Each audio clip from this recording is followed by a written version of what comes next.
Yeah, what if it was just like a...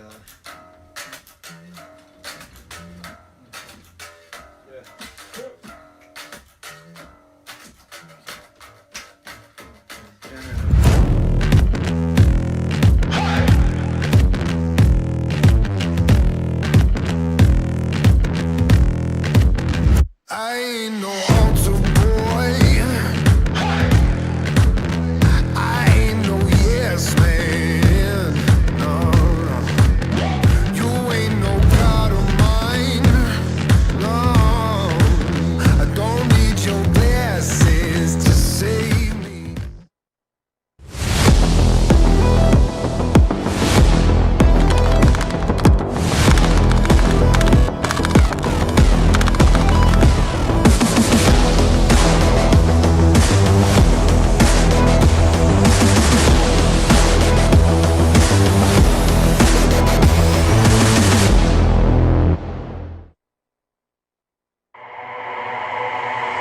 Samsung Galaxy A unlocked! Gaming with this phone means you don't have to wait, so your characters can boogie and performance is great.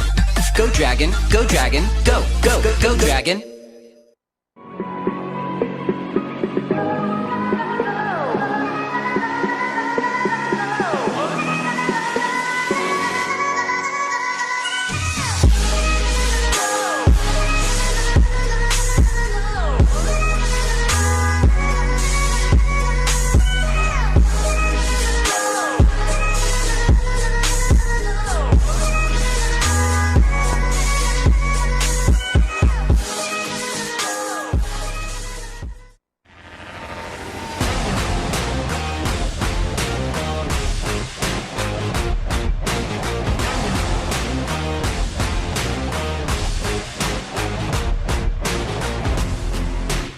The Razer SEA Games eSport event was absolutely a historical moment, not just for Southeast Asia region, but for the global eSport audience.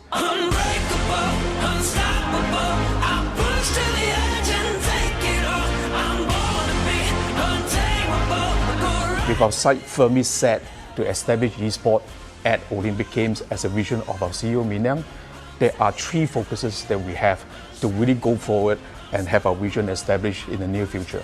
The first is to grow our global eSport audience.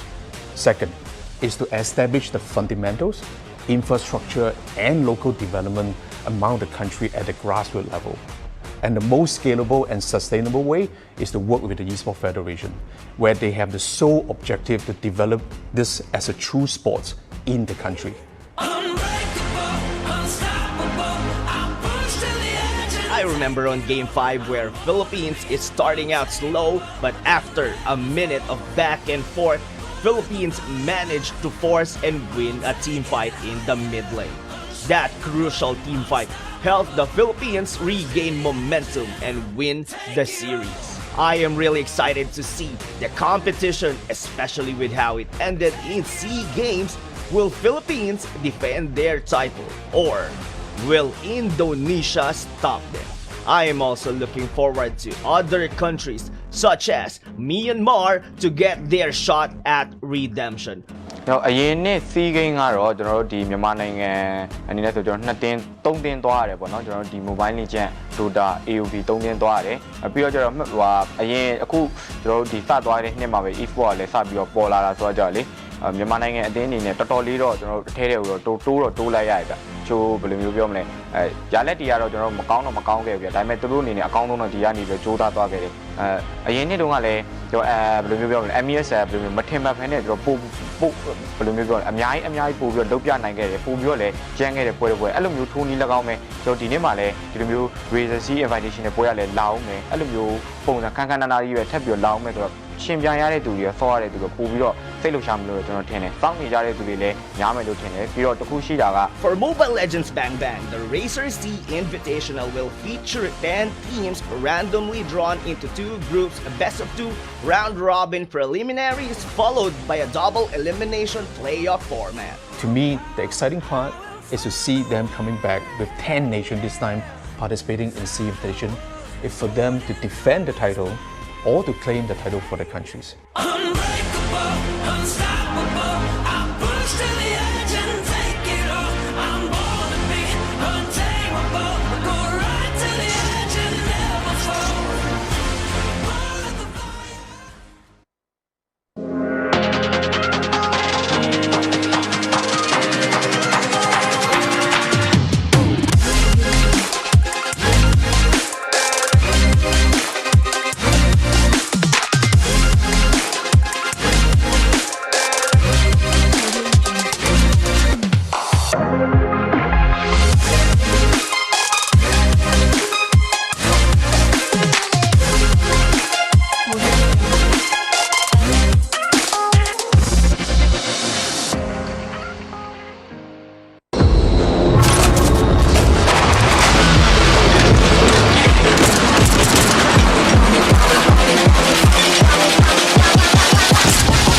on my two-step.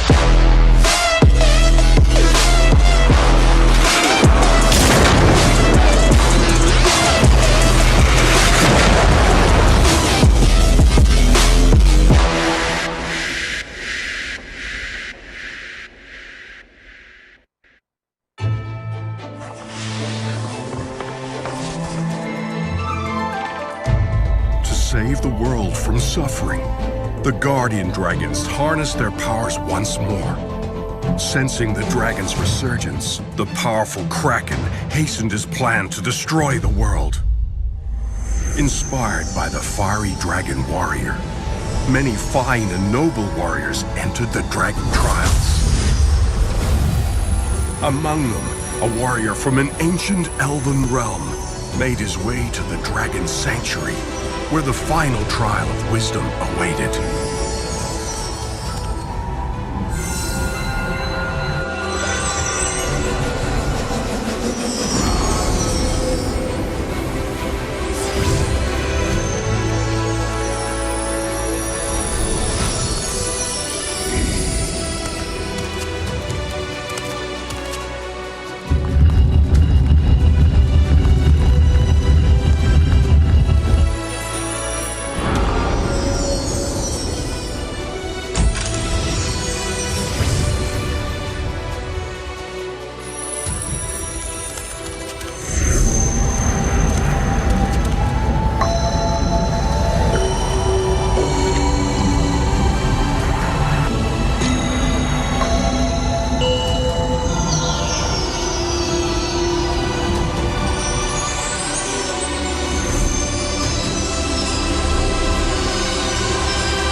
Download for free Mobile Legends Bang Bang.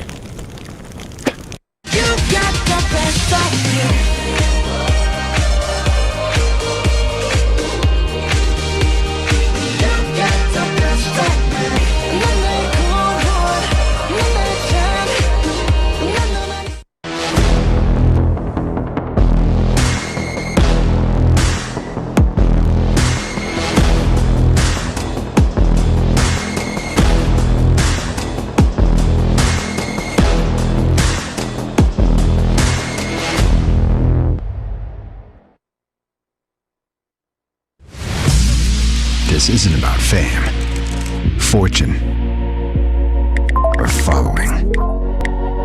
This is a calling. This is desire.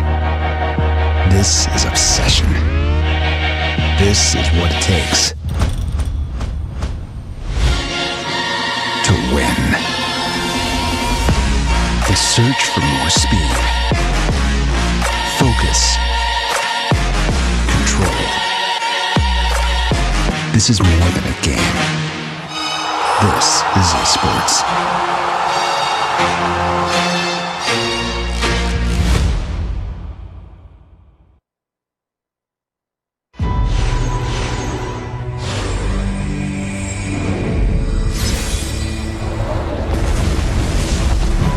Let's get this over with.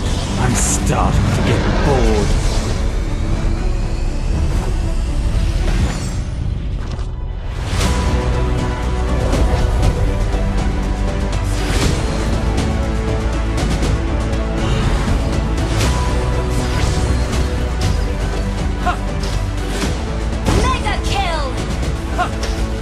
I am only a shepherd. Monster kill!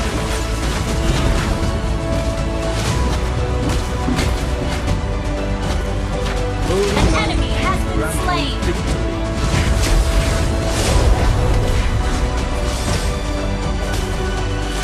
They in the holy light. An enemy has been slain!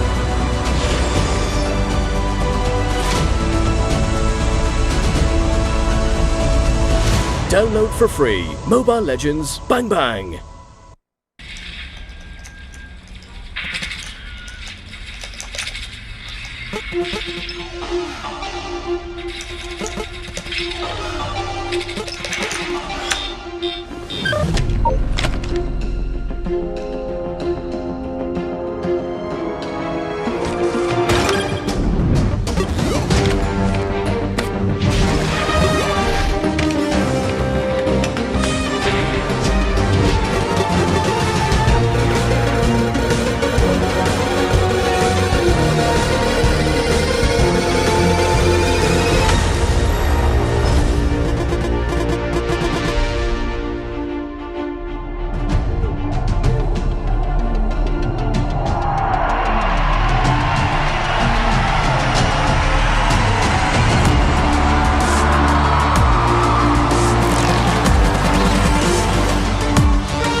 love playing games, and you're always hunting for the best deals. Now you can get more back just from the way you pay. Introducing Razer Gold, the virtual credit for games and entertainment that rewards you back. With Razer Gold, you get to enjoy more savings with exclusive deals. Get access to special bonus gifts and in-game items you can't find anywhere else, like unique weapons and skins. What's more, with every dollar in Razer Gold spent, you'll earn Razer Silver, our rewards program. Just like airline miles, the more you spend, the more you'll earn. Just keep collecting Razer Silver, and once you've got enough, you can redeem it for Razer hardware, games, gift cards, and more. With Razer Gold, you get more savings and gifts, and automatically earn Razer Silver to redeem even more cool gear. It's the best way to get rewarded just for being a gamer. Get started by signing up for a Razer ID on gold.razer.com. Take a moment to verify your account so it's totally secure. And that's it. Start filling up your e-wallet with Razer Gold and enjoy rewards with every spend. So how do you fill up your e-wallet with Razer Gold? It's easier than you think. We've got over 1 million partners and stores around the world, both online and offline, where you can top up your e-wallet with Razer Gold. Don't have a credit card? No problem. Reload your wallet by purchasing these Razer pins. You can easily find them at your nearest convenience store, supermarket chain, or pawn shop. Prefer to do things online? We've got you covered. Reload your wallet with your credit card, internet banking, and even your telco bill via direct carrier billing. Now that you're stocked on Razer Gold and you found something you'd like to purchase, here's how you pay with Razer Gold. Click on Pay with Razer at the checkout segment of your purchase. Log into your Razer Gold account and use your wallet balance to check out. If there's insufficient Razer Gold, simply reload your wallet with a specified amount via online banking, credit card, or buying Razer pins from a store. Here's a sweet deal to get you started. Create an account now and verify, and we'll reward you with 1,000 Razer Silver. Start getting rewarded and getting more back when you pay with Razer Gold now.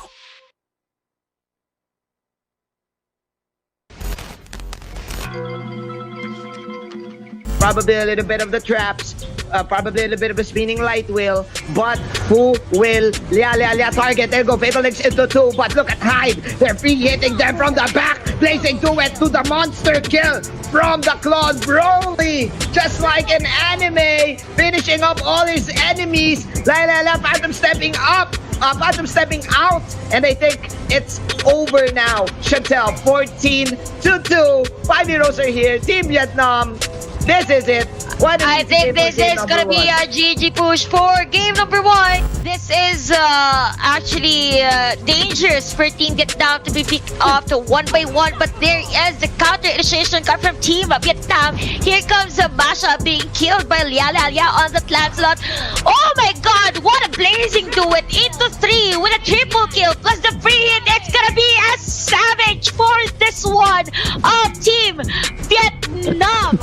Round 2. Here we go. Here comes the new challenger. Fast with the defender there. Like Sword commits to Tempest of Blades to jump away this time. Rumple jumps in forward as well with the Uranus. Now they go for the Fatal Links on the frame, but the Giant's already down. Bruno though gets a kill on the link. That's a very good angle. Because this Lunox with the ultimate. Now he is safe, but he's trying to take down the base. Can they defend? The answer is no. Team Malaysia will take game 1. Keep them safe. Inhibitors down in the top lane and the mid lane. They jump in. Rumple really wants to go for the kill of the far side, but the Winter Treasury is going to be popped. Rumple not going to be punished though. Arcs jump and not going to hit the mark. But they do kill off 1. That's Kaja down for the count. Ling tries to go for the Tempest of Blades on the back lines, but in comes the Shadow kill onto the Farsa. Not gonna get the kill though, but they will take out the Atlas in the middle. The base in shambles now. Double kill coming off from the Hayabusa as he takes on the Dams.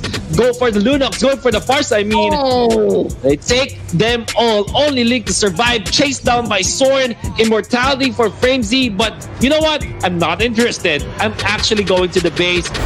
They need to dodge at least 2 crowd controls come from Team Thailand. It's gonna be from the Kupra and from the penalty zone of the Terizla. But I think we did not count the dog. The dog is inside the base. Koopa, and there you go. Oh my god. Another one. Shout outs to DJ Khaled. Chantel, I think this is it. This is the final hoorah of Team Singapore inside the base. Actually, yep, 2 men down. Actually, make it 3. It's gonna Yes. be a mega kill for LY4. Oh my. And another one, it's gonna be a GG push for Team Singapore. What's difficult for Team Singapore to dive into a team fight is this 2 players that I mentioned. But again, this is gonna be another team fight onto the side of the both team. We have the damage here with the feathered airstrike. Guys, the damage is real. Another ejector here coming from the giant monster kill for this one. Unstoppable and 2 men down come from the side of Team Singapore. KZP is gonna be left for the side of Team Singapore. Nope, his is still alive, but another feathered airstrike here coming in from Lois, and I guess this may be the end of this game number 2. Yeah, oh my, Chantel, I think you got tricked there from buying that because the damage.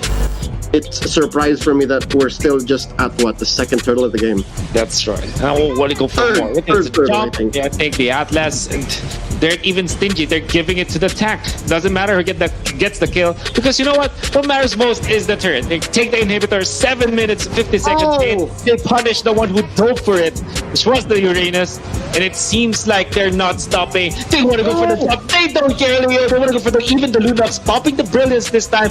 Jumps back to very small health. Comes the punishment of Fatal Licks, but they still took out 1. They will lose the taps this time. A little bit of a punishment in there, but you know what? They will just transfer into the top lane, available in the middle, and the jumping Joe will just definitely be punished. In comes the Tempest of Blades, but he's gonna be punished as well. Was able to clear the minion wave, but can he run away? Yes, he cannot. No. What? That try was there to catch him, man. Hajinity bites the dust, and here we go. The threat of the finish is ever more imminent. Down goes Alai. Tong Trin gets the kill. This is going to be it. That try wants this base, and they are going to end 7 minutes, 23 seconds.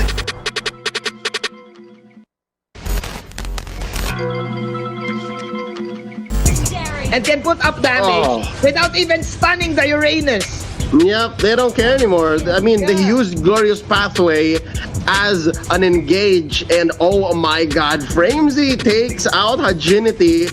How do you do it? Kimmy's got the rocket. Ladies and gentlemen, I think they can threaten the finish here. They're down 2 men. There's a minion wave down bottom. There's a minion wave in mid. This is 4 members. It's just... All right, down goes Dalinity. I don't think Alai can come in for the save. Targeting the base is Framesy. Bull goes down. This is over.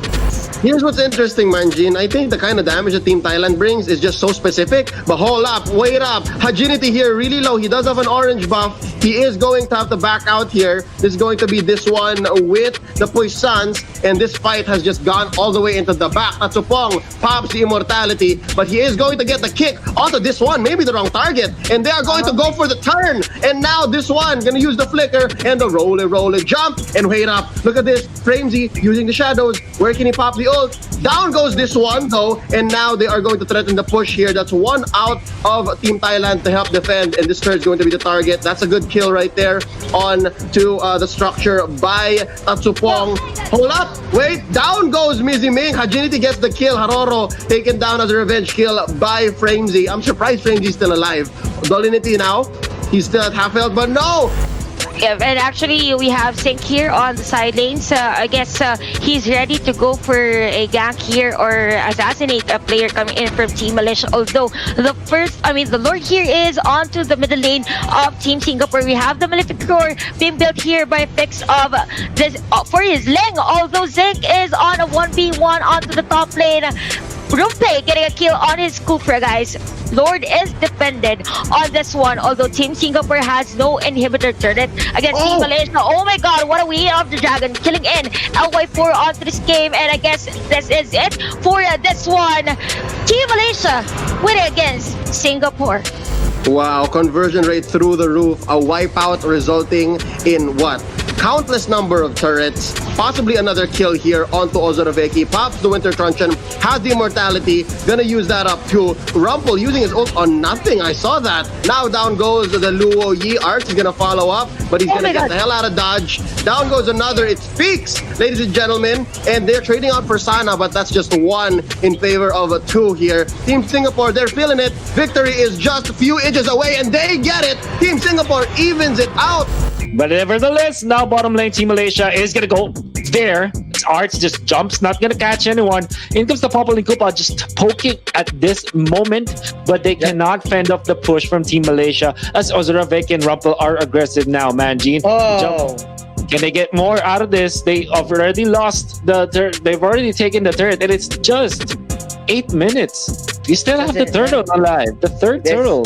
This is so fast, ladies and gentlemen. There we go. There's of course Fatal Links on 2-2, but the Origin Brilliance is there. Ozoroveki boxing out two heroes. Wow. The other guys are just dying from the back, and now it's the Rogers still defending their base, but that will be a monster kill coming in from Lu Yi. I think they're just delaying the inevitable. Team Brunei.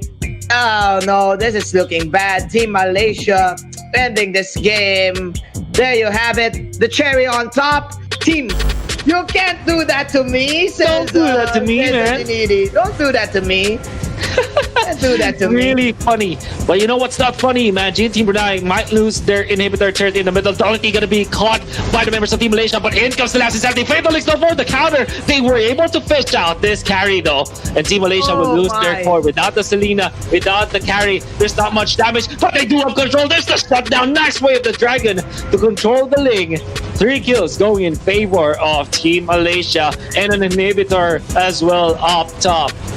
I really thought that Team Brunei can come back from this, but look at the pickoff though. Yeah, but Hajinity, he got excited too. He got so excited, man. He thought that they can come back, but no. Team Malaysia, yes, we can do that to you, because Team Malaysia will sweep Team Brunei.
I'm ready. I'm ready.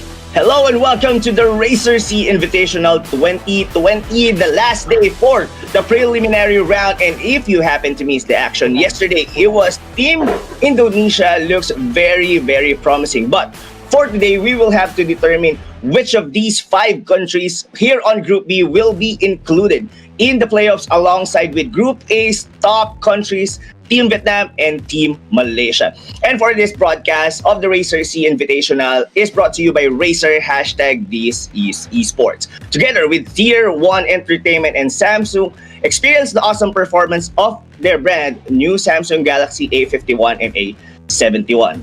Razer has been the leader in Southeast Asian esports for the longest time, and most recently with the success of the 30th SEA Games, where esports was a medal event for the first time in history.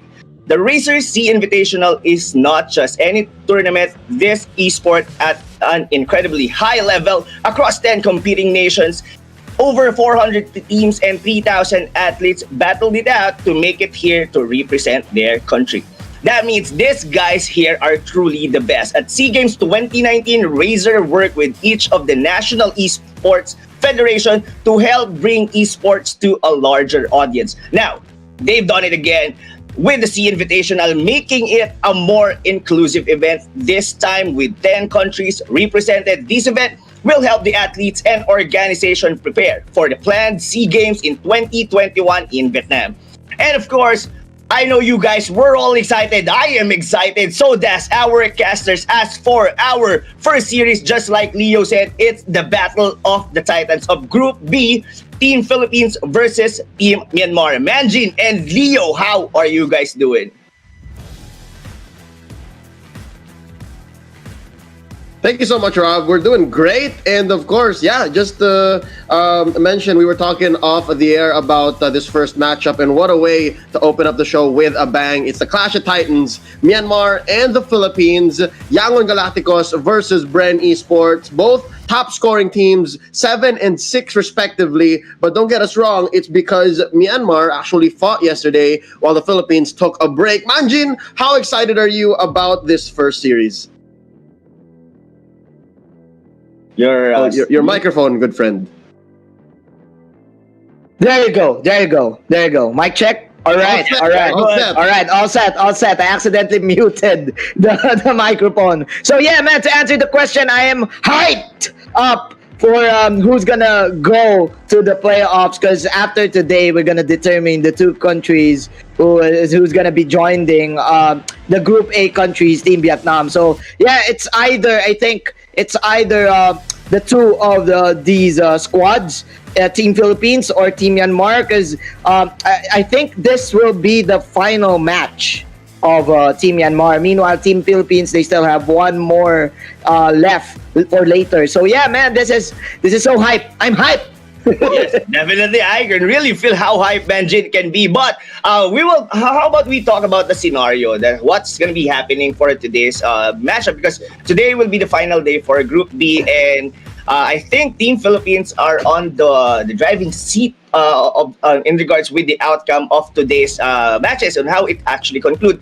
By the way, guys, if you just happen to watch the Razer SEA-Invitational, the top 2 teams of each group will be the ones seeded to our playoffs that's going to be happening sometime. That's July 10th, if I'm not mistaken. That's the end of the week.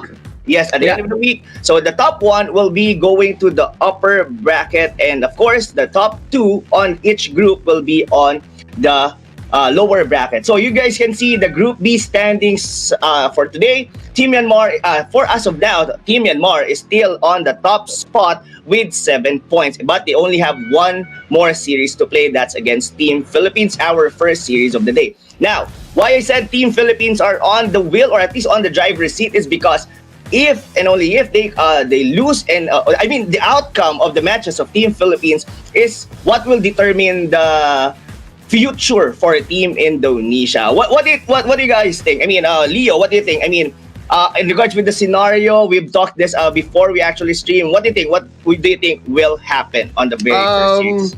I think we're at the point wherein nobody will ever give up any games. Like every single decision counts. And man, again, just the 2 top teams in every group will make it through. And so far, this is the Philippines and Myanmar's ball to drop. You know what I mean? Like it's their soap to drop. That's not a good analogy, but nonetheless, it's still as important because it all comes down to this first series. And how crazy is that? All the pressure, all the responsibilities are going to be coming in right here.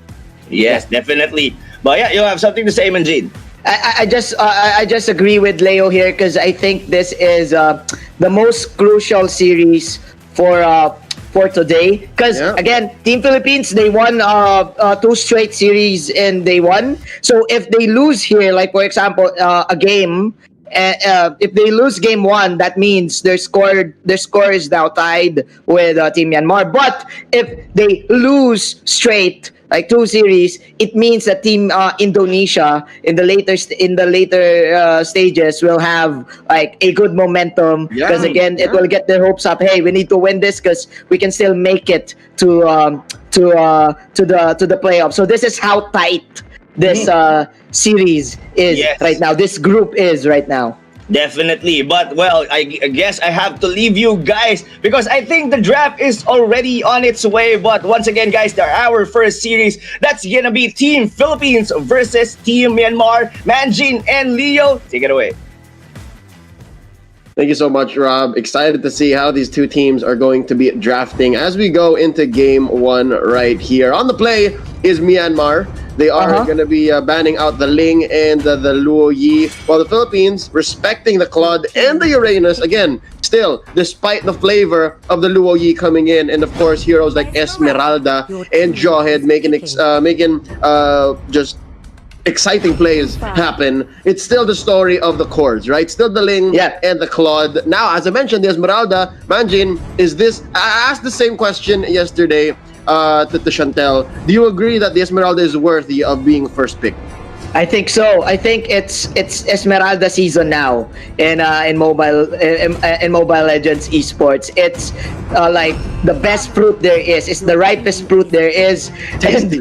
And, tasty. And teams are just abusing it now because again, you would not like if you are a team, you would like not consider it banned, right? Because you would like choose it up. You would like to for it to be open because again, you can like counter it or you can just use it on your own because the hero is 50-50, right? The hero is like a risky offlane to have. So yeah, I think Team Myanmar is off with a good start here. Look at this.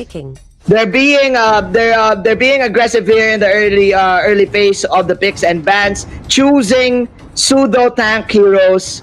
And we still don't know who's going to be the support, like the main support here. Xborg can sometimes be played as a support too, Leo.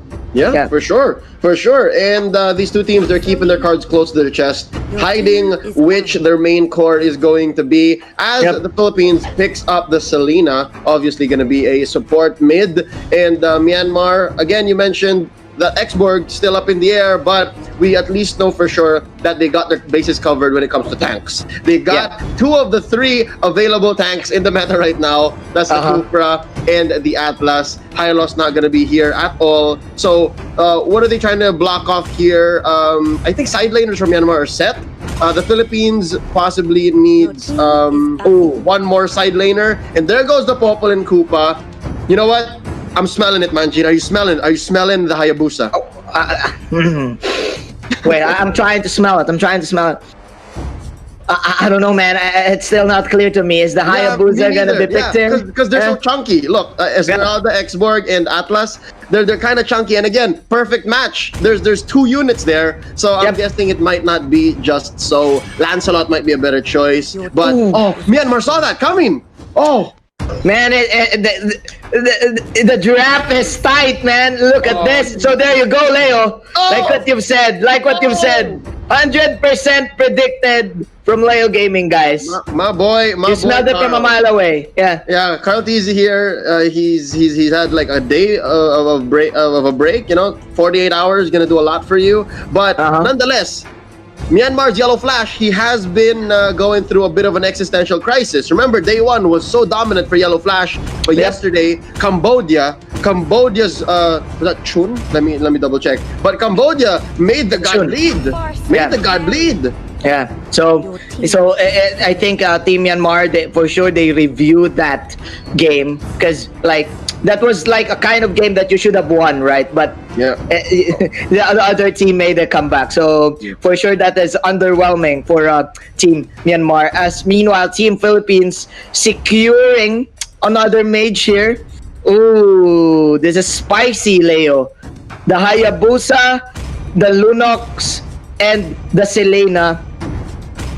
Three heroes that can actually kite. The X-Borg, the Atlas, and the Esmeralda. But oops! Nope.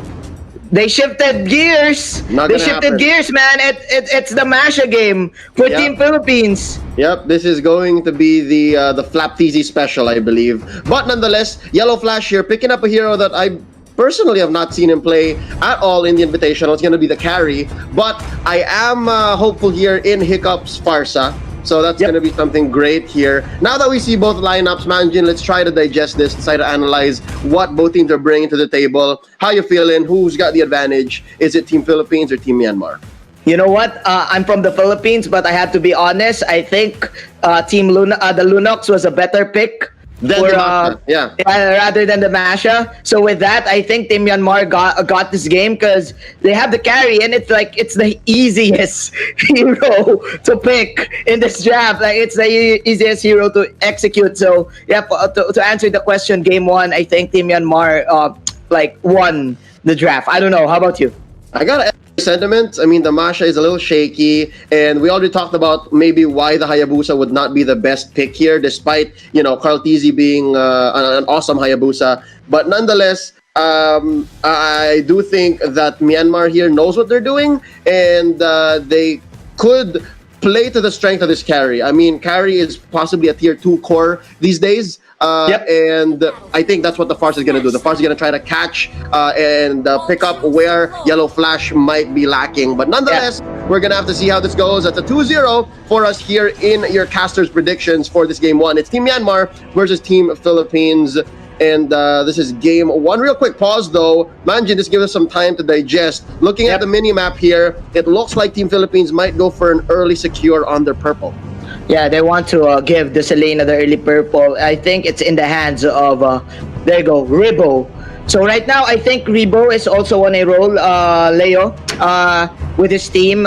He's been carrying the games, low-key carrying the games of Team Philippines in the past previews, in the past games. So yeah, with this purple buff in hand and with the Impure Rage as his emblem, I think they will definitely go for aggressive plays. Because if you're gonna think about it, incoming late game, the sustain and the damage for Team Myanmar is just up par. It's not up par against Team Philippines. I think it's better because, like what you've said, the Hayabusa. If you don't want to really enter the team fight with the Atlas in front of you, because the Atlas can just switch to the perfect match, and then your ultimate is now gone. Your ultimate is disabled. Yep. And then you have to play around that. Your whole tempo is off. And I think, Manjin, correct me if I'm wrong, one of the reasons why you think the Masha, or we think the Masha, was a inferior choice was because the Lunox would provide the burst. The Lunox will help soften up Team Myanmar's lineup with those Chaos Bolts and even some of the damage that the Order brings, so that TC can have a good time. So maybe they missed out here. Possibly they have a better plan in action here. But nonetheless, we are going to go with the game. 30 seconds in. Definitely going to be secure here for the purple. And look at this. Flapteasy. Man, you know Flapteasy. Look at that invade. My. Wow, this is a sneaky invade from the super rookie here. Flapteasy right now trying to get the orange. I think Team Myanmar, they did no, that's a freebie. Yeah. They did not know it was a surprise. Team Philippines, Flapteasy with a sneaky orange steal, and it will delay the carry's farm. You know what, Leo? One thing to take note with the Masha against the carry, the Masha has the disarm mechanic. So the carry will be the carry will be forced out to disengage because of that. So wow, Team Philippines here playing fast pace. Oh, nice arrow here by Rebo. Jumping onto Hiccup. Got a trap underneath him. Gets away just barely. And still, this just shows that Team Philippines is on the aggressive here. Oh, DK throwing out the perfect match. Catches out a couple there. Only Lusty inside. Might be the downfall of our tank here for Team Philippines. And that's going to be first blood going to Yellow Flash.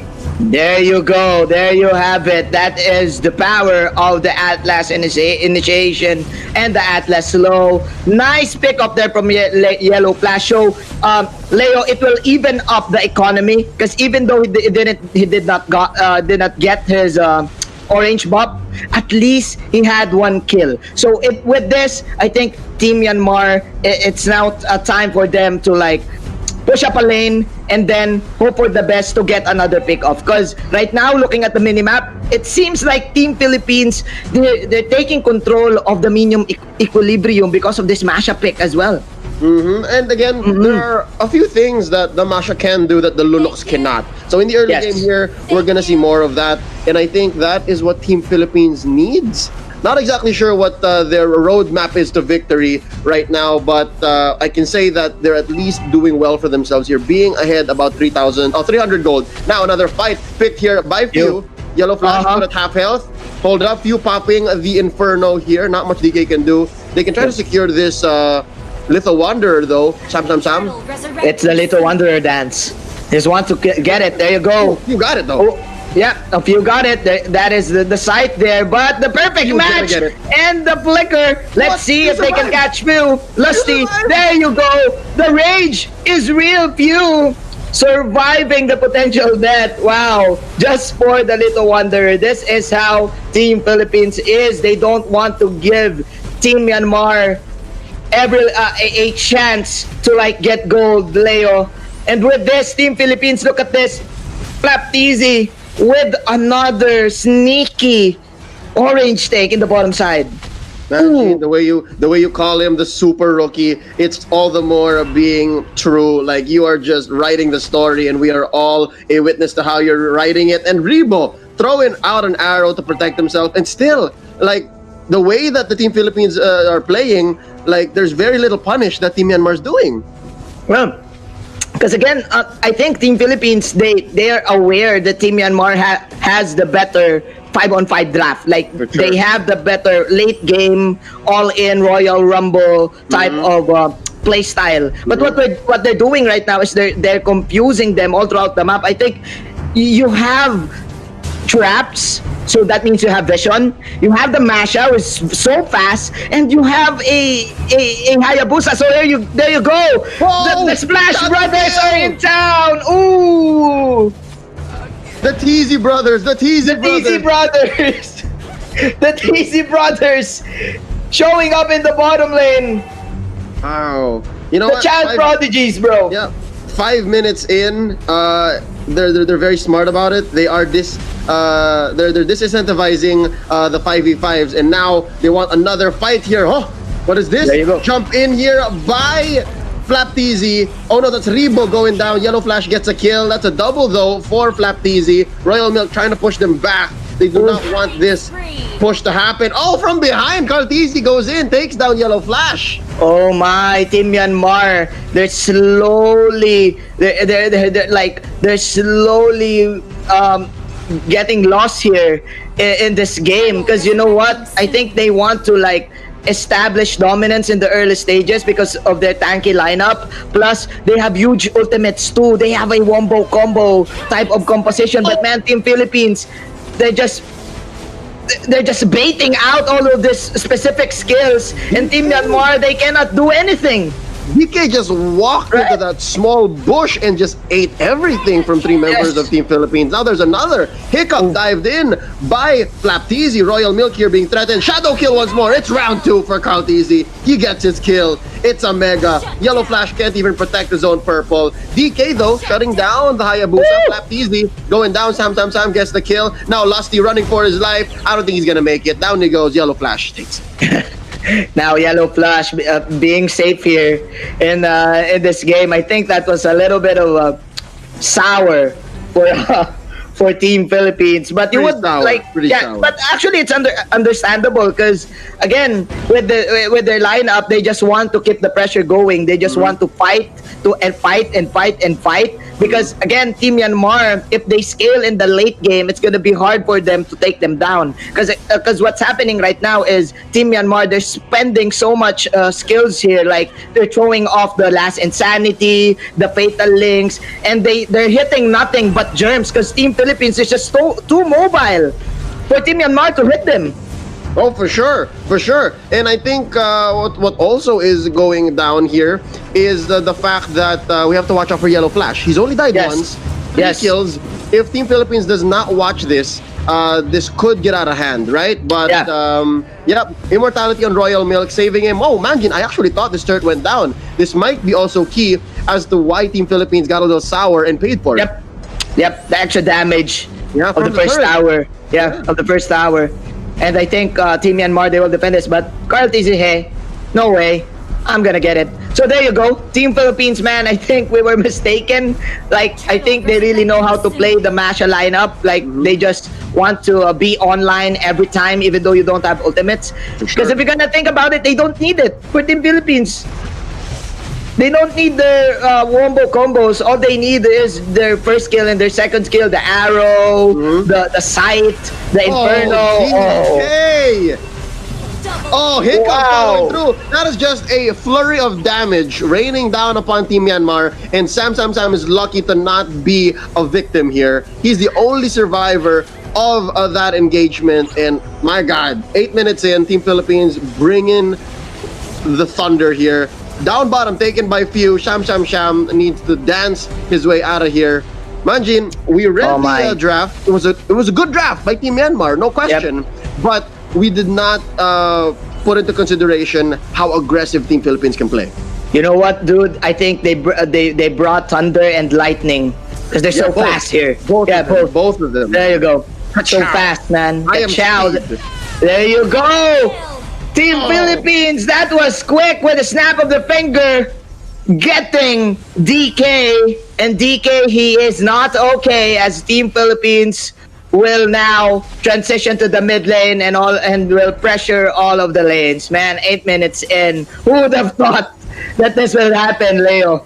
Who'd have thunk, man? DK died here 6 times now, and I guess as an Atlas, you don't really feel like you're in any sort of trouble because again, you have additional damage reduction when you go for the perfect match. But it seems like Team Philippines has a different idea. They just want to rain down everything and just essentially take advantage of DK feeling a little more invulnerable than he should. And Flaptizi having his way with the turret up top. There's so much space here for Team Philippines. No more turrets, man. Just those protecting the base. Yeah, and this is what we call the turbo masha. What's scary with a masha lineup is that when you lose a team fight, it's like a Kimi but melee, because they can quickly take down towers with just one hero. Even the Lord, there you go. Oh my You're witnessing it right now. Conversion rate through the roof. That is exactly what Masha brings to the table. I'm counting 5 seconds, all right? So, you know what? Who doesn't matter because few joined in, so it would be inaccurate. But nonetheless, team fight waiting to happen up top. Down bottom, it's Krautizi versus 2 members here. It's DK and Royal Milk. Wow, they're just managing the map here at this point. Yeah, man, this is so sad for Team Myanmar. I really thought that they had the upper hand in the draft, but man, Team Philippines, I don't know, man. I'm not like quite aware that probably this is the new strategy, because I think this is like a good substitute to the global presence, to the range of the Luyi. The fast-paced heroes. Yeah, definitely. You have just heroes who are as mobile and able to convert much faster. Now, 10 minutes, 30 seconds in. Oh, Hiccup with a kill there. That is with a death there coming in. Kartizi doing it for him. Lord is getting his way with the turret. And that's another on Sham. Royal Milk doing his best here. At least the Lord is going to go down here next. But Yellow Flash, he is just having a hard time. Yeah. Oh my. Team Philippines, ladies and gentlemen, we're in a convincing fashion. They will take down Team Myanmar 1-0, and it will give them 7 points in the group stages of the Razer SEA-Invitational. Currently 7 points, and I think they're safe now. Par. Yeah, this puts them at par. They've played the same amount of games, but the thing is, Philippines has one more match here. I mean, one more game against Myanmar, and after that sub 12-minute game, I'm guessing Myanmar's morale, especially for Yellow Flash being such an all-star in day one. Yeah. I'm thinking they're a little shaken, man. I'm thinking they're feeling rocked here. And they had a great draft. That's the thing. They had a great draft. Yeah, they read it, like they read the script. Hey, are they going Lunox or are they going Masha? Okay, go for the carry. It's easier. But man, in Mobile Legends, you cannot really like tell who's gonna win. You know that's it. And let's just hope for the best, because I guess our host Rob Luna has something to say. Rob Luna, how was game number 1 for you? Was it freaky? Was it freaky? It's totally freaky, definitely. You guys said, I mean, it's like the basketball, right? I mean, if the ball is round, everything can happen. Probably Team Myanmar have somehow a good draft. If in case that game went on to the late game, but well, the TZ brothers doesn't really have to wait, because I mean, Flap getting the orange buff, then somehow getting snowballed onto. I mean, they're actually bruising everyone against Team Myanmar. But I guess we have to talk about the scenario right now. I mean, since Team Philippines is already on a spot that I think they're already on the 7 points, and I think it's a safe spot, because it is. The Team Indonesia could be able to get a maximum of only 7 points. So meaning to say, whatever happens on this game, Team Indonesia still needs a lot of scenarios in order for them to get just a tiebreaker. But if Team Philippines could be able to close this one in a 2-0 fashion against Team Myanmar, they already guaranteed themselves the top 1 seed here on Group B. Guys, what do you guys think? Lumenjin. Man, the match shows if they win this, it will give them 3 points. And 6 plus 3 is 9. So, wow. Quick maths. That was maths. Quick maths, bro. Yeah. Quick maths. So even if they like lose their final game for tonight, I think it's a safe spot for them, and they will now prepare for what's gonna happen in the playoffs. But meanwhile, for Team Myanmar, like if ever like they lose this game, they really need to hope for Team Indonesia to lose as well, because Team Indonesia, they still have 2 games, and if they win those games, it will give them 6 points, right? Immediate 6 points. So what are your thoughts, Leo?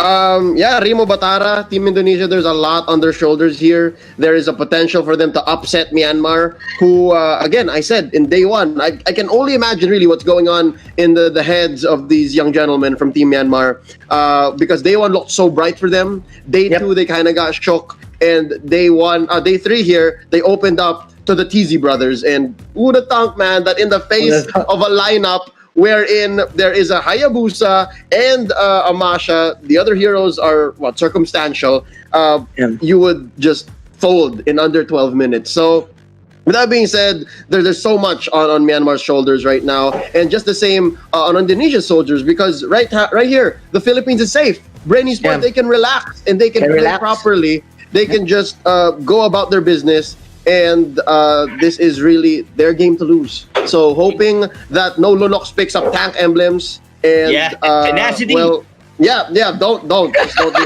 Don't do that. Well, you were actually hovering Lunox earlier, right? Before it actually went towards I think the last pick was Masha. I think Masha made sense after all. I mean, the TZ brothers. Let's talk about the TZ brothers. Yeah, I think their draft was pure physical in everything, but the way they finished the game, I think they're on the driver's seat from start to finish, from the orange map, getting all the objectives. What do you guys think? I mean, Leo, how would you rate Flap, our like Manjin said, the super rookie here on the league? What do you think? What do you think, Leo? Dude, Flap TZ, just the way that he played the Masha, he made it seem like Team Philippines was going about 250 miles per hour that game. It was ridiculous. That's fast. They were breaking so many laws. They were breaking so many speed limits. And again, the super rookie. It seemed like he was one day playing in the playground some hoops, and then the NBA drafted him. He literally got drafted into the NBA here in the Razer SEA-Invitational, and now he's shooting 3-pointers, and he's putting double doubles in under 2 quarters. That's how fast that Masha played. And again, I was so impressed with the way that he took the early orange, and I think that was key. That was step one in breaking down Team Myanmar. Yes, definitely. I mean, they did break Team Myanmar, but I guess our Hokage from Team Myanmar won't let that's somehow Yellow Flash. We've been talking about Yellow Flash for the past 2 days, but I guess this is the time for them to prove what Yellow Flash can bring on Team Myanmar, because Team Philippines is already on a hot seat. Now, I will leave you guys because the draft is already on its way. Manjin and Leo, take it away. All right.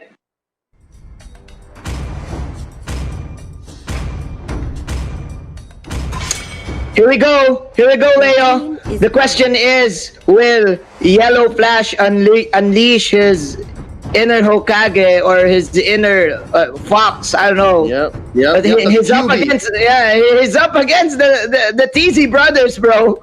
Yep. And we saw it earlier. Yeah. I saw it earlier. He needs to get the comeback no jutsu. He needs to get the comeback no jutsu. He needs to learn that move, man. Better ask Jiraiya or something. But here we go. It's Philippines on the play. Myanmar gonna answer back, and now we see the Esmeralda ban. I don't think anyone in Team Philippines plays an amazing Esmeralda, so I don't know what Myanmar here is dodging. But it's the Claude as well for them, while the Philippines taking out the Lancelot and the Uranus. Actually, Leo, the Esmeralda is their newest pick for Team Philippines. I've been seeing Rebo. He was actually practicing this hero. And if I'm not mistaken, in the qualifiers, this is their key hero. But speaking of key heroes, Leo, Team Myanmar taking their own key, as the Louis is now present in their lineup. So you have this early game damage, you have this vacuum, and the question is, how can Myanmar utilize this to match up with the mobility of the Ling? Because right now, Team Philippines, Carl TZ with the Ling, it seems so scary, bro. Yeah, like, no, it's freaky. This is again, as Rob Luna would say, it's freaky. This is home for Carl TZ. If the Hayabusa earlier was something to be scared of, then this one should just break your mind, because this is Carl TZ's home for the past 6 months. He's been playing the hell out of the Ling, and they pick up a set of more specific heroes that fit the way Team Philippines wants to play, as the Xborg and the Kufra. Yeah, and based on what I'm seeing, I think Team Myanmar are now reacting to this Ling pick. What they did is that they've chosen the Thams. It could sometimes outplay the Ling with the Cotrant and Perno, plus the sides can misposition the Ling in the game. Plus, they have the most irritating hero there is to match up with the PNK, because sometimes Koopa can just bite the Ling, and negate Ling from popping the flinch point. So these are good picks again for Team Myanmar. But my problem here is they are reacting to what Team Philippines is offering. So, man, I think Team Philippines here, they're like 2 steps ahead of the curve, because they know that, hey, they would probably react to the Ling. So what are we're going to pick, right? Yeah. It's surprising how the second line of bans have gone. Myanmar here, scared of Rebo Selena, banning it out, while the Philippines getting rid of Yellow Flash's carry. Myanmar, they need a tank, and I believe that they're gonna go instead for the double support. That is the Jawhead and the Popolin Koopa. So that's where their sustain is gonna come from, and they still have the chance here to play a core. Now, who is Myanmar gonna pick up? Bruno? Yellow Flash's Bruno yesterday wasn't very good. Yeah, I think Bruno is gonna be slow here. They need someone who is fast. Granger is so slow too. Lancelot is out still, yeah. Who's it gonna be? Kimmy? Do we finally see Kimmy? Gushon, but that's gonna be risky. Yeah, no, Goshen's more I think of an Kim is the offlaner. safest one. Yeah, Kim is the safest one. Possibly. Because at least... What? Because I think the Kimmy can is now an early game hero. I just yeah, it's my opinion because you can land in damage and you can push, but nonetheless they will pick the Hayabusa. Yeah. Ooh. That's interesting. I really like that because this becomes an interesting assassin versus assassin core matchup. While finally the Philippines here gets to pick up once more the Lunox and the Masha. All right, get the tenacity out of here. Remember not to put that in as your emblem. But nonetheless, that was a little bit from day one, wherein the Lunox made a mistake of putting the tank emblem on the Lunox. Now that we see both lineups here, Anjin, I gotta ask you, how are you feeling about Team Myanmar's no tank setup? I don't know, man. I think Team Philippines, they choked out Team Myanmar in the draft. They banned out heroes from, they banned out the carries, and there's nothing left for Yellow Flash. I think the carry was just an amazing ban there for Team Philippines. So with that being said, I think Team Philippines, they got this one in the bag. Yeah, I'll have to agree. But nonetheless, we can't count out the fact that Yellow Flash here just picked up the next best thing to all of his cores. That's a Shinobi, the Hayabusa. And, Ninja's gone Ninja. And hoping that this odd concoction that Team Myanmar is bringing to the table might be just as good as the Philippines had it in game one. But nonetheless, here we go. It's do or die for Myanmar. They have the chance here to make Team Philippines falter and make our group be a little more interesting. It's time for game two in this series of two. Philippines versus Myanmar. And you know what, Leo? Speaking of game two, it's time for round two for Plaptizi. Look at him once again. This is the sequel. Yeah, this is the sequel. The orange buff right now in the top lane. This is Plaptizi stealing your buff part 2 Electric Boogaloo. And I wonder if he got it because Sam giving him quite the visit. Now DK looking low. Can Lusty get him up? Okay. Oh, wow. Plaptizi did not steal it. He doesn't have it on him. Yeah, Sam, he protected the buff. But look at how smart Team Philippines is. After the failed attempt of Plaptizi, he immediately cleared the top lane. And Sam, he was forced to react in the top lane. So with this, I think Team Myanmar, they're now starting up good. But as I say this, Team Philippines quickly with the first blood in the mid lane, surprising the support of Team Myanmar. There you go, first blood going over Team Philippines. They're up about 100 gold. Now, this is Myanmar threatening Karltizi and his buff. Karltizi able to retribution it out though, and Lusty might sacrifice himself here. Oh, that's going to be a pause for a bit. So far, this is Myanmar putting their best foot forward. They did not let game one get to them in the least, because at least they learn how to defend that orange buff now and are quite aggressive themselves.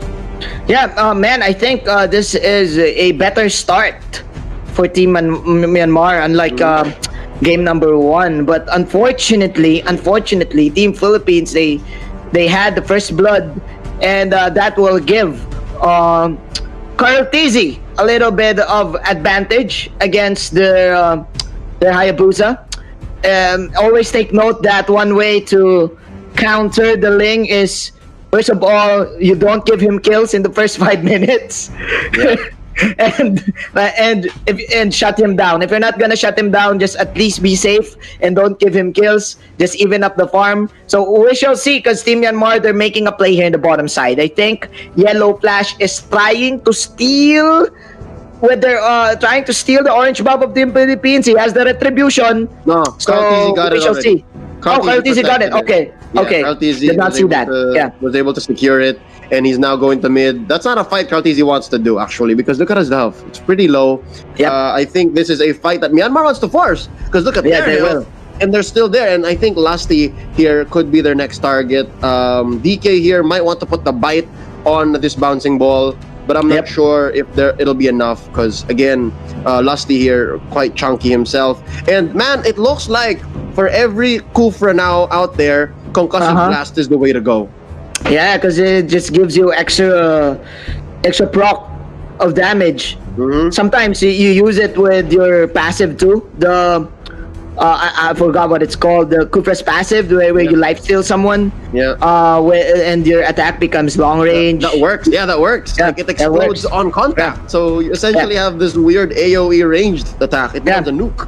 Yeah, it becomes a nuke too. Yeah, man. Looking at the game right now, Team Myanmar in the bottom side, probably they want to take this kill, but I think it's gonna be difficult because right now they don't have ultimates. Look at the levels of Team Myanmar. All of them are level 3. Meanwhile, for Team Philippines, Carl TZ is now level 4. So what Team Philippines can do is like let Carl TZ farm, just give him space, and with this gap and the experience, he can definitely take out the Luyi and the Hayabusa. Oh no. This is looking bad because I think Carl TZ is now having the time of his life. For sure, but he should play it safe. He is pretty low now. Still, If Hiccup finds him off position, a single rotation could pop Carl TZ and give him a kill, right? Give him a death. That should be something that Carl watches out for. But nonetheless, this right here, as soon as we unpause, could be a couple of kills for Team Myanmar because of how low the members of Team Philippines are at. And I think one of the reasons why the EXP is so low on the side of Team Myanmar is because they keep going for these 3 or 4 man ganks, like early on, like in the first 2 minutes, they keep going together. They're not staying in their lane as much as they should to get EXP. So again, there comes a price to aggression. And what's happening is that whenever they gank, Team Philippines just outplays them in the gank. Like they're the ones ganking, but sometimes they're the ones getting killed. And that's bad news. That's bad news for your team. Turn. It's a good turn. There's a turn. But what I like with the Team Myanmar right now is at least Sham in the top lane. It has a better matchup against the Masha, unlike the previous game, because what Sham can do with the Tams is you just pop your first kill, pop the site, and let the site do its thing, let it clear the waves, and the Masha cannot control the minion equilibrium. So this is better. This is way better for Team Myanmar. Yep, it's a great way to essentially stop what helped the Philippines win game 1, which is Flap TZ's Masha. So it depends on how he performs here, the super rookie Flap TZ on this Masha here in game 2, despite the odds stacked up against him. This will somehow predict how the rest of our teams here, at least maybe possibly even going to the playoffs, if the Philippines does make it, which the chances are looking good, if they should start banning the Masha. It's interesting how the Philippines here is able to set the pace like that, how to set the meta and change things and, force people to say, hey, Masha, she's back. Yeah. You know what, dude? That is an interesting point there, is the Masha the way to go now? That's the question. But speaking of the way to go, Royal Milk actually taking down Rebo, going in. And that is a freebie coming in from Team Myanmar. Nice kill there for Royal Milk to at least even up the odds in the early stages. Yep, now Few might be next. He's looking low, flicker out, yellow flash. Does not want any of this Carl TZ. Ooh, look at that. Jumping in. Acrobatics in the bottom lane from 2 of the cores of Team Myanmar and Team Philippines. But look at the damage of Hiccup there in the mid lane, poking the Lunok. So we're gonna have another pause here, but it seems like Team Myanmar, they're now back in this game. They have finally found their groove here, Leo, with that kill. After that kill of Royal Milk. Yep, that was a better outcome. I mean, I was saying earlier that possibly Lusty was gonna go, but I think Rebo was better. And Rebo was the better target, to be honest, because that's the Lunox without the Order of Billions. Like, very rarely will you see the Lunox without her ult. And in the early game, that's one way to go about it at level 3. Yeah, I think we did not see it because the pause window was in front of it. So In yeah, the way.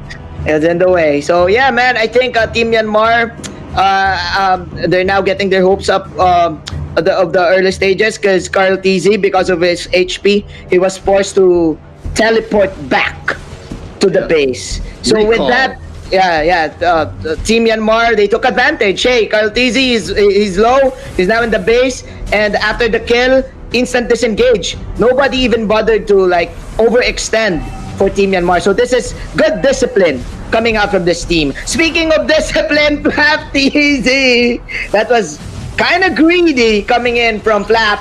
But meanwhile, we're gonna have a fight here. In the purple side of Team Philippines, the rotation will... the vacuum. The pull from the rotation. Nice pick up there for Team Myanmar. And Yellow Flash responding to the steal. Did he got it? Yes! Yes, he did! Ow! And he just walks away like nothing happened. And Kaltizi here, only with his orange. Not much he can do here. Royal Milk wants some. Does not let him have it. Hiccup here with the rotation. Gonna be pulling back in. Oh, Flapteasy gets revenge onto Royal Milk. And here's the portal by Hiccup and the Novale. It's fine. That's still 1 for 1. I guess I'll take it. Yeah, man. Yellow Flash. An eye for an eye, my friend. You steal our buff, I will steal yours too. Delaying Carl TZ. And with this is a scary Hayabusa right now. He even has the retribution. He did not use it. Yeah, he just used the shurikens. Just basics, yeah. Just the basic attack in the shuriken, and there you go. So you take my purple, I'll take the turtle, right? It rhymes. All right. Fair enough. Let's see here. It's an even ball game, ladies and gentlemen. At the 4 minutes of the game, Team Myanmar, they're trying their best to pick off Philippines one by one, just like this. The shadow kill and the lockdown onto the bouncing ball of the Cupra. Team Myanmar now ahead with 2 kills, but Flap TZ working hard. The boys working hard, just pushing out towers. All right.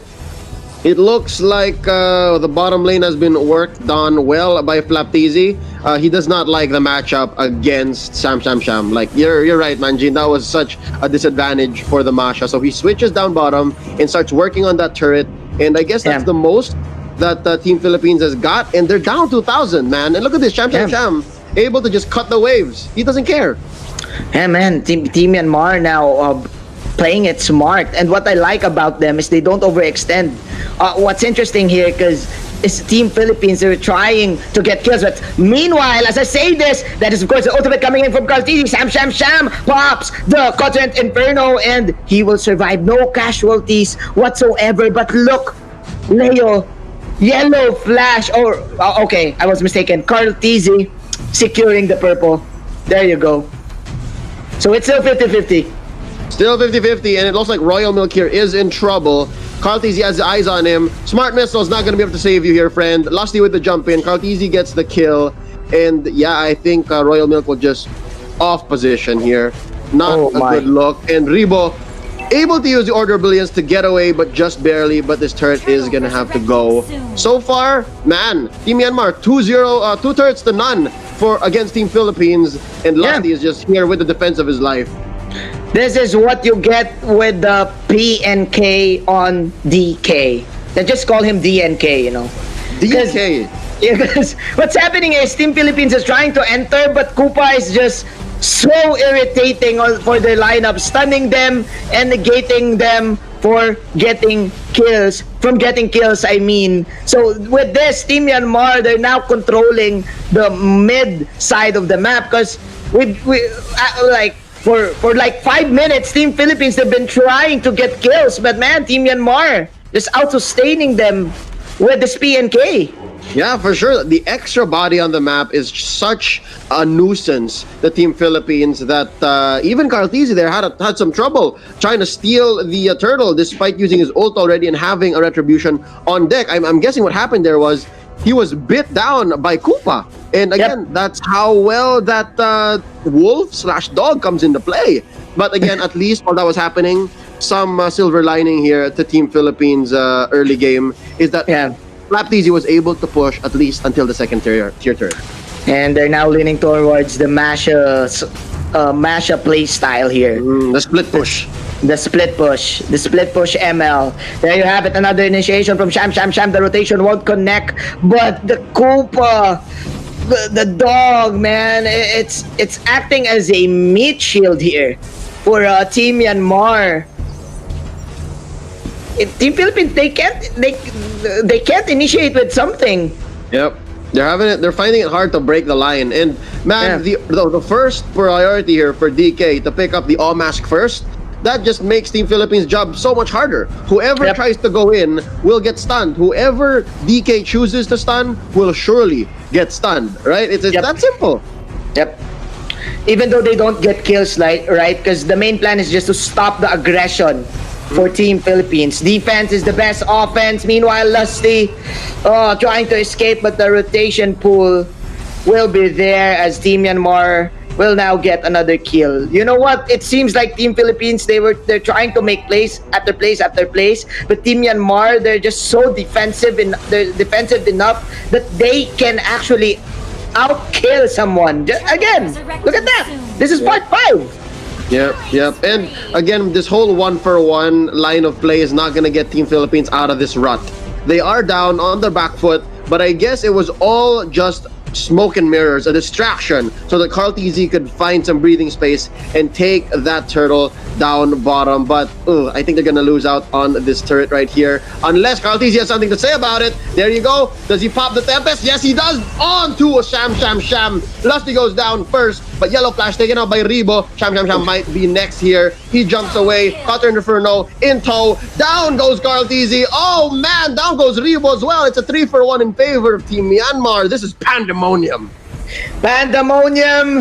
And DK is A-okay for Team Myanmar. They're now chasing Masha, but the dog is now out. DK using the PNK so well, and it's giving Team Myanmar the opportunity to take this game away for Team Philippines. What is the answer for Team PH, man? This is just too much.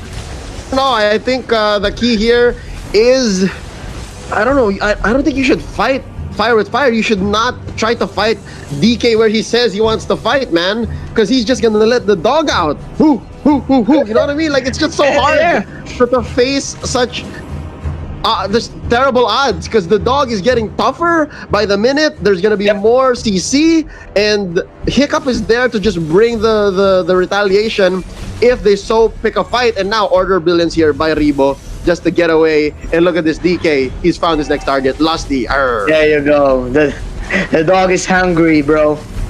Koopa is hungry. Oh my. Team Philippines are trying to make a play another here, but here comes another ejector. The range, the time exchange was good, but the rotation vacuum was better. Team Myanmar, ladies and gentlemen, they're chasing down Team Philippines and they're creating havoc. The dog is just too much. The werewolf in the night. Oh no.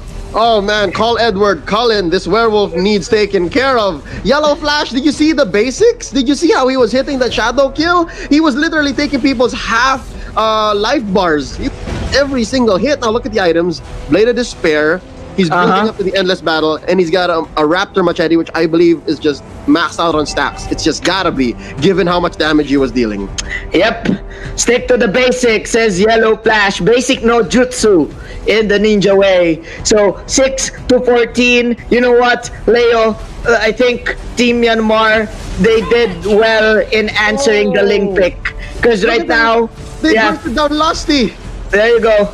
Because right now, I'm not really seeing any solutions here for Carl-TZ to pick up one. Because you cannot kill anyone right now, one-on-one, if you are Carl-TZ. So wow, Team Myanmar, this is actually a good lineup. We were mistaken. I was mistaken. Me too. To be honest, Yeah. me too. But again, these two teams. Oh, I gotta say, Yangon Galacticos showing us that it's not just the draft, my friend. It's not just the draft. So It's not these two just the teams, they deserve just as much as anybody to be in the playoffs. And this game right here is evidence of just that. Now, Yellow Flash, he seems to have unlocked the jutsu. Whoever he talked to, man, the comeback jutsu is real. And he's showing us here, taking this Lord as early as 12 minutes. This has gotta be it. It's so hard for the comeback to happen. Team Philippines, that is. But if ever it's gonna happen, I think it's gonna come from Flaptizi. It's gotta be the split push. It's gonna be because, man, Team Myanmar. Because what are the options here for Carl TZ, right? You have a retribution, so that means you don't have a purify. So there's no like answer here for Carl TZ to prevent getting stunned. Because you have the rotation, you have an ejector, the Koopa can stun you, the site can sometimes pull you. So man, Team Myanmar, they channel their inner chakra here and just summoned something, and wow. And now they summoned the Lord, and the Lord is now marching towards the mid. There you go. There's the ultimate coming in from Carl TZ. Is this an outplay though? He actually killed the Hayabusa, but the Lord is going ham in the mid tower. That is killing spree for DK again. He is letting the dog out, and the dog is barking. The dog is hungry. Few trying his best with the flamethrowers, but where's the damage? Nothing coming out from those flamethrowers, man. Team Myanmar. Team Philippines are trying their best.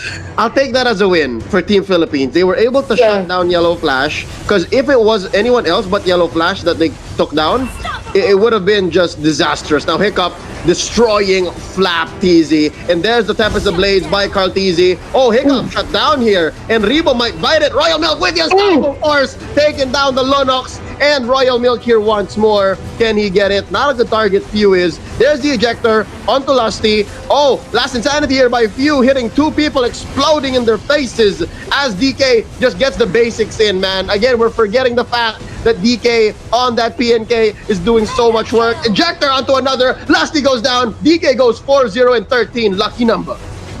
Oh my, DNK on the PNK made my day. Team Myanmar, ladies and gentlemen, just punishing this pseudo greedy split push lineup of Team Philippines.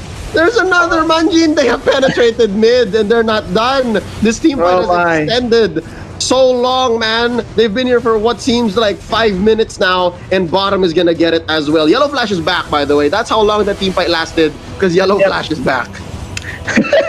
It's the whole death timer. It's the whole death timer of Yellow Flash. 21-8, man. Team Myanmar retaliating in this series, and they're not giving Team Philippines any chance of a comeback potential. Not easy. Caught out. Oh, yeah. Again, yeah, they're doing their best here, and it really just shows that Team Philippines, they're holding on. They're desperate, and again, they'll send the Flaptizi wherever he can find what could help them win, and it just wasn't there. He fell down 2-4-1. Score on Flaptizi here, and they've taken what, several towers on the map. No shame in that, but again, they only have one turret left, Manjin, and it looks like they want to go for it here. Team Myanmar, they're gonna go for their final siege. This is their ultimate defense here for Team Philippines. But look how tanky that dog is, Leo. He has the dominance ice, the thunder belt as well. So man, no one from Team Philippines can really like kill DK here. 0 deaths right now. Even Sham. So well, yes, is this the final siege, Leo? There you go. There's the ejector onto Pew. Pew just being the fate here for Team Philippines, but no, he will actually fall down. He will pop the immortality as Team Myanmar They're now setting up for the top lane, and the Lord is free for the taking, Leo. Here's what's interesting. I think after this little fight here, Cartesi with the Tempest Blade trying to get out of here. Oh, he almost went down. Just almost. And I think that's going to be a pause call. There you go. So there's a couple of options here that Team Myanmar can go for. They can force this top turret take, but it's going to take a while. Or they can possibly send DK and Yellow Flash or Royal Milk and a combination of two heroes to take Lord. That's what's interesting about Team Myanmar's lineup here. Not a single hero can take down Lord. Not like Team Philippines, wherein it can just be flapped easy. So there's that balance here. There's that kind of paradox that Team Myanmar has to figure out. But it's a good problem to have because they are ahead. Yeah. And the Team Philippines, it's going to be a climb for them to come back here. Because Sham and DK, their health bars are just way too high for Cartesi to burst them down. And you know what? You said a good point there, Leo. Because sometimes this is like one main problem in creating lineups. You know, is your lineup a good Lord taker, right? Because is your lineup good in taking down objectives quickly? So yeah, probably that's the problem for Team Myanmar, because their sustain is good, but they don't really have this tower takers. Well, probably except for the Hayabusa. But as I say this, never mind that, because Team Myanmar, they're now inside the base, and the tower and the top lane is now gone. Team Myanmar! They will now tie this series 1-1. It's gonna be okay for PNK's, for DK's PNK. Yeah, that's the rhyme. That's the rhyme. Definitely. Yeah, I said it. Like, no doubt. I think if we're gonna name MVPs, man, it's gotta be DK on that PNK. And he went in flawless, I believe. That was an amazing run for Team Myanmar. A little bit of a shaky start, but nonetheless, they found their footing, stabilized, and just plowed through Team Philippines here in this 15-minute bout. I would love to pick your brains on this matchup, but I'd like to call on our friend here, Rob Luna. Man, what a turn of events. How freaky was that? I could have sworn we were going to see a sweep, but nonetheless, Myanmar putting their best foot forward. Combat no Jutsu is real. 1-1. Rob, what do you think? What I think is that DK made Manjin's day really rise. The way he casted it was still sticking in my ear right now. But just like what Leah said, it's too freaky to see. I mean, game number one was somehow like a one-sided, and we thought that the Philippines could be able to close this one like as quick as what they did on game number one. But I think the Loye is still the hot pick for this man. I mean, Lusty is really having a hard time to zone out everyone from Team Myanmar. Take note, Team Myanmar doesn't even have a hard carry. They just have the Loyi and they have the PK. And everything was a disaster for Team. I mean, as we're looking at it, I mean, Carl TZ is very cautious going in, but as the moment he went in on a team fight, DK just would the Koopa would just go directly to Carl TZ, making it hard or making him to go out on his Tempest Blade. But what do you guys think? I mean, this game probably gonna be a glimpse of what might happen on our players, because Team Myanmar already secured their slot on at least secured top 2 here on Group B. So Leo, I'm so stoked. I really want to see more of these two teams to fight. But well, Team Philippines has one more series to play against Team Indonesia. Leo, what do you guys think? I think now the ball is in Indonesia's hands. Like, Indonesia here has a chance to knock out Myanmar.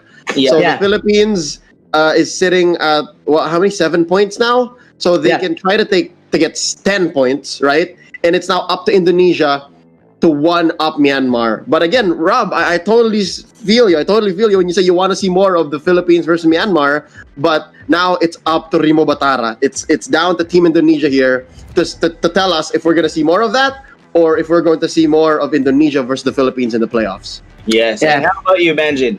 You know what? Leo said this last week in Group A, that the Popol in Koopa is the most important pick right now because of the control. And if you mix it up with the newest kid in the block, Lunox, like the Assassins, it's just no. The Assassins is a big no. If you're gonna play an assassin composition, you counter it with a Popol and Koopa and a Luyi. And man, you cannot really kill someone with the crowd control. So yeah, and back to what he's saying, I think there's now pressure coming in for Team Indonesia, but at least they know that like they still have a chance, right? Yeah. At least they had a little bit of breather, because I guess that they were hoping for like someone like for Team Myanmar to at least lose one game, like for them to catch up to the points. Yeah, so this puts Team Myanmar at 8 points now, right? Yes. 8 points for Myanmar, and the Philippines at 7. So Team Indonesia needs to close Team Philippines for a 2-0 just to get a tiebreaker for Team Philippines as well. So they have to lock down Team Philippines on 7 points for them to fight. Probably this might happen on the end of the series. I see. Yeah, so that's going to be probably another best of one if and only if Team Indonesia could close the game for a 2-0 fashion. Ooh! Now, it's not gonna be easy, but if possible, there's always a chance. There's always a chance. You know what? I thought that Team Philippines is now on top, but there's still a problem, because if Team Indonesia goes like ham, like to like get 2-0 games. Yes. Team Philippines will fall to the bracket. Yeah, there's still a possibility it might happen, and there's also one scenario in which for example, it's going to be a 1-1. That's meaning to say Team Indonesia will fall short. They cannot be able to get into the top 2. But we like what we've been saying, that if Team Philippines only manage to get one win against Team Indonesia, we will have another tiebreaker for Team Myanmar and Team Philippines tied at 8 points, just like what happened on Group A, Team Vietnam versus Team Malaysia. So before we head on to our commercial break, Leo, Manjin, do you have anything else to say before we go to a commercial break? That was super clutch for Team Myanmar. Props to this team. They negated the snowball score of Team Philippines, and good games. I'm excited. That's something new. We're not used to seeing those type of compositions. And congratulations to Team Myanmar. That's their last game, if I'm not mistaken, for this series, and hoping for the best for the team. So I'm still excited to watch more Mobile Legends, and we shall see each other later. Yes, definitely. Thank you so much to the teams in Group B. You guys are making it an interesting bracket, to be honest. And at this point, I still don't know who's going to be in the playoffs. So at least that's a good sign. And I don't mind being wrong when it comes down to the predictions, especially if the matches are this tight. And they're not necessarily long, right? They're both under 15 minutes, but they were both surprising in their own little ways. So with that being said, man, I just want to see these teams just bring their best foot forward. And I guess I'll see you guys in the playoffs. Yes, of course. We will be seeing you guys on the playoffs, but we would like to remind everyone that we're giving away $500 worth of Razer Gold Pins to the lucky fans throughout the event. Be sure to click the contest link in the chat to enter. Next series, Team Philippines once again versus Team Indonesia. We will have a few commercial breaks. Don't go away.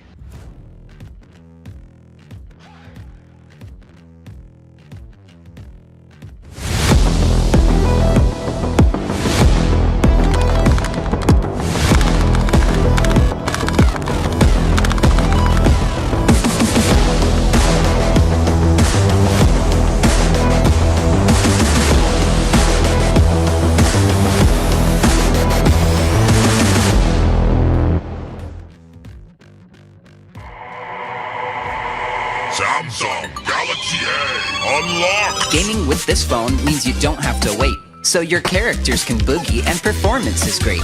Go Dragon, go Dragon, go, go, go, go Dragon.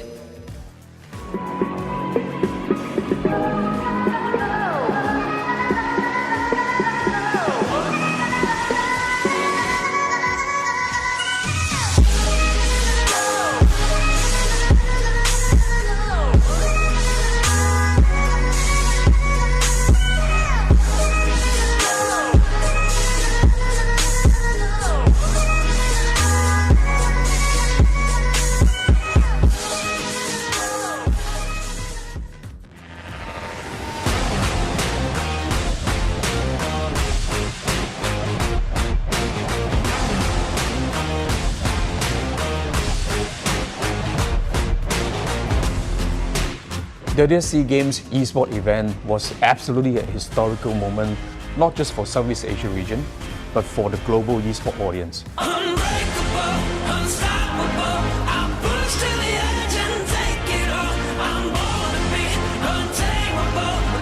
With our sight firmly set to establish eSport at Olympic Games as a vision of our CEO Minang, there are three focuses that we have to really go forward and have our vision established in the near future. The first is to grow our global eSport audience. Second is to establish the fundamentals, infrastructure, and local development among the country at the grassroots level. And the most scalable and sustainable way is to work with the eSport Federation, where they have the sole objective to develop this as a true sport in the country.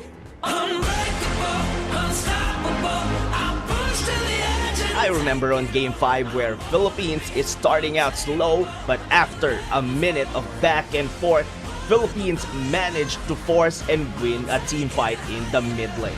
That crucial team fight helped the Philippines regain momentum and win the series. I am really excited to see the competition, especially with how it ended in SEA Games. Will Philippines defend their title, or will Indonesia stop them? I am also looking forward to other countries such as Myanmar to get their shot at redemption. အရင်နှစ်စီးကိန်းကတော့ကျွန်တော်တို့ဒီမြန်မာနိုင်ငံအနေနဲ့ဆိုကျွန်တော်2တင်း3တင်းသွားရတယ်ပေါ့နော်ကျွန်တော်တို့ဒီ Mobile Legends Dota AOV 3တင်းသွားရတယ်ပြီးတော့ကျွန်တော်အရင်အခုကျွန်တော်တို့ဒီစသွားတဲ့နှစ်မှာပဲ e-sport ကလည်းစပြီးတော့ပေါ်လာတာဆိုတော့လေမြန်မာနိုင်ငံအသင်းအနေနဲ့တော်တော်လေးတော့ကျွန်တော်တို့အထဲထဲကိုတော့တိုးလိုက်ရတယ်ဗျချိုးဘယ်လိုမျိုးပြောမလဲရလက်တီကတော့ကျွန်တော်တို့မကောင်းခဲ့ဘူးဗျဒါပေမဲ့သူတို့အနေနဲ့အကောင်းဆုံးတော့ဒီကနေပြီးကြိုးစားသွားခဲ့တယ်အရင်နှစ်တုန်းကလည်းကျွန်တော်ဘယ်လိုမျိုးပြောမလဲ MES ဘယ်လိုမျိုးမထင်မှတ်ဖ ene ကျွန်တော်ပို့ဘယ်လိုမျိုးပြောလဲအများကြီးပို့ပြီးတော့လုပ်ပြနိုင်ခဲ့တယ်ပို့ပြီးတော့လည်းကျန်းခဲ့တဲ့ပွဲအဲ့လိုမျိုးထိုးနီး၎င်းမယ်ကျွန်တော်ဒီနေ့မှလည်းဒီလိုမျိုး Razer SEA-Invitational ပွဲရလဲလာအောင်မယ်အဲ့လိုမျိုးပုံစံခန်းနာကြီးပဲထပ်ပြီးတော့လာအောင်မယ်ဆိုတော့ရှင်ပြိုင်ရတဲ့သူတွေဆော့ရတဲ့သူတွေပို့ပြီးတော့စိတ်လှုပ်ရှားမလို့ကျွန်တော်ထင်တယ်စောင့်နေကြတဲ့သူတွေလည်းများမယ်လို့ထင်တယ်ပြီးတော့တခုရှိတာက For Mobile Legends Bang Bang, the Razer SEA-Invitational will feature 10 teams randomly drawn into 2 groups, a best of 2 round-robin preliminaries followed by a double elimination playoff format. To me, the exciting part is to see them coming back with 10 nations this time participating in SEA-Invitation. It's for them to defend the title or to claim the title for the countries.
me do my two-step.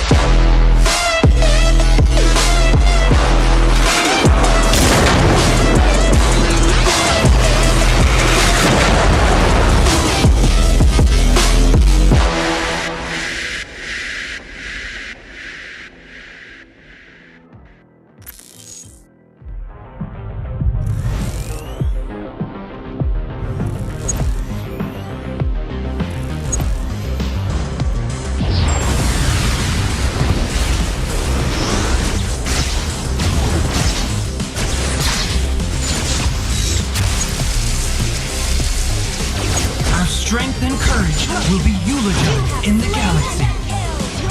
Faith is my unbreakable sword.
This isn't about fame, fortune, or following. This is a calling. This is desire. This is obsession. This is what it takes to win. The search for more speed, focus, control. This is more than a game. This is esports.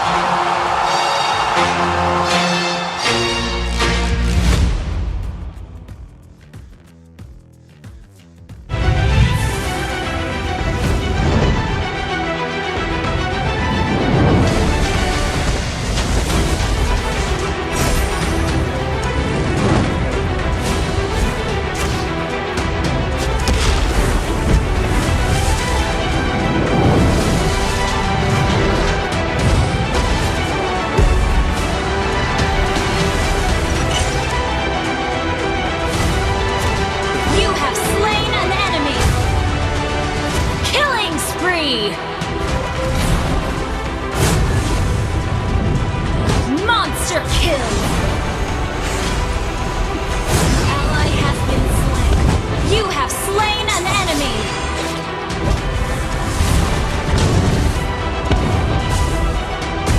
Mega kill. Legendary. Download for free Mobile Legends Bang Bang.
You love playing games, and you're always hunting for the best deals. Now you can get more back just from the way you pay. Introducing Razer Gold, the virtual credit for games and entertainment that rewards you back. With Razer Gold, you get to enjoy more savings with exclusive deals.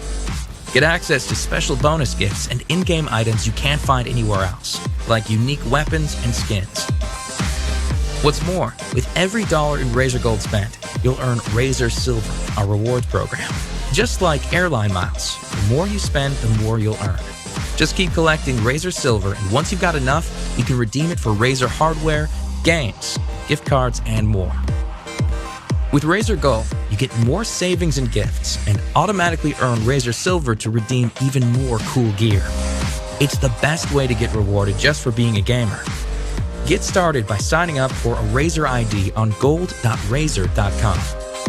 Take a moment to verify your account so it's totally secure. And that's it. Start filling up your e-wallet with Razer Gold and enjoy rewards with every spend. So how do you fill up your e-wallet with Razer Gold? It's easier than you think. We've got over 1 million partners and stores around the world, both online and offline, where you can top up your e-wallet with Razer Gold. Don't have a credit card? No problem. Reload your wallet by purchasing these Razer pins. You can easily find them at your nearest convenience store, supermarket chain, or pawn shop. Prefer to do things online? We've got you covered. Reload your wallet with your credit card, internet banking, and even your telco bill via direct carrier billing. Now that you're stocked on Razer Gold and you found something you'd like to purchase, here's how you pay with Razer Gold. Click on Pay with Razer at the checkout segment of your purchase. Log into your Razer Gold account and use your wallet balance to check out. If there's insufficient Razer Gold, simply reload your wallet with a specified amount via online banking, credit card, or buying Razer pins from a store. Here's a sweet deal to get you started. Create an account now and verify, and we'll reward you with 1,000 Razer Silver. Start getting rewarded and getting more back when you pay with Razer Gold now.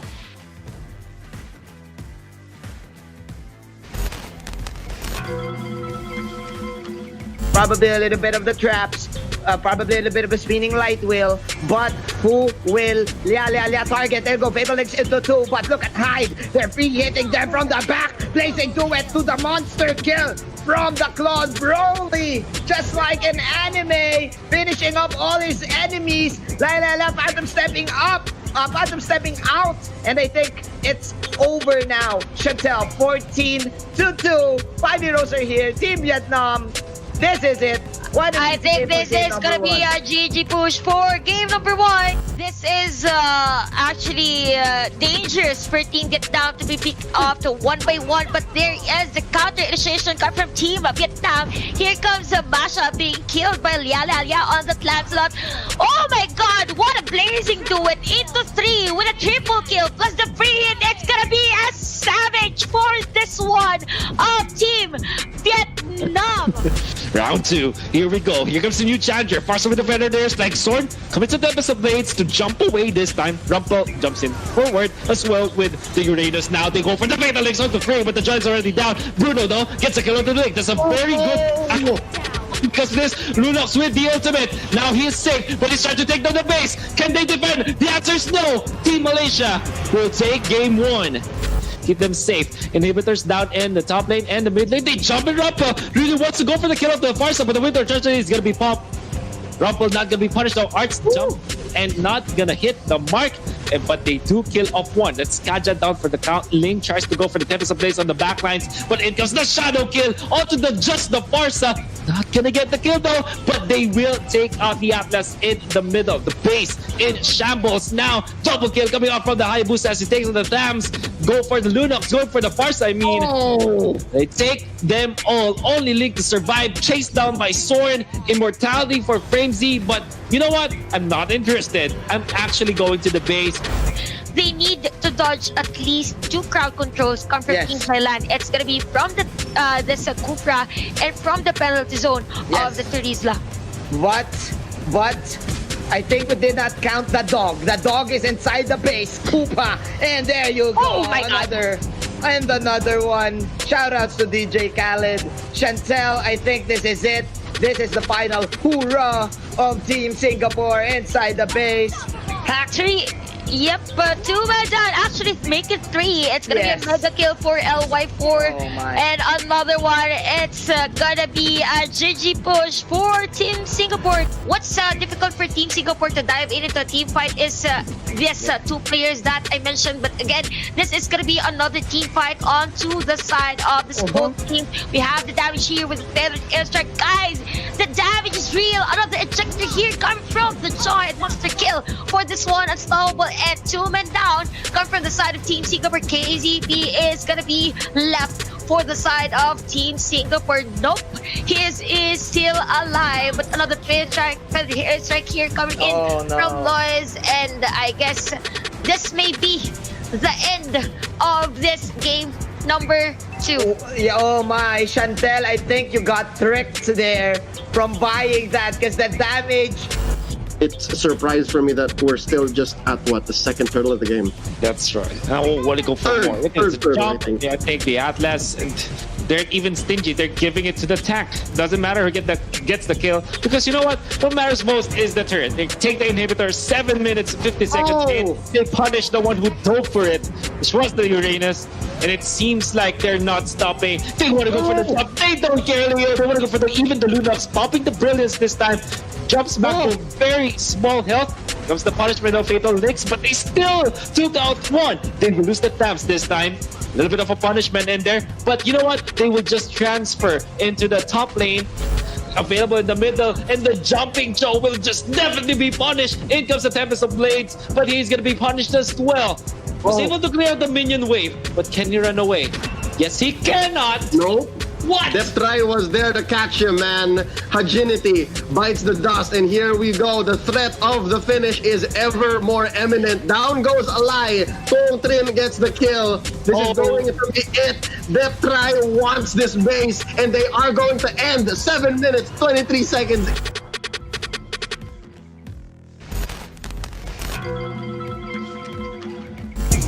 And can put up damage without even stunning the Uranus. Yep, they don't care anymore. I mean, they used Glorious Pathway as an engage, and oh my god, Framesy takes out Hajinity. How do you do it? Kimmy's got the rocket. Ladies and gentlemen, I think they can threaten the finish here. They're down 2 men. There's a minion wave down bottom. There's a minion wave in mid. This is 4 members. It's just... All right, down goes Dalinity. I don't think Alay can come in for the save. Targeting the base is Framesy. Bull goes down. This is over. Here's what's interesting, Manjin. I think the kind of damage that Team Thailand brings is just so specific. But hold up, wait up. Hajinity here really low. He does have an orange buff. He is going to have to back out here. This is going to be this one with the Puissance. And this fight has just gone all the way into the back. Tatsupong pops the immortality. But he is going to get the kick onto this one. Maybe the wrong target. And they are going to go for the turn. And now this one going to use the flicker and the roll it, jump. And wait up. Look at this. Framesy using the shadows. Where can he pop the ult? Down goes this one though, and now they are going to threaten the push here. That's 1 out of Team Thailand to help defend, and this turn is going to be the target. That's a good kill right there on to the structure by Tatsupong. Hold up, wait, down goes Mizzy Ming. Hajinity gets the kill. Haroro taken down as a revenge kill by Framesy. I'm surprised Framesy's still alive. Dolinity now, he's still at half health, but no! Yeah, and actually we have Sync here on the side lanes. I guess he's ready to go for a gank here or assassinate a player coming in from Team Malaysia. Although the Lord here is onto the middle lane of Team Singapore. We have the Maleficor being built here by Fix of this for his Ling. Although Zink is on a 1v1 onto the top lane. Rumpe getting a kill on his Kufra, guys. Lord is defended on this one, although Team Singapore has no inhibitor turret against Team Malaysia. Oh my god, what a wheel of the dragon, killing in LY4 onto this game, and I guess this is it for this one. Team Malaysia winning against Singapore. Wow, conversion rate through the roof, a wipeout resulting in what? Countless number of turrets, possibly another kill here onto Ozoroveki. Pops the Winter Truncheon, has the immortality, gonna use that up to Rumple using his ult on nothing. I saw that. Now down goes the Luo Yi. Arts is gonna follow up, but he's gonna get the hell out of dodge. Down goes another. It's Feeks, ladies and gentlemen, and they're trading out for Sana, but that's just 1 in favor of 2 here. Team Singapore, they're feeling it. Victory is just a few inches away, and they get it. Team Singapore evens it out. But nevertheless, now bottom lane Team Malaysia is gonna go there. Arts just jumps, not gonna catch anyone. In comes the Popple and Koopa just poking at this moment, but they cannot fend off the push from Team Malaysia as Ozoroveki and Rumple are aggressive now, man. Gene, can they get more out of this? They have already lost the they've already taken the turret, and it's just 8 minutes. You still have the turtle alive, the third turtle. This is so fast, ladies and gentlemen. There we go. There's some goes Fatal Links on 2-2, but the Origin Brilliance is there. Ozoroveki boxing out 2 heroes. Wow. The other guys are just dying from the back, and now it's a Roger still defending their base, but that will be a monster kill coming in from Lu Yi. I think they're just delaying the inevitable. Team Brunei. Oh no, this is looking bad. Team Malaysia ending this game. There you have it. The cherry on top. Team, you can't do that to me. Says, don't do that to me, man. Don't do that to me. Don't do that to me. Really funny. But you know what's not funny, man? Team Brunei might lose their inhibitor turret in the middle. Dolity gonna be caught by the members of Team Malaysia, but in comes the last insanity. Fatal Links for the counter. They were able to fish out this carry though. And Team Malaysia would lose their core without the Selena, without the carry. There's not much damage, but they do have control. There's the shutdown. Nice way of the dragon to control the Ling. 3 kills going in favor of Team Malaysia, and an inhibitor as well up top. I really thought that Team Brunei can come back from this, but look at the pickoff though. Yeah, but Hajinity, he got excited. He got excited, man. He thought that they can come back, but no. Team Malaysia, yes, we can do that to you, because Team Malaysia will sweep Team Brunei.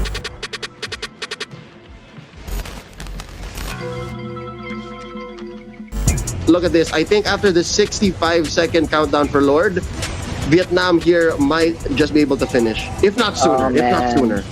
Yeah, dude, I kind of agree with you that, like, Vietnam can actually give 2 free kills right now.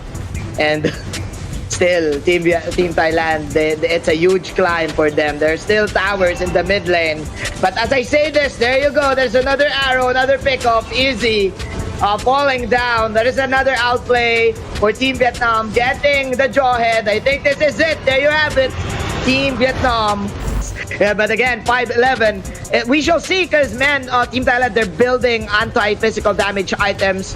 I've seen the Dominance Ice and the Antikiras, but of course, we will talk about that later, because we're going to have a fight here in the mid lane.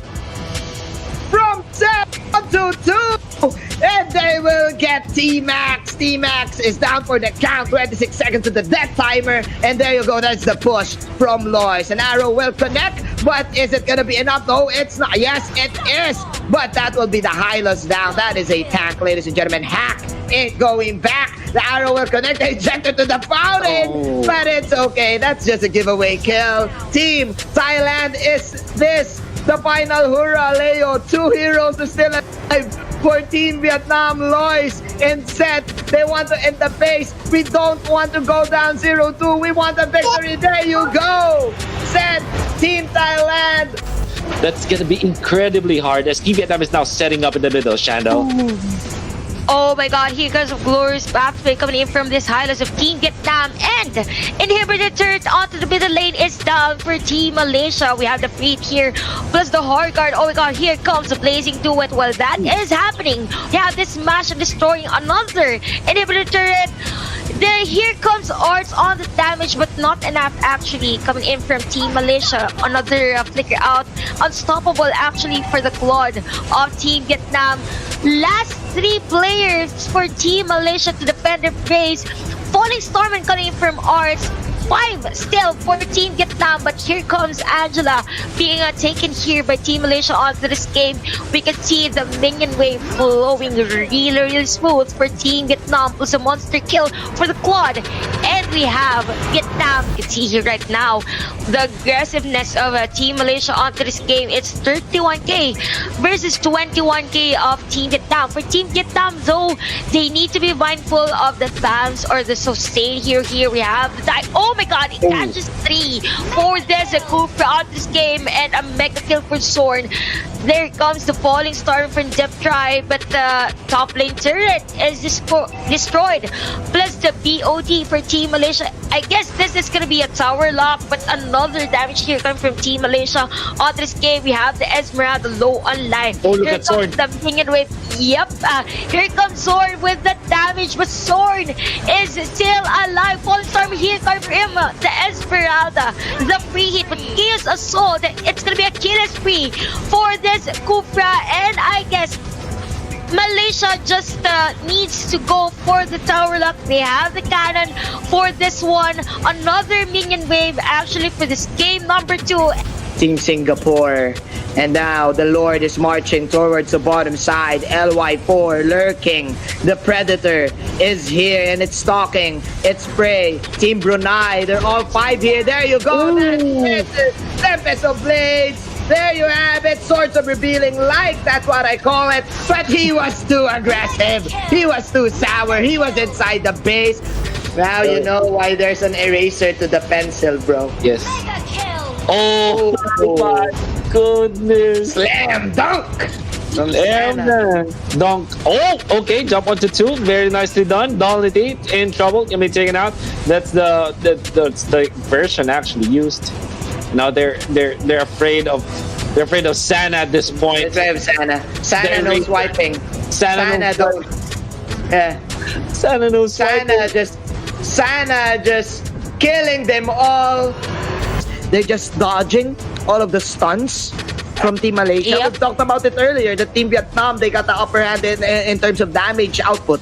So yeah, what they need to do is just dodge out all the crowd controls. There you go with the touch for the Lunox, but the Claude is now on a monster kill streak, so it's not stopping him from putting in more damage, especially in the towers.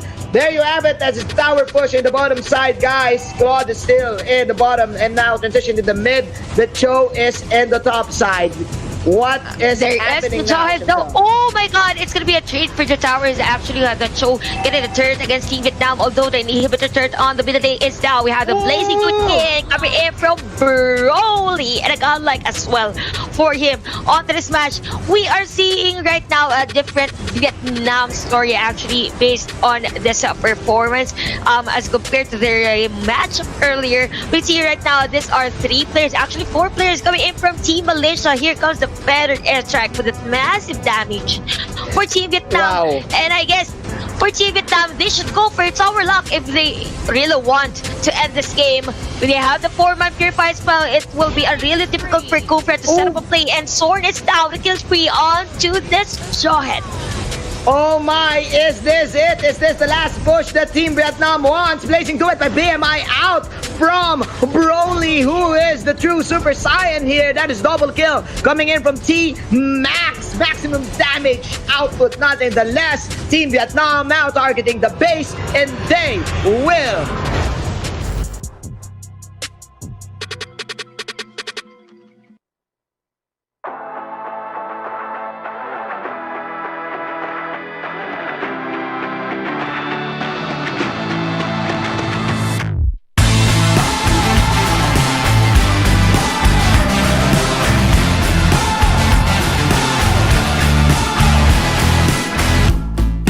What is right? What is wrong?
probably a little bit of the traps, probably a little bit of a spinning light wheel, but who will target? There go Fatal Links into two, but look at Hyde. They're free hitting them from the back, placing duet to the monster kill from the Claude Broly. Just like an anime, finishing up all his enemies. Phantom stepping up. Phantom stepping out, and I think it's over now. Chantel, 14-2. 5 heroes are here. Team Vietnam, this is it. I think this is gonna be a GG push for game number 1. This is actually dangerous for Team Vietnam to be picked off to 1 by 1, but there is the counter initiation coming from Team Vietnam. Here comes Masha being killed by Lia on the Lancelot. Oh my god, what a blazing duet into 3 with a triple kill plus the free hit. It's gonna be a savage for this one of Team Vietnam. Round 2. Here we go. Here comes the new challenger. Far with the defender there. Like Sword coming to the of blades to jump away this time. Rumple jumps in forward as well with the Uranus. Now they go for the Fatal Links onto 3, but the Giant's already down. Bruno though gets a kill on the link. That's a very good because this Lunox with the ultimate. Now he is safe, but he's trying to take down the base. Can they defend? The answer is no. Team Malaysia will take game 1. Keep them safe. Inhibitors down in the top lane and the mid lane. They jump in. Rumple really wants to go for the kill of the far side, but the window treachery is gonna be popped. Rumple not gonna be punished though. Arts jump and not gonna hit the mark, but they do kill off 1. That's Kaja down for the count. Ling tries to go for the Tempest of Blaze on the back lines, but in comes the shadow kill onto the Farsa. Not gonna get the kill though, but they will take out the Atlas in the middle. The base in shambles now. Double kill coming off from the Hayabusa as he takes on the Thams. Go for the Lunox, go for the Farsa. I mean, they take them all. Only Link to survive. Chased down by Sword. Immortality for Framesy, but you know what? I'm not interested. I'm actually going to the base. They need to dodge at least 2 crowd controls come from Team Thailand. It's gonna be from the this Kupra and from the penalty zone of the Turisla. But I think we did not count the dog. The dog is inside the base. Koopa, and there you go. Oh my god. Another one. Shoutouts to DJ Khaled. Chantel, I think this is it. This is the final hoorah of Team Singapore inside the base. Actually, yep, 2 men down. Actually, make it 3. It's gonna be a mega kill for LY4. And another one, it's gonna be a GG push for Team Singapore. What's difficult for Team Singapore to dive into a team fight is this 2 players that I mentioned. But again, this is gonna be another team fight onto the side of this both team. We have the damage here with the favorite airstrike. Guys, the damage is real. Another ejector here coming from the giant monster kill for this one. Unstoppable and 2 men down come from the side of Team Singapore. KZP is gonna be left for the side of Team Singapore. Nope, his is still alive, but another airstrike here coming in from Lois, and I guess this may be the end of this game number 2. Oh my, Chantel, I think you got tricked there from buying that because the damage. It's a surprise for me that we're still just at the second turtle of the game. That's right. Now what to go for more? Third turtle, I think the Atlas, and they're even stingy. They're giving it to the tank. Doesn't matter who gets the kill, because you know what? What matters most is the turret. They take the inhibitor 7 minutes 50 seconds in. They punish the one who dove for it, which was the Uranus, and it seems like they're not stopping. They want to go for the top. They don't care, Leo. They want to go for even the Lunox, popping the Brilliance this time. Jumps back to very small health. Comes the punishment of Fatal Links, but they still took out 1. They will lose the taps this time. A little bit of a punishment in there, but you know what? They will just transfer into the top lane. Available in the middle, and the jumping Joe will just definitely be punished. In comes the Tempest of Blades, but he's gonna be punished as well. Was able to clear the minion wave, but can he run away? Yes, he cannot. Nope. What? That try was there to catch him, man. Hajinity bites the dust, and here we go. The threat of the finish is ever more imminent. Down goes Alai. Tong Trin gets the kill. This is going to be it. That try wants this base, and they are going to end 7 minutes, 23 seconds.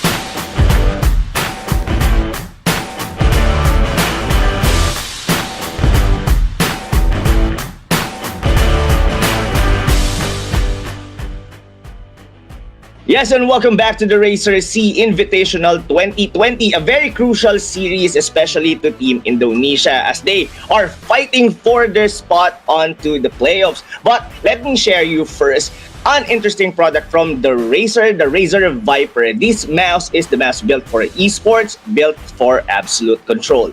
Control the outcome of any battle with a gaming mouse that combines high precision, a cutting-edge lightweight body, and the fastest actuation in gaming.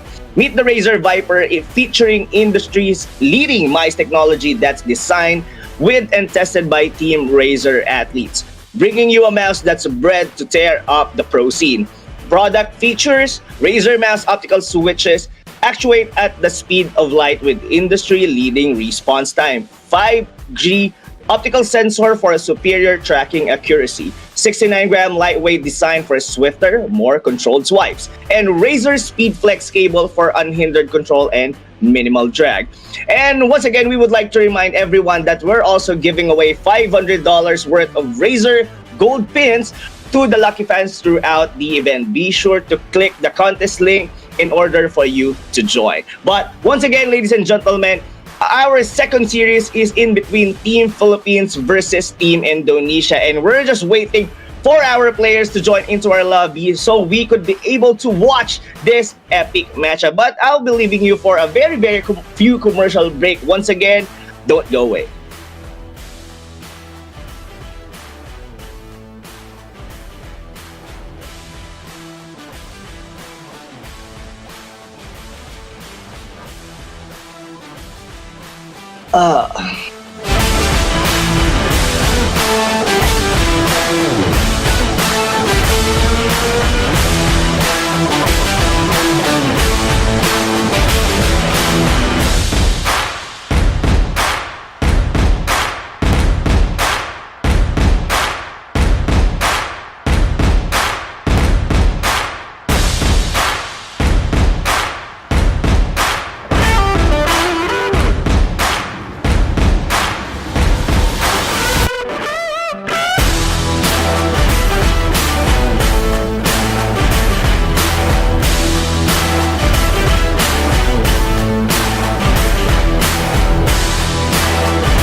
And yes, the long wait is over as the Razer SEA-Invitational 2020 will be back again for the second series in between Team Philippines versus Team Indonesia. I'm not going to take so much of your time. I would like to have my fellow caster here, our beautiful casters, Chantel and Wolf. How excited are you on to the upcoming series?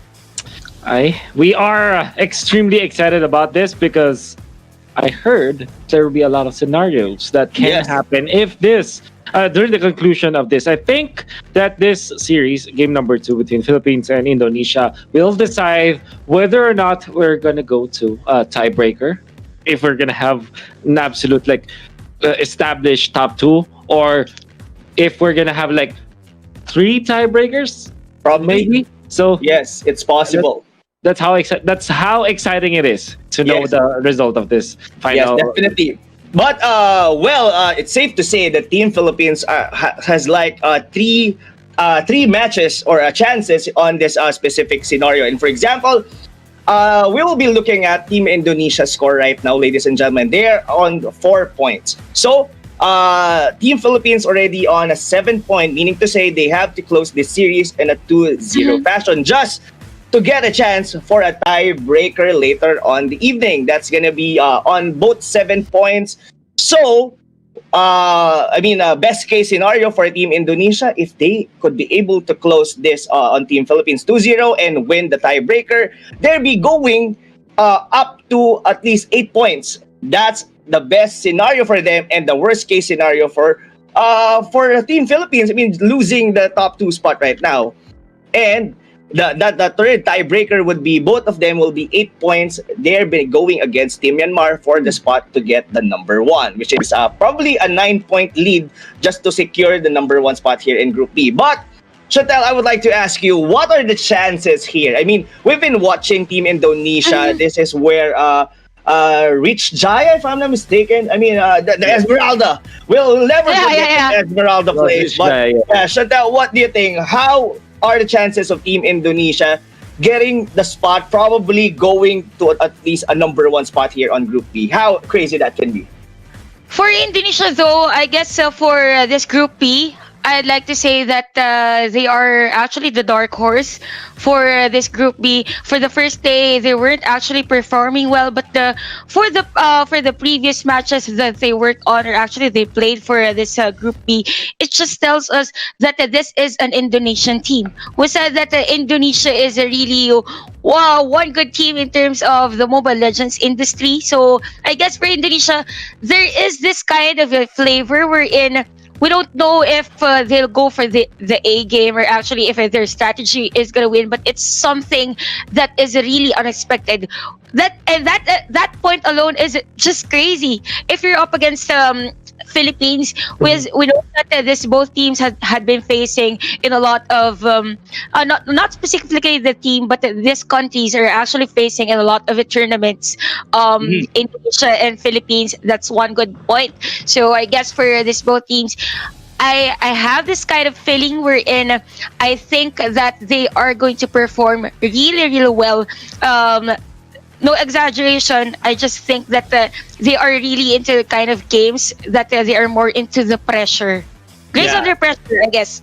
Yes, definitely. Well, in terms of the country itself, for a Team Indonesia about Mobile Legends, this is far by, I guess, the country, one of the, if not the biggest. The community in this country is really big, and I really like what Chantel did say, is that the teams on Indonesia are well, in terms of pressure, they could be able to handle it. There are even local tournaments, even this is an international tournament, and there are a lot of teams in this country that really has the chance to be able to pull off something like this. But we might actually have to ask Wolf right here.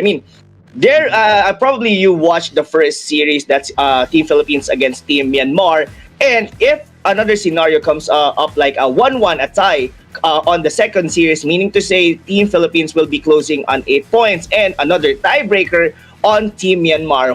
What do you think about what happened on the first series, first game? Team Philippines went on a roll. They're very hot, and suddenly losing the second game. Well, what do you think? What happened on that specific series? So I think that specific game was a game that you can say there can be studied already by other teams. This exact draft is, if not exactly the same, almost the same with what they did 2 days ago.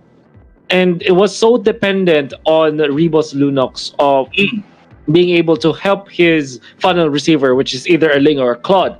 And there was a perfect read coming out from Team Myanmar when they applied the pressure.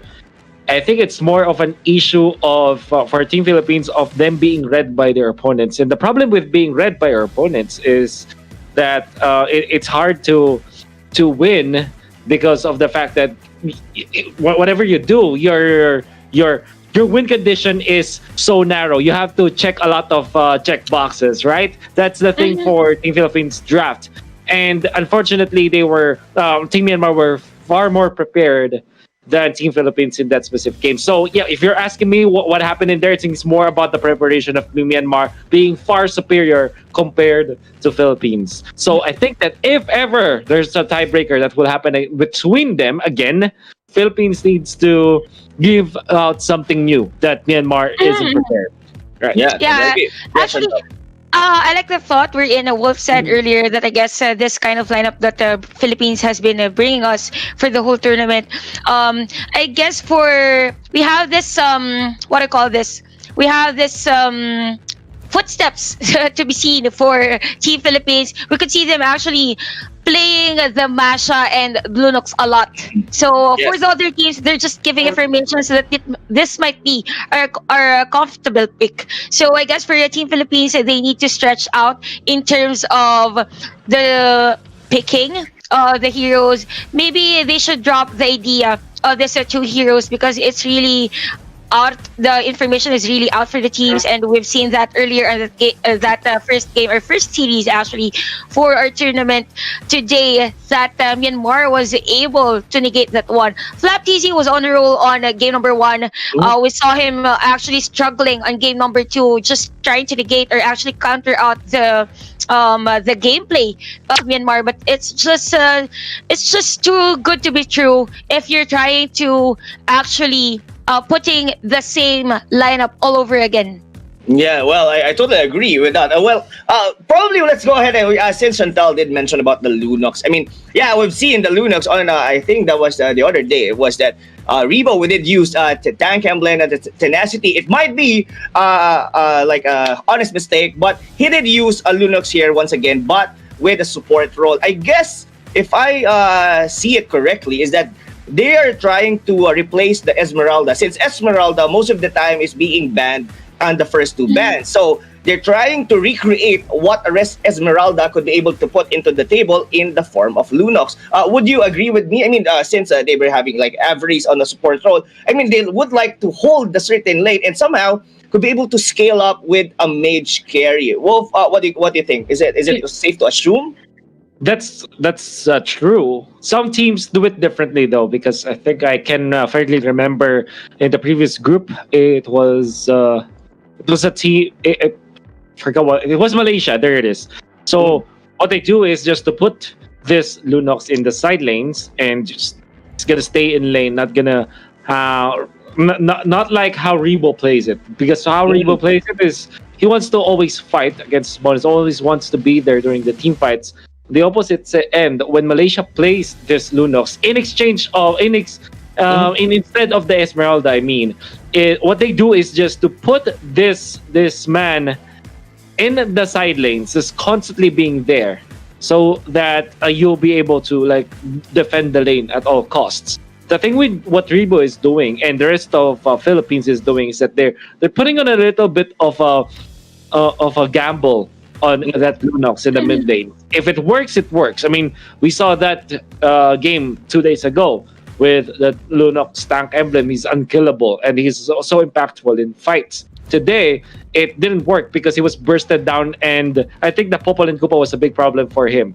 So to answer your question, yes, this is sometimes a substitute for the Esmeralda, but probably this is a different flavor for Bren Esports. This is their own style of playing the Lunox, and it might work or not. Unfortunately, it's not up to us to decide if it will work or not. It's going to be entirely up to them. Definitely. I totally agree with Walt, but it's really up to for Team Philippines to shape up this second series. This is a very crucial team matchup in between Team Indonesia versus Team Philippines. I'll be leaving you two because this is going to be an epic one. Chantel and Walt, take the floor away. Or your floor is yours. We're gonna take everything, Rob. The floor, the stage, everything, the stage. As we are now headed into the draft, Philippines versus Indonesia, game number 1 of this best of 2 or a 2-game series. And I think I cannot stress enough how important this is for both teams, particularly for Philippines, since they need the 2-0 so that there will not be any tiebreakers whatsoever. Chantel, what are you expecting? Are we going to see another Lunox coming up from Philippines, another Claude perhaps? What do you think is their priority at this game? For Philippines, though, for their lineup or strategy recently, I'm guessing that there is going to be a no Lunox pick for this one. I'm thinking of more of a physical type of lineup. We saw that earlier in the game number 1. So for Philippines, there's this tendency for them to go really beyond or go off their limits in terms of their drafting phase. For Indonesia, though, I'm guessing that they're really prepared for the team fight. Their lineup is going to be a really on the team fight oriented kind of lineup. Although for Indonesia, they will ban out the Ling. So this is actually good ban, knowing that Carl TZ or the TZ brothers are known to be using this kind of hero. Though for Philippines, they will ban out the Luoyi. So this is actually good to ban for Philippines because this is the certain hero that was a part of the lineup of Myanmar earlier that actually won against them. Yeah. Now, the Claude has been banned to go with it, Chantel. And on the other side, it's Ling and Uranus, which kind of tells me it's either the Selena or the Esmeralda as picks for Indonesia. I think more importantly, they pick Esmeralda instead. And there it is. Now, Philippines will pick between either getting the Selena this time or maybe the Popolin Kupa. If it is a Kufra, maybe this is just instantly Popolin Kupa. Fighter. Or a fighter, yep. Or maybe on the silence or on the sustain. I guess for Team Philippines, they need a certain hero to counter out this Esmeralda. We know that Esmeralda really spikes up in terms of damage. And speaking of which, it's going to be the Thams here for Team Philippines, a good fighter for the sustain plus the damage of the early part of the game. Yeah. We saw them, actually different teams are taking out this are actually taking this Thams because of the potential in the Thams taking out all the damage and literally standing strong in terms of team fight. For Indonesia, though, there are a lot of options for them in terms of the either fighters. The X-Borg is still open though, and the Jawhead, yes, and the PK. So nice pick if ever this is taken by Indonesia. Yep, we have the PNK. Actually, for Philippines, I'm kind of interested on how they will negate this PNK. Earlier, they went for the X-Borg against the PNK in terms of team fight, and it literally has no damage on the latter part because the PNK together with the items, the core items, the tanky items, it is just one hell of a hero that is difficult to burst.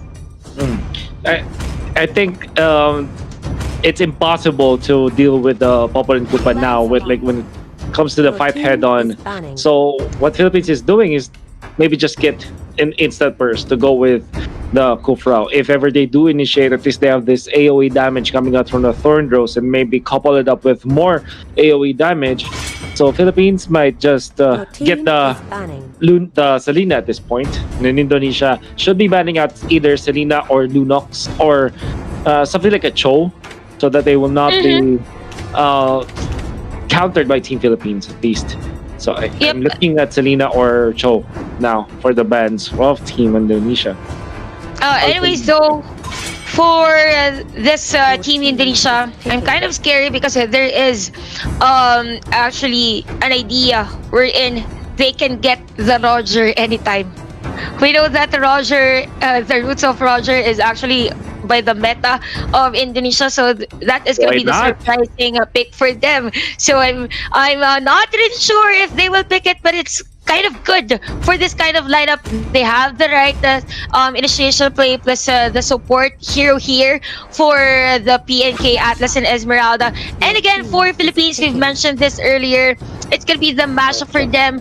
It was effective actually in countering on taking the orange buff. So the question here for Philippines, are they gonna be able to sustain Masha up until the late game? Yeah. So maybe they pick up Angela last, or maybe something like Selena, right? Now for Indonesia, I think it's good now to get a Joe head so that they can combo it up. It's good versus the Thams. It's decent versus the Masha. You go carry and X-Borg at least to deal with Kufra and have the AoE damage. Kufra would have been good for Philippines as well. So now I guess you want to go either Lunox or something like Sicilian. You need or Valir for Philippines. Yeah, Valir. Yeah, Valir is good. It could be good actually. Yeah.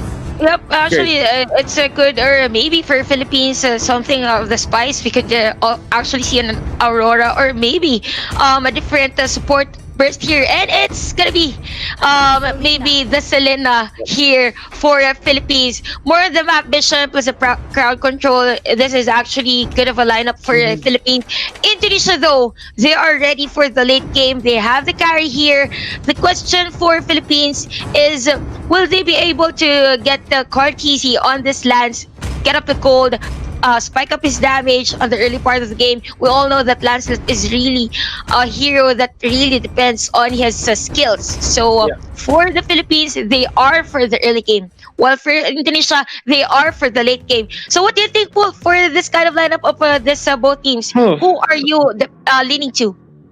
So in the latter stages, the Masha will be unstoppable. I'm not seeing any good like wave clear that will not compromise the positioning coming out from Team Indonesia. So if they don't control this this Masha, it will be bad news for Indonesia. But then again, early game, it's a little bit of a toss-up for me, honestly. It's more, it's just, what I'm about to say is so cliche, but it's always dependent on the first rotations. I think Team Indonesia, after watching that series of Philippines versus Myanmar, maybe they have found out how Philippines operate. And honestly, if you're looking at their games, their past 2 games or 3 games, 3 series, Philippines, they have a standard rotation, and that might not be good in this matchup. You can expect Team Indonesia to shut them down early on, and if Philippines don't hold their ground, they're gonna be defeated so easily by Indonesia. Yep, that's right. So I guess for Team Philippines, they really need to win the early game for this Lancelot to be activated early on for this game. But again, it's Team Indonesia versus Team Philippines. We've mentioned and discussed this earlier that this series is really important for our teams for the winning situation, in order for them to go for the playoffs. Here again for Flap TZ on his Masho. We mentioned earlier that he is really good for the skill. Oh, he steals it actually, and I guess for Indonesia, that's actually a delay for them. He goes in under the turret, guys. What's good? Smart. Was it real life? Yep, that's so smart. That was smart because technically he is invulnerable in a way. That was very nice timing coming out from Flat TZ, taking advantage of that. How do I say this? That was a buff on the Masha before, when we are seeing just the regeneration of life from the Masha is just so easy. Now Team Indonesia, unfortunately, they weren't able to read what Team Philippines wants to do in the early stages of the game, and Team Philippines are now leading by about 400. When it comes to XP, they're leading by a lot. In fact, they're leading by more than 1,000. And with that kill, Team Philippines have cemented the fact that the early game is theirs. Oh, that's actually a nice rotation coming from Team Philippines. You could see them getting all the buff. We have Revo with that violet buff together with the Lancelot. So it is actually a delay for Team Indonesia right here. We know that carry needs to be really funneled for Team Indonesia. So I guess they should actually defend or actually time those buffs for them to be able to get all those. But again, another kill here for Team Philippines. It's gonna be 2-0 for them. Nice rotation, nice aggressiveness. They have the PNK. They have the PNK for their enemy team, and they're actually negating it early on for this game. And in the middle, that's too deep, and it's gonna be a kill for Philippines here. Carl TZ now on level 5 as compared to the carry who has 1 death for Team Indonesia, still at level 4. Now, you can see they want to go for more as they take them down. The problem with Popol and Koopa is that it's so weak when it's just level 2 or level 3. Without the ultimate, it's so easy to pick him apart. Now, in comes the Lancelot. Cartesi with the power play gets the Esmeralda down. Just a number. That's the carry trying to go for a kill, but with the outplays from both Cartesi as well as Lusty, they are able to run away, not punished by the carry at all. Philippines gets more out of the early game that they've already won. It's 5-0, 3 minutes in, and you cannot ask for a better start for Team Philippines now. Yep, actually for Team Philippines, this is a really good start. This is a one hell of a gap in terms of gold. So I guess for Team Indonesia, all they need to do is to protect the carry, or else it'll be difficult for them or hard for them to get this one. But here on the top lane, it's going to be 3 players. We have the flicker out for Rich Shaya, but Lusty is there for the crowd control and secured kill by Philippines against Indonesia. 6-0 is the score. No kill yet coming in from Team Indonesia. I guess they're having a hard time with this kind of aggressiveness we are seeing from Philippines. To the bottom though, they want to go for Flat TZ, trying to burst him down. The control is there. Flat TZ kind of turns it around, and it's already job well done from himself, because now Carl TZ will be able to clean up. Oh, what a jump from Lusty, catching 2. Atlas on to the Lancelot, will be able to punish him, but in the end, the trade-off is still bad for Indonesia as they will lose Siko. That is 4-2 Philippines, securing that better trade-off. Although maybe the only good thing about this is that Rebo and Lusty was the final ones to survive, but with that stun of the Rich Jaya, it's technically a wipeout from Team Philippines. 11-2 is the scoreline, with a lot of gold in the back for the Filipino squad. We're actually liking the gameplay of Philippines right now. They're ready for the backup whenever one player coming in from their team is actually not in a good position. So far for Indonesia though, what's lacking for this team is they're just being reactive with the rotation of Team Philippines. I guess they should actually focus on getting on the side lanes, because the more that they are being reactive, the more that the Flap TZ is gonna scratch those turrets. We can see how the top lane is actually destroyed by Team Philippines, and we know that Flap TZ, I've actually called him the employee of the month on one series, because he was literally just doing the objectives for Philippines.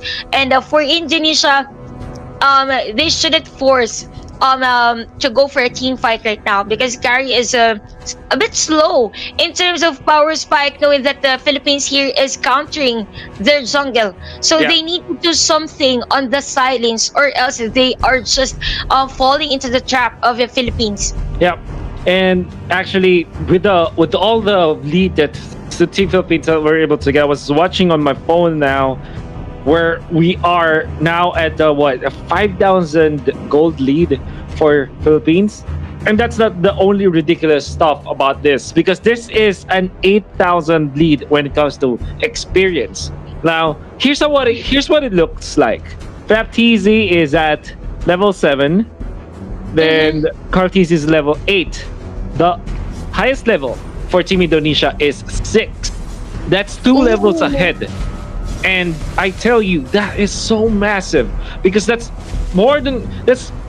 actually equivalent to 1 extra item when you think about the damage output for the entirety of Philippines. And Cartesi is so confident that he will dive reach Gaia. There's the Star Moon. What a timing from the Cartesi. He's not gonna be able to take this. Oh, Milagris, don't poke the Lancelot. You can be taken out by Cartesi if you overstay, and Team Philippines are able to get the turret up top.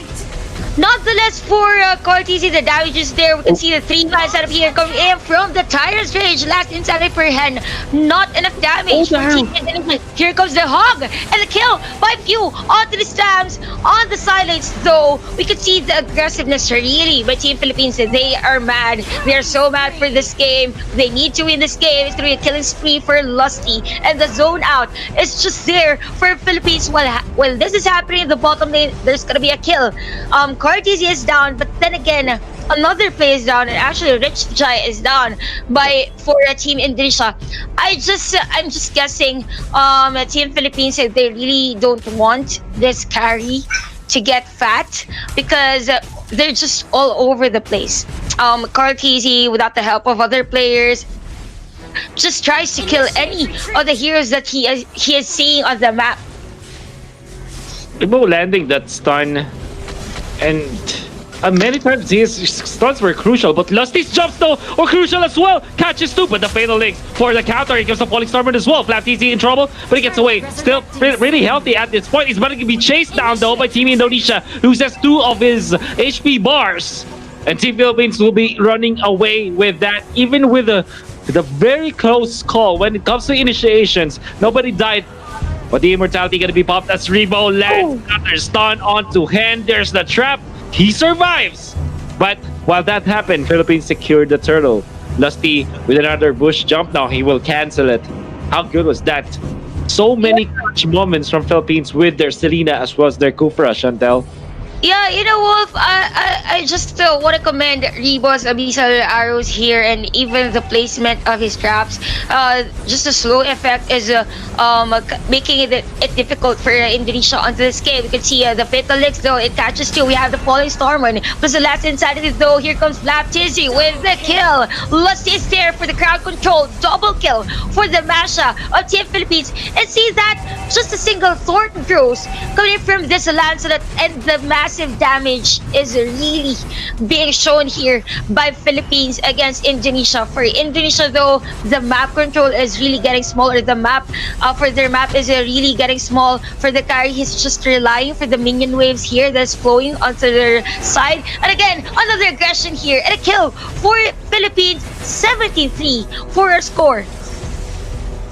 This is really bad for Indonesia. Even Popol and Koopa, I mean, the Wolf is not having a good time. In fact, Rebo is not preserving his stuns. Now look at that! No more Firago armor. But just one pop. Now Kalkisi goes in! Takes down the Popol and Koopa. Now they jump for more. They can get the Esmeralda, and they will. Fatal is number 2. Lancelot is down as well as Masha. Very good shutdown coming up from Indonesia as they take out 2 cores from the overly aggressive Team Philippines side. And that's definitely a mistake from Team Philippines. Even if they were able to get 2 important kills against Team Indonesia, this is not the time to dive overly against their opponent. Yeah. I actually like the word overly, because that was dangerous for Philippines, knowing That's that this Team Indonesia has the carry for the DPS. We could see Rebo actually for the map mission. Here comes a flicker for the PNK, and they are not able to actually get Rebo of Team Philippines. For Team Indonesia though, we could see the light in terms of team fight. The fatal links of Zico, it's just there. He gets, I guess, 3 or 4 players in terms of team fight. They just need this carry to go online, or maybe the export with the glowing wand, or even the ice queen wand. But then again, Lusty comes in for the job. The aggressiveness is just there. While this is happening, Philippines is taking the objective, and Rebo with the damage. Massive damage, guys. Oh, fatal links. Catches 2. Shut down here. Rebo is down. Lusty is down. But here comes 3 players of Team Philippines. No, they're gonna back away. It's difficult for them, or it's sketchy for them to just go in and go for a team fight. I'm actually surprised that Team Indonesia are able to get 2 kills. But I guess Team Philippines with their supports, Lusty and Rebo, technically speaking, are supports for the team, not the cores of Philippines. They were happy to sacrifice themselves just so the cores will be able to get the Lord.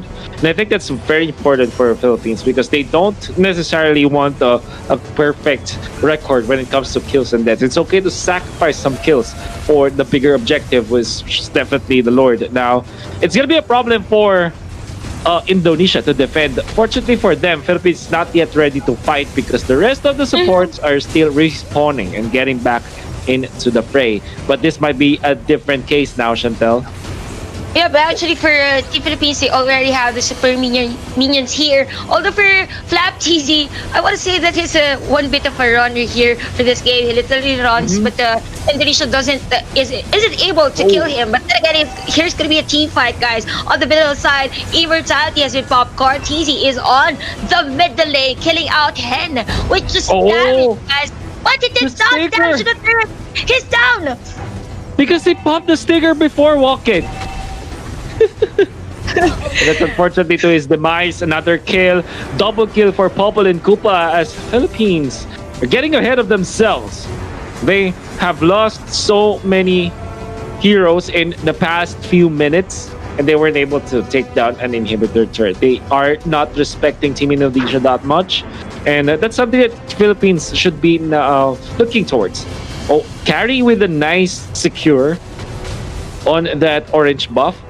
I just want to say, Chantel, though, the Team Philippines needs to respect Indonesia more because the track record of Team Indonesia in this specific tournament is almost always about comebacks.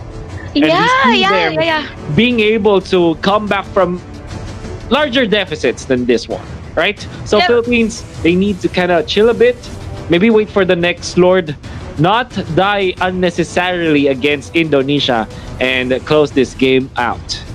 Yep, and speaking of comebacks, guys, we know that Carry is a good hero for the comeback. So I guess for the Team Philippines, they should be mindful of the errors or actually the tower dives they're getting here for Indonesia. Although Hen is down, guys, for Team Indonesia. Speak of which, again, another man down. We have Flap TZ here, the varsity of Team Philippines with this Masha. But he is down! He is down, guys, with a mega kill for the carry. And this is kind of dreadful for Philippines. If this carry gets fat with a bloodless axe, I guess it will be difficult for them to get rich child. Fatalness catches three, guys. Lassie is almost down. We are low on life, but the Abyssal Arrow catches the carry, which stops or actually saves Lassie for the death. It's really smart coming off from Rich Giant to actually commit the Falling Star Moon just to clear out the minion wave. That prompted Team Philippines to be quite out of position because they needed to dodge that Falling Star Moon, which was just targeted on the minion wave. And like we said, that fatal links from Rich Giant, from Chico. Let's see. He did have to commit the flicker though, so he had to use that. That means the Team Philippines might feel more secure in the next team fight because they'll be safe for a minute against that flicker into the fatal links initiation coming out from the Atlas. Yep, but actually, we saw earlier on the screens the itemization, actually the gold of Carry, he is now on the top in terms of gold. So I guess for Team Philippines, they need to decrease the errors here for this cave. This is a Carry we're talking about. For Team Philippines, though, they're just diving against Team Indonesia. But again, it's going to be another team fight here. We have the flicker out for few. Lusty is on the side. So Lord has been taken here by Team Philippines, but Rebo is down by the hands of this Carry. Few is running for his life. Flap TZ though, just taking MMR is just enough for it, but the fatal legs catches two core heroes, but Cartesi is there. Cartesi is there against Rich Chaya. He has no skills. He has no skills. Oh, it's a disaster now. The last remaining person for Philippines is Lusty, and he will be taken out soon. Doesn't have any more or immortality or any immortality in that manner, so they will be wiped out. Fortunately for Philippines, Carl TZ was able to last hit the Lord, so that it will be underside, and in fact Hen will have to commit the last insanity just to take this one down. Know that the deficit for Team Philippines between Team Indonesia is now down to just 6,000, and we were talking about this. The comeback can be real for Team Indonesia. We call a different team the Comeback Kings, but with what Indonesia has been doing in the past few days, they are the Comeback Kings, at least for Razer Southeast Asia Invitational. Yeah, man, for Team Philippines, I'm guessing that this is the second wasted Lord objective. Actually, for the first Lord, they went in for the dive even before the Lord comes in to support them, just to go for the inhibitor turret. So I guess for Philippines, they need to be mindful in terms of the team fight. For that last clash, though, I'm guessing that Team Philippines targeting was a bit scattered. Two players were on this side of the map. The others are just here. So for Team Indonesia, they have this edge already because they're just relying on the carry. They just need to protect the carry, and that's it. That's already good for them. They have the PNK, and the longer this game goes, this PNK just really has the item in terms of being sustainable longer in the team fight. So I guess for Team Indonesia, this is a light for them to turn things around, because the longer this game goes, the more opportunity for them for this carry to go online, or even this PNK to be the tanky hero that they want to. You can see that Team Philippines are kind of moving around the jungle area of Team Indonesia, which is good because they're kind of checking down or taking away some of the buffs from Team Indonesia. Bottom lane, the pressure from the Masha, and this is actually a problem for Indonesia. If Flap TZ plays his how do I say this, plays his cards right, he's gonna be able to push easily. But Flap TZ instead went for high and dry. What we normally see from the Masha is the mage killer, but he went for execute as well as the high and dry, which means that he kind of wants to focus on taking down his opponents instead of the usual like jungle big minions or to the turret. Yeah. I guess for Indonesia, this is a big opportunity for them to actually win this game. We've seen Team Philippines, I guess, for the 10-minute of this game, which is really up ahead for this game. And for the players of Indonesia, majority of them already has the immortality. For Team Philippines, it's a bit scary for them knowing that they have the Selena, which goes for the burst. If the missile arrow goes in and he dives for a kill, it is hard for him to go outside that initiation that he has gone through. So Indonesia, they just need to be patient. They have Zico that is really... Oh, what a steal! By Rebo, that was the pistol arrow actually getting that orange buff against the carry. That is an edge. That is crucial. We have the Lord here. Philippines is getting ready for that, and this carry doesn't have the orange buff. This is a problem now for Indonesia because this is Masha. Unless they get a miracle steal, it could be good. Now, just jumping forward, there's a Fatal Links just on two Flap TZ. Trouble with a coming out from Team Indonesia's bubbly go, but they are able to take out Flap TZ. Can they get more though? AoE damage from Philippines is actually hurting Indonesia, but with some micromanagement in there, they have taken out the Kufra. And now Philippines, since they didn't have few in that fight, they didn't have extra tankiness, and Rich Jaya finds Rebo, and they take him down. Top lane, there's Carl TZ. In comes the last Insanity, gonna be punished this time. He runs away, Hen cannot reach him in time. So he gets away. Now Few jumping in the fray. This is 2v1. He was trying to micro out both of them, but unfortunately, Team Indonesia, they're wiser in this specific clash, and this means that Few will not get the kill. No more Contra the Inferno. Now he wants to fight. He steps in a bad neighborhood, and he's gonna be taken out for sure. Indonesia fights something out of nothing. Even if they lose their inhibitor top, they have the chance to take the Lord now. Yeah, actually, everyone's still alive for Team Indonesia to get this Lord. So that was actually good backup coming from Zico of Team Indonesia. We've mentioned Zico's Fatal Links earlier. Really on point for Philippines on the team fight. Cartesi wasn't there. They opted to go for the inhibitor turret because they know that the damage for Indonesia is already here for the carry. This is the Lord we are talking about. Rich Jaya is out of position, but he goes in for Cartesi. Flap TZ dives in. Oh my god, the damage is there. He is down. Lord has been taken by Export. Just down, up and down. Cartesi is also down, guys. 3 men down, 3 core heroes. Actually, for Team Philippines, if they want to go for a team fight and they are down against Indonesia, who has just taken the Lord. Myanmar is just a number, says gold lead is just a number for us. Time and time again, we're seeing Team Indonesia mount these big comebacks, and they have almost gotten into the gold economy of Team Philippines just a little bit, and they'll even it up. In fact, we can honestly say that they are leading by now when it comes to the momentum, to say the least. They still have to climb though. They don't have inhibitor up top. They need to still push, and Team Philippines will not give this up. But man, what a potential comeback this is from Team Indonesia if they do secure this. Yes, and actually, you know what, Wolf, what's difficult here for Philippines is if they're facing a lineup that has the PNK, that has a lot of immortalities. If Cartesi doesn't burst out the heroes, or actually if he gets a kill, another fatalist, guys. Full storming, guys.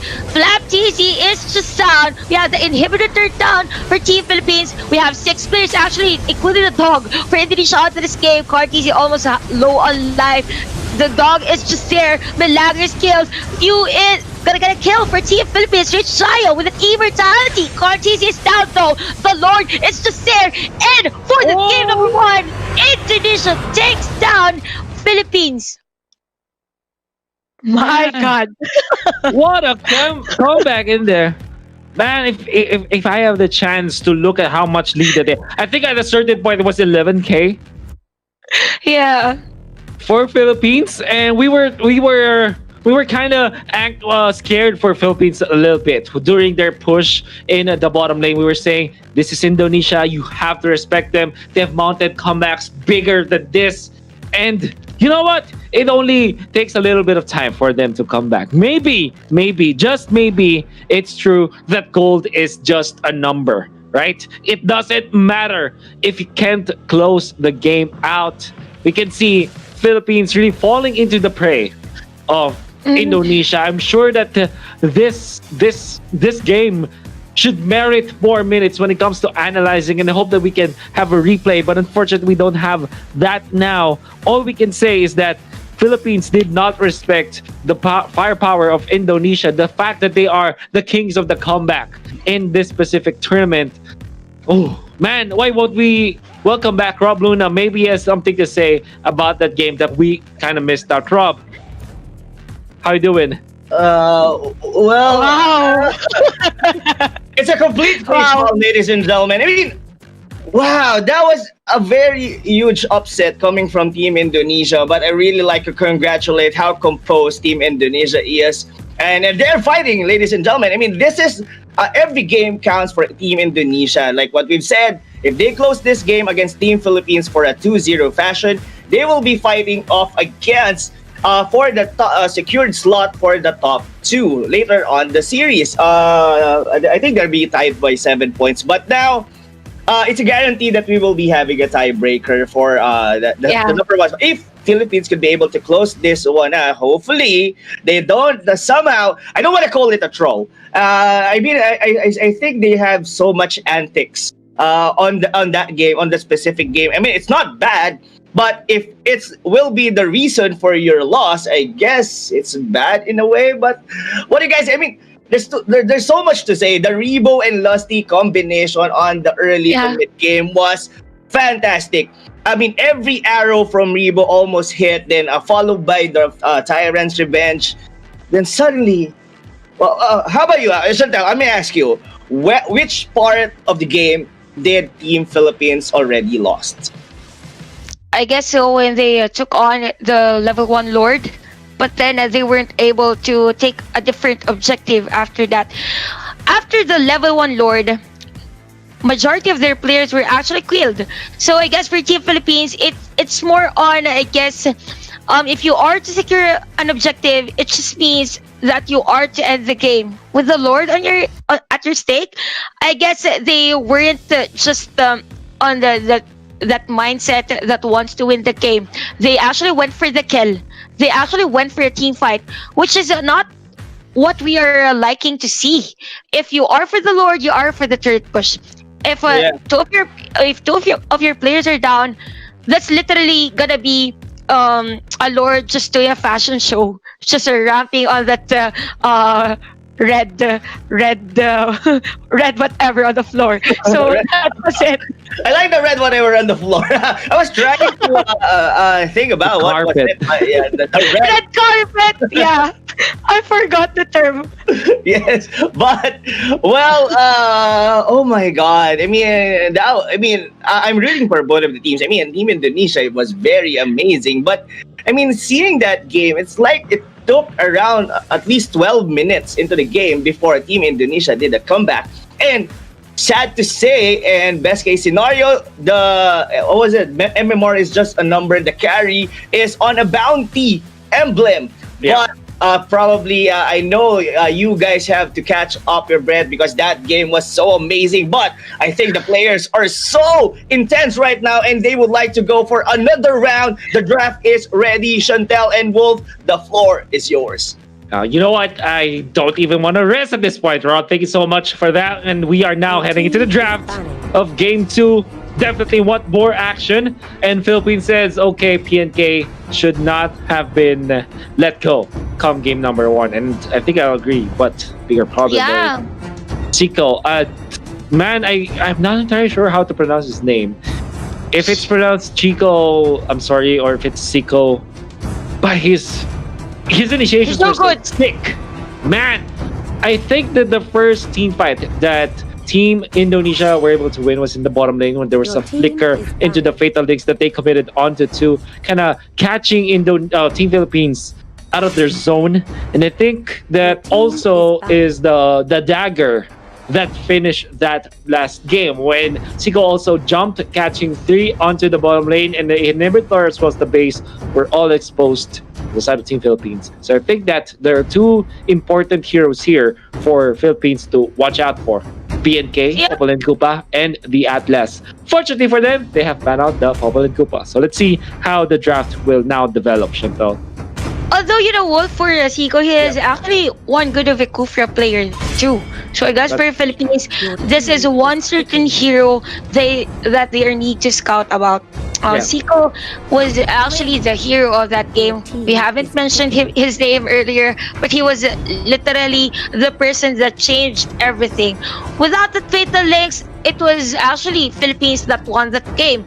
So I guess for Philippines, we've said earlier that Indonesia is really good in terms of the late game. I guess for Philippines, they should lock a hero that is good for the early game, or maybe get a hero that is more on the snowball effect. Maybe the Ling is good, though it's just that if Indonesia counters out this Ling, the other Kufra, we've mentioned Zico with the Kufra and the Esmeralda for Reach Shaya, it will be gonna be hard for them. Yeah, so this is their answer, right? To secure this hero, specifically this Atlas. Then it gonna give Indonesia a lot of it gave Indonesia a lot of strength in that game, and to a point where it is crucial. These jumps were so crucial. Now Indonesia is saying, all right, we'll show you how to do it. We're gonna go Kufra and Selena. I saw Zico perform with the Kufra maybe yesterday, or was probably like 2 days ago. It was so amazing what he can do with this hero. But let's see how Lusty can show up with the Atlas himself. Now Indonesia securing this Selena makes it also good for their team, because it just means that they have this tank ability that maybe can control this Ling. And also the fact that Kufra is great versus the Ling kind of makes you think that this is a comfortable game already for Indonesia, as they badly want to force a tiebreaker.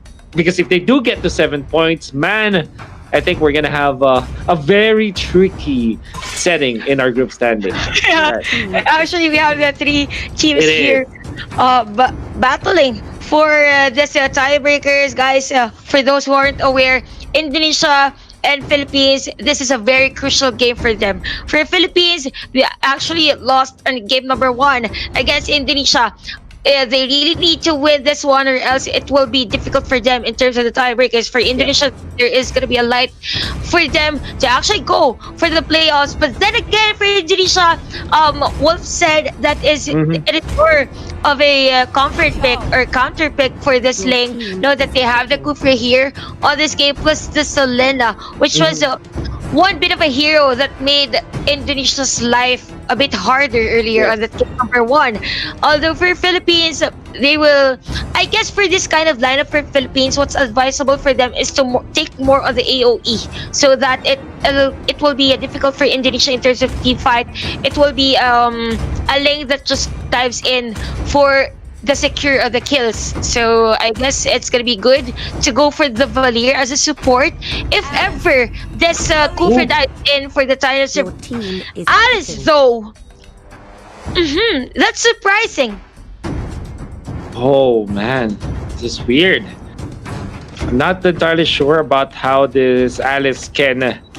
I mean, what does Alice actually counter from side of Indonesia? There's not much, honestly, but the fact of the matter is it's a stun, right? There's a very potent stun from the Alice, the second skill. I've actually forgot what it's called because it's been a long time since I saw the Alice. Now, what I like about this is that you have a little bit of control against your opponents. When I was asked what is the counter to the Esmeralda, my answer is always just stuns. It's not about you dealing more damage to the Esmeralda, because honestly, Esmeralda is squishy if he cannot let go, if she cannot use her skills. So with the combination of this Atlas and the stun from the Alice, you can mix and match your crowd control for Team Philippines. And even if it doesn't look like like what I'm about to say, Philippines' lineup has a lot of control, which is great versus Esmeralda, great against the potential, the Cho even, and even this carry. So if you're not able to purify your way out of those sticky situations, this carry might suffer. Nevertheless, my gut tells me that this is such an easy game for Indonesia. The way that they drafted it, they will have Rich Jaya on the Esmeralda once again, Hen on this Cho side laning, and the carry not gonna have any problems at all in the early stages of the game unless they mess up. So yeah, I mean, I'm not saying that Philippines lineup is bad. I'm just saying that it's easier for Team Indonesia to win this game just because of the fact that their draft is so standard. Yeah. And actually, it's speaking of a standard lineup, I guess for Philippines, it is kind of a gamble for this Alice to work out.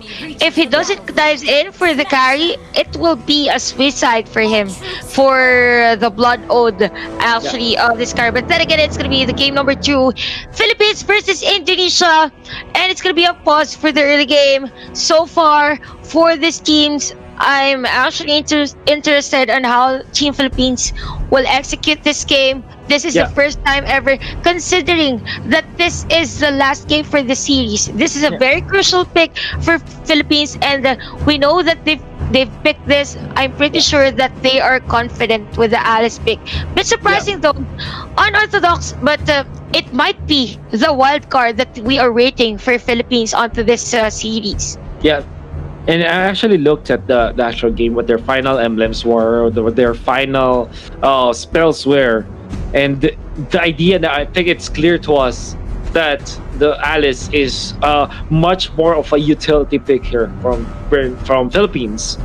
Gonna be controlled by few and gonna start in the side lanes with the flicker. So the idea here is you flicker in, you pop the stun, you control, you set up for a good fatal links. Maybe you get away, maybe you stay in there with your ultimate.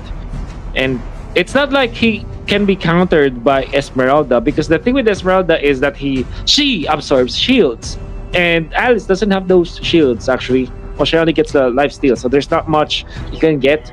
And it's how do I say this?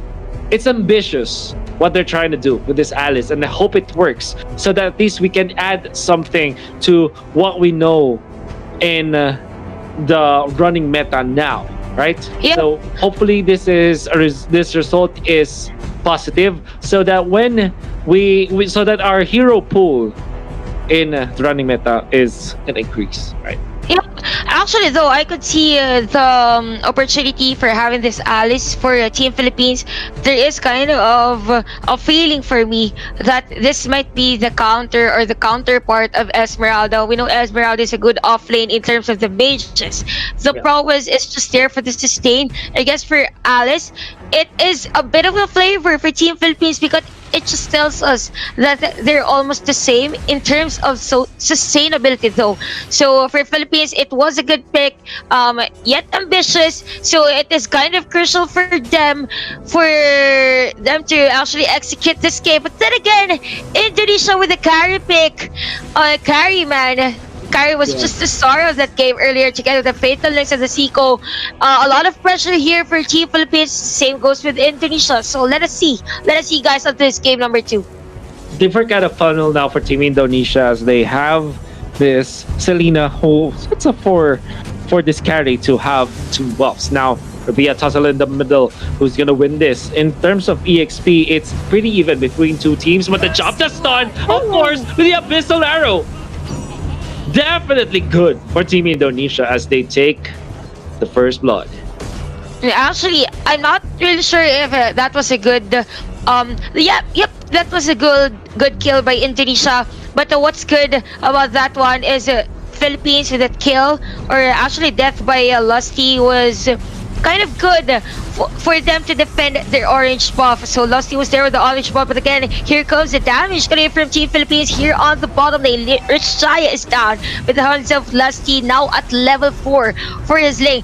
This is a pretty good retaliation here by Team Philippines. Here comes Lusty for the backup. He comes in for the stun. Immobilized, guys. Seeker is down as well. And the team fight is not yet done because Lusty is down. We have the show here with a Chitkuto. He catches Tribo or the Valir with a flicker in. He is gonna be killed with a triple kill for this Selena.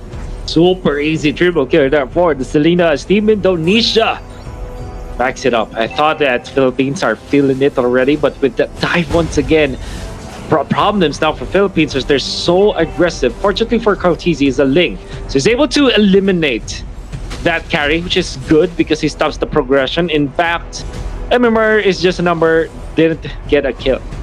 So that's the Bounty Hunter, only 3 assists out of those 4 kills, and it also died. Fortunately for him, he is near the buff timing. So at least Indonesia will get the buffs ready for the carry once again. Actually, for Team Indonesia, what's good for Team Philippines rather is that the carry didn't get the kills. Rather, it was Malagris or the Selena. So will this act? I mean, Bounty Hunter isn't active yet or isn't working yet. But for Team Indonesia, but then again for Team Philippines, you can see the aggression. Sika is down. We have a double kill here for the Thams, and Hen is just around the map of Team Philippines, just giving informations for Team Indonesia. But then again, Indonesia, they are aggressive right now. They're giving the space for MMR is just a number onto this game. They need to be mindful of this carry because the carry was actually the hero that defeated them at game over 1. Philippines secured the turtle here for this game. Very well done indeed, Chantal, as they have taken the turtle. That's very good for the Philippine side, and also getting a lot of farm on Cortese. 104 on this Ling, 2.5k already with the Raptor Machete, and he actually opted for boots this time. You can see that some teams, they prefer not to have boots on the Ling, but instead with the extra armor and extra movement speed for this Cortese Ling, makes it sure that he's safe. But the arrow connects onto Lusty. Nice pushback coming up from Rebo with that searing turret, but MMR's just numbers. Still wants to go for this, wants to go for Lusty, but he is out.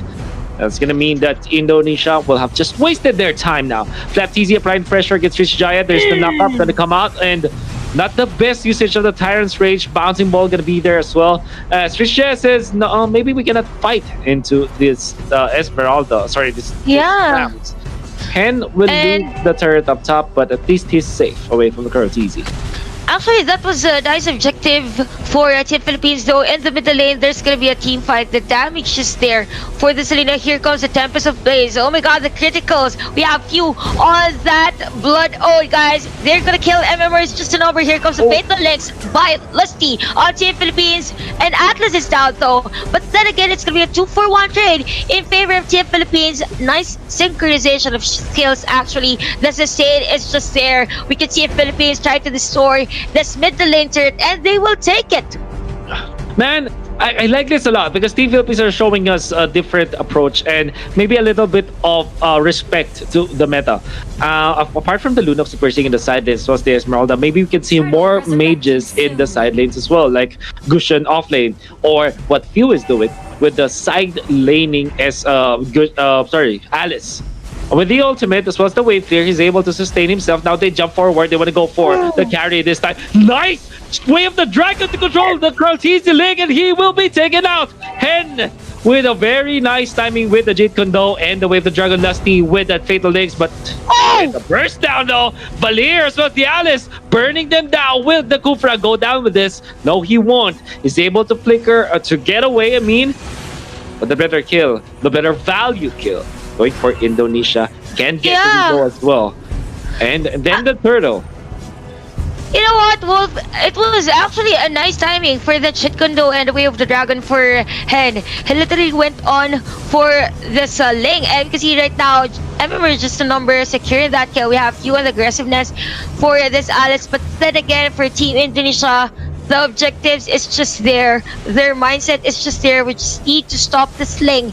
We just need to stop Kartizi and bringing about damage against their team. And we saw that earlier. I don't care about the other players as long as I get Kartizi.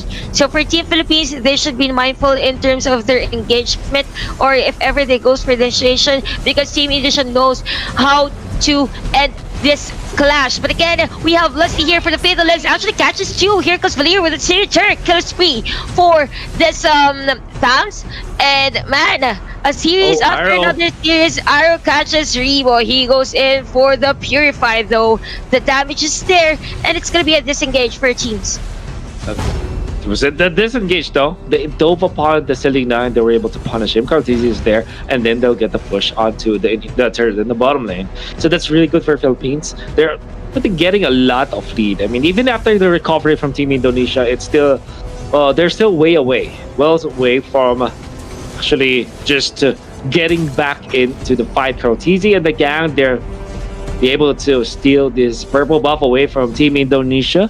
Kind of just limits the farm from this carry, which is actually struggling at this point. He's just at 4.5k, but with a kill onto Few, this would be good. Hen tries to run away. Ling as well as Few combines for a good kill against that Joe. Although Balagas gonna take down Few guys with that Selena, but here comes the backup. Philippines is bad out to this one. He is out as well. It's gonna be a mega kill for this times of Team Philippines. Siku is there for the map mission though. Are they gonna burst him? No, they're gonna disengage, and it's gonna be 3 seconds here for Team Philippines. So start with this turtle objective against Indonesia. We have the breastplate. Full plate again, actually, for Rich Jaya for his item. Nice item though to counter out this Ling. Yep. Bottom lane, Rich Jaya is gonna be caught, but he's able to just flicker away into safety. He's gonna be chased down by Lusty though. Rich Jaya actually sustain himself. Yes, he can. Lusty doesn't have any horse with him unless Kartizi decides to join in the fight. Maybe Lusty is just taking his time so that there could be respawns. For Team Philippines, Zico jumps in a very precarious spot. They have to be careful here in the mid lane, but onto the bottom lane. The split pushing Flatizi, able to score a turret. And that was actually a nice buy time here by Lusty at the middle lane. Unknowingly for Team Indonesia, it was actually Tham taking down a turret against them. So far, for the Philippines, we have the Berserker's Fury coming up next for the items here of the Ling. We have 5.7k gold though for this carry and the necklace of Durance as well for Milagres on his Selena. So it's all about the initiation though. We have Siko for the Kufra, we have the Atlas for Lusty. So it's gonna be the battle of initiations. If whoever wins the initiation, it's gonna be the one winning the team fight. So far for Philippines, they're just all over the place. They're just minimizing the map vision and control of Team Indonesia. That means that Indonesia will have much better. Not much better when it comes to farming, because this is a problem. You only have the endless battle for the carry, and at this point in the game, with the Ling intact for Philippines, they're gonna get dove upon. Your team fights will be forced if you are staying in the jungle or if you're staying in the lane. And the big plus for Team Philippines is that they have valid split pushers. They have the Tams, they have few on this Alice who can just clear out the wave and make it hard for Team Indonesia to make a play. But speaking of making a play, Lusty wants to go for the Fatal Links. It's gonna be pummeled upon, still pops the Fatal Links. But look at the series of combo! Damage from Philippines takes down 2. Seiko as well, Street Jaya taken out. Call easy dives. Tempest of Blades gonna be used. Nice timing as well. Sending out. Can they get more? Carry in trouble. Kaltisi dives and they'll get the triple for Kaltisi's Ling. And they're not done with a few, making sure that Team Indonesia can breathe. Yeah, the objectives is just there. While that is happening, we have few clear the minion wave, actually cutting the minion wave for Team Philippines. Cortese with the Sling. We have Rebo for the support, and even the Atlas and this Thams for the support damage. And few actually taking down this inhibitor turret against Team Indonesia. Whoa, wow. For Team Philippines, they're just on a run. Objective after another objective. Actually taking the Lord against Indonesia right now. We have the Berserkers here now. We've seen the damage earlier for Carl TZ. This time around, it's gonna be a lot more of damage coming in from him. 16-9, Chantel. And this is just like the repeat of game 1. Or will it be though? Because the main difference now for Team Philippines is that they have taken 2 inhibitor turrets. It's not like before. So Wave the Dragon can be committed, but Few is there.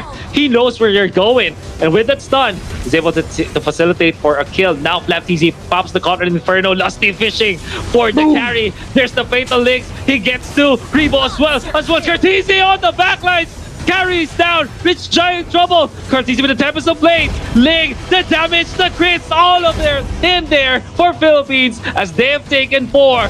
And they use the Regal as well. Wipe out the bravado of Great Esports from the Philippines. It's still there. My oh my. They'll finish We have this the game Lord in style. here. They'll finish this. We only have the show for the defense. Although Flap TZ is down, guys, the minions are just there. And this game number 2 goes to Philippines.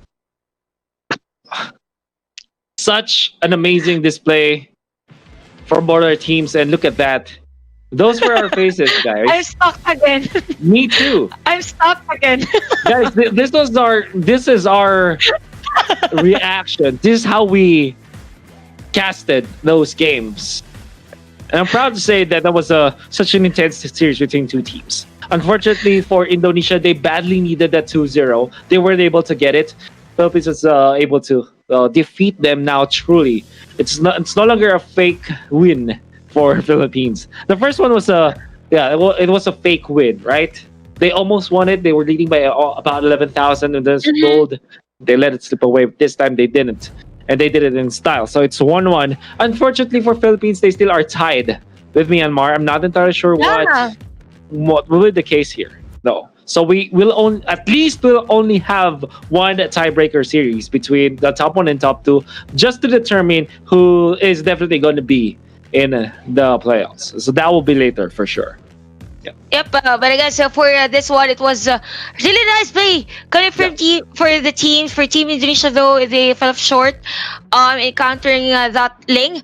But I guess Rob Luna has to say something about the situation with regards to the tiebreaker for today's match.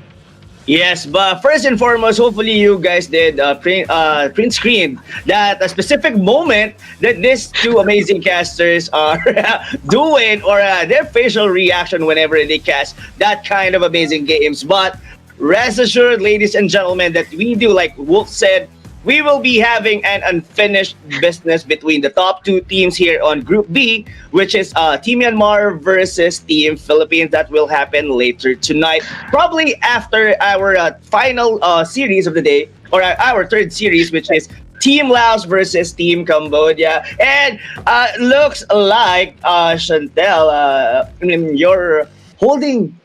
I think I'm also having Actually, Rob, you're not moving. You're not moving. I'm not Rob. moving. Yeah, I guess something is wrong with my technicalities. Oh, how does I look? We're all stunned. I think Alice, Fuse Alice jumped right in front of us and just popped the stun, and we couldn't recover. That's how good it was. I guess. Well, probably that was my face seeing Team Philippines be able to pull up that win. I mean, a very deserved win, of course. But, of course, ladies and gentlemen, that's going to be the last time that we will be seeing Team Indonesia. And, guys, you are amazing.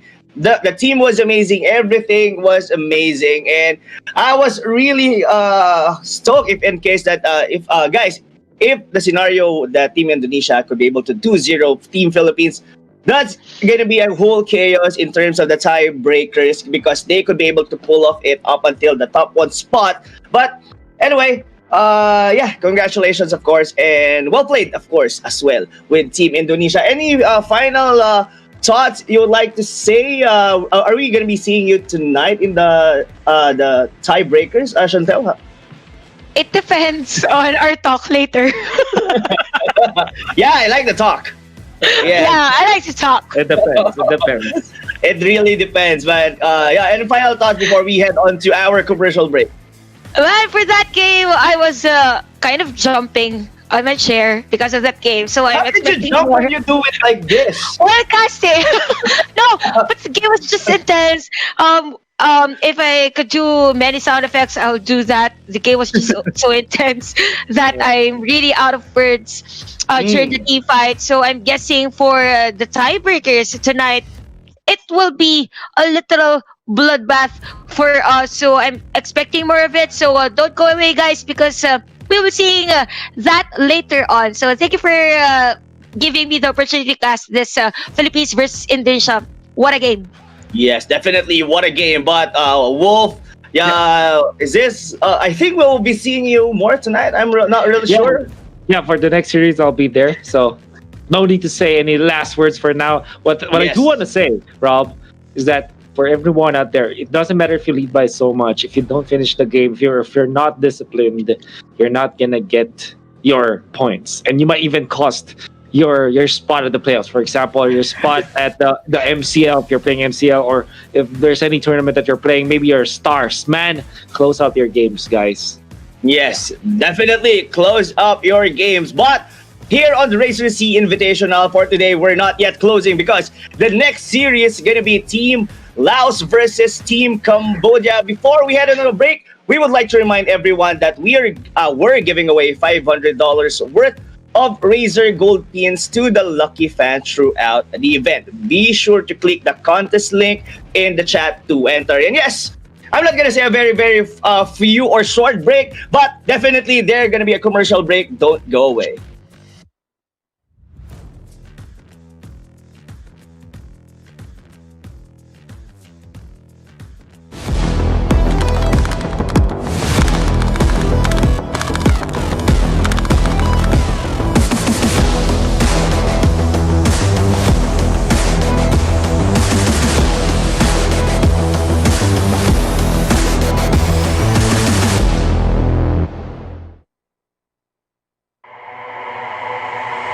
Samsung Galaxy A unlocked. Gaming with this phone means you don't have to wait, so your characters can boogie and performance is great. Go Dragon, go Dragon, go, go, go, go Dragon.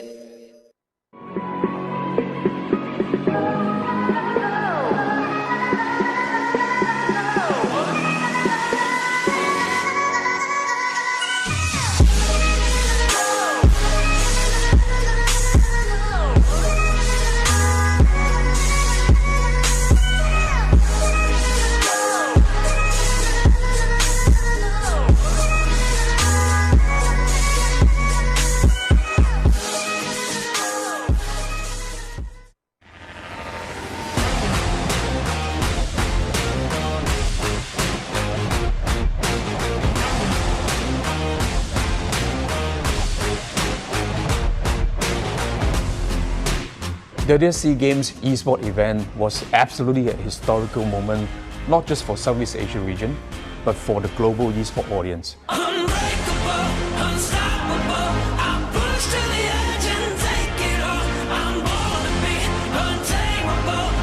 With our sight firmly set to establish eSport at Olympic Games as a vision of our CEO Minang, there are three focuses that we have to really go forward and have our vision established in the near future. The first is to grow our global eSport audience.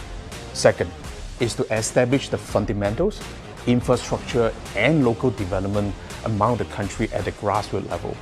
And the most scalable and sustainable way is to work with the eSport Federation, where they have the sole objective to develop this as a true sport in the country.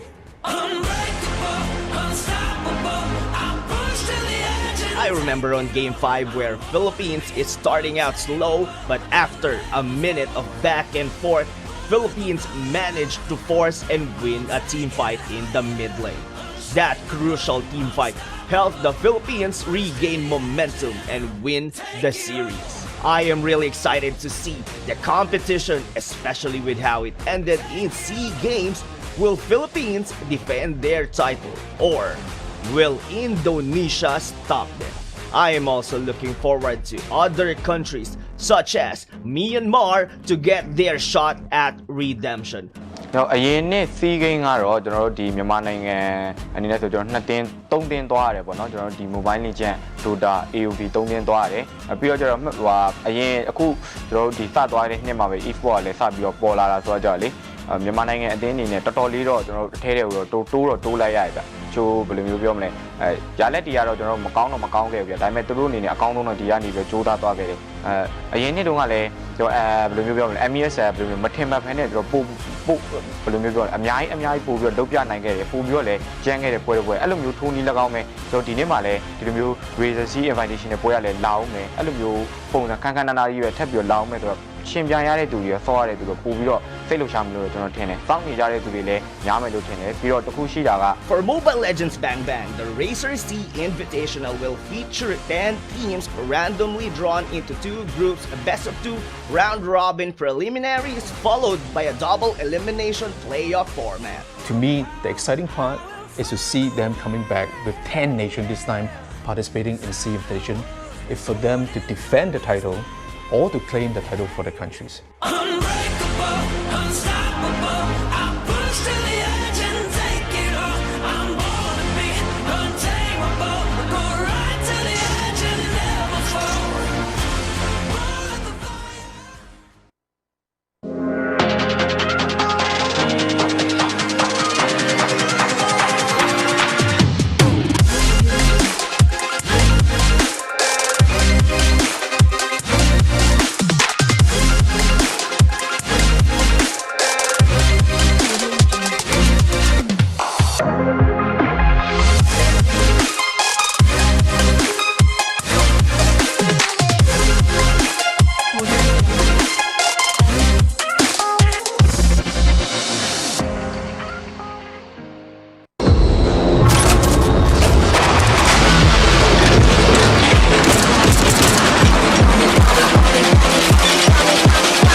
Me do my two-step.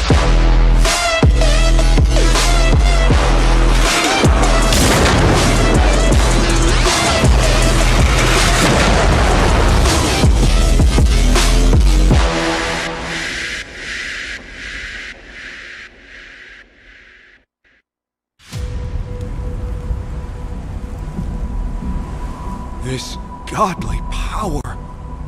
What is this? Yuzhong has combined the reverse scale and the primordial spirit. He cannot leave here. The Black Dragon has returned. No one, nothing, can stop me now. Let's take him from the side! Now! Death to all who oppose me. No! So this is what I'm truly capable of. Wake up! Yuzhong! How is this possible? You are getting rusty, brother.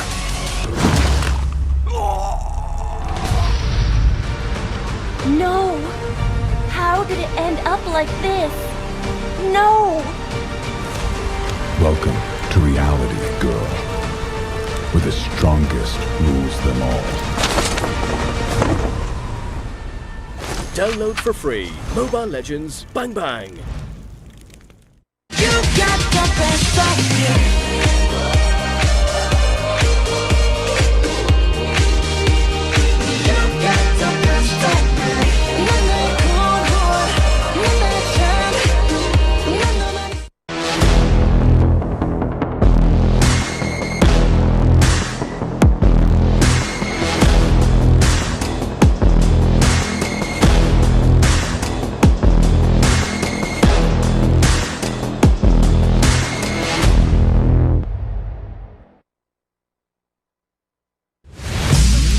This isn't about fame, fortune, or following.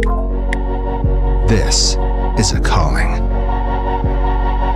This is desire. This is obsession. This is what it takes to win.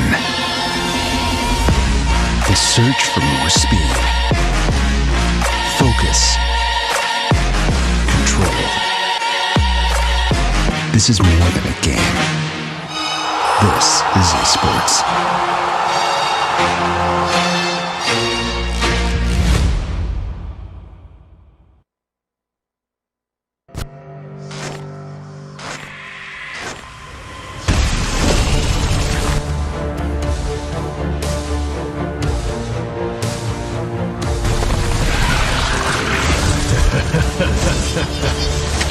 Grovel before your king, human.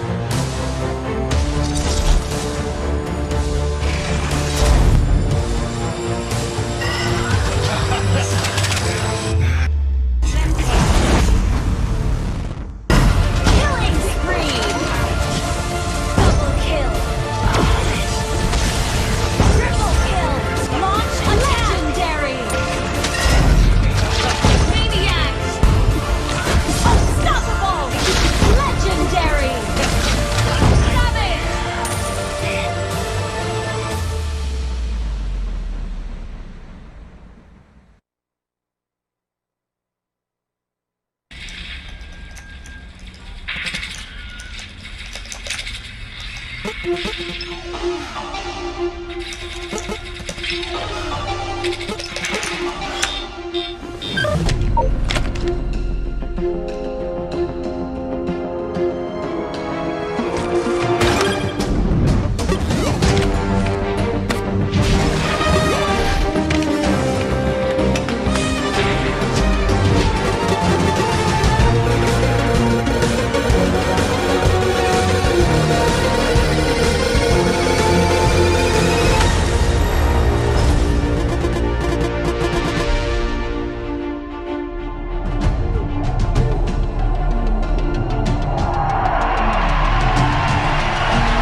You love playing games, and you're always hunting for the best deals. Now you can get more back just from the way you pay.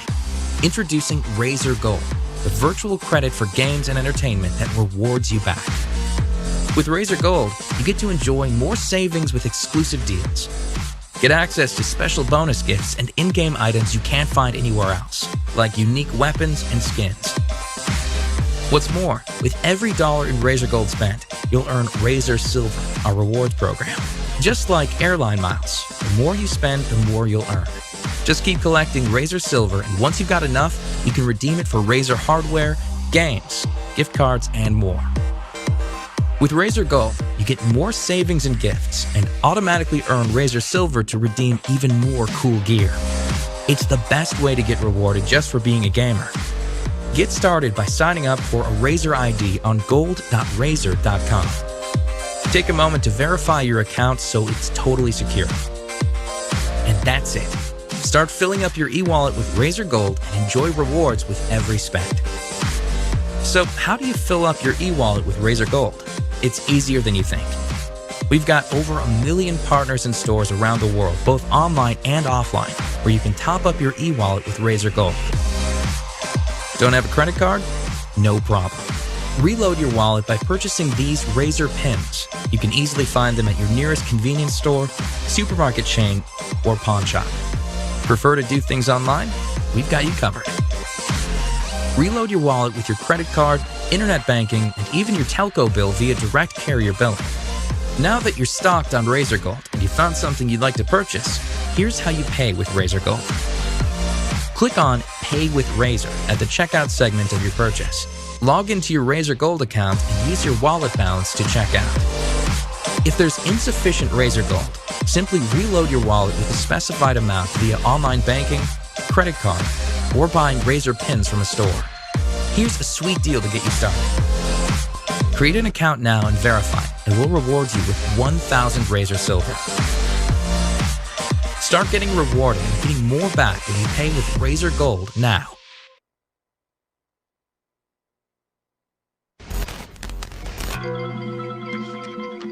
Probably a little bit of the traps, probably a little bit of a spinning light wheel, but who will target? There go Fatal Links into 2, but look at Hyde. They're free hitting them from the back, placing duet to the monster kill from the Clawed Broly. Just like an anime, finishing up all his enemies. Phantom stepping up, Phantom stepping out, and I think it's over now. Chantel, 14-2. 5 heroes are here. Team Vietnam.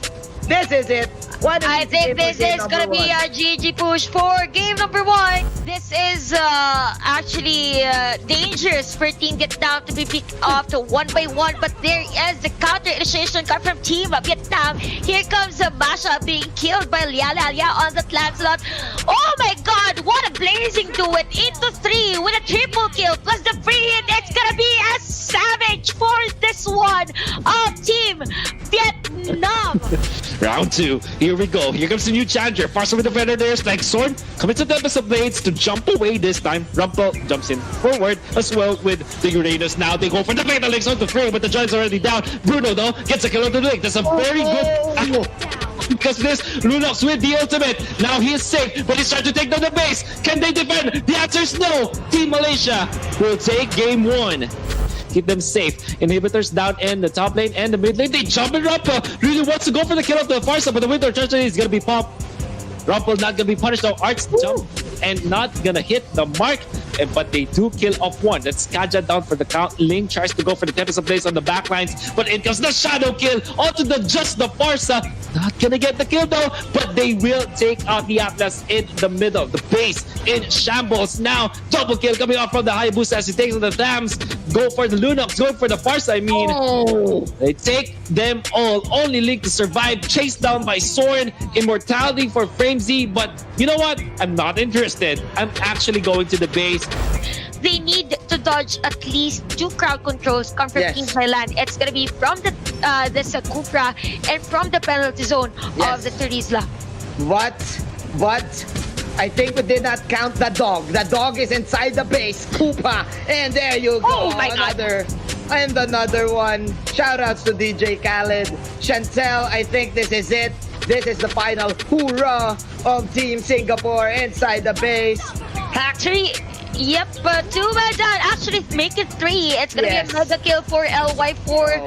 And another one, it's gonna be a GG push for Team Singapore. What's difficult for Team Singapore to dive into a team fight is this 2 players that I mentioned. But again, this is gonna be another team fight onto the side of this both teams. We have the damage here with the Taylor airstrike. Guys, the damage is real. Another ejector here coming from the Giant monster kill for this one. Unstoppable and 2 men down come from the side of Team Singapore. KZP is gonna be left for the side of Team Singapore. Nope, his is still alive, but another airstrike here coming in from Lois, and I guess this may be the end of this game number 2.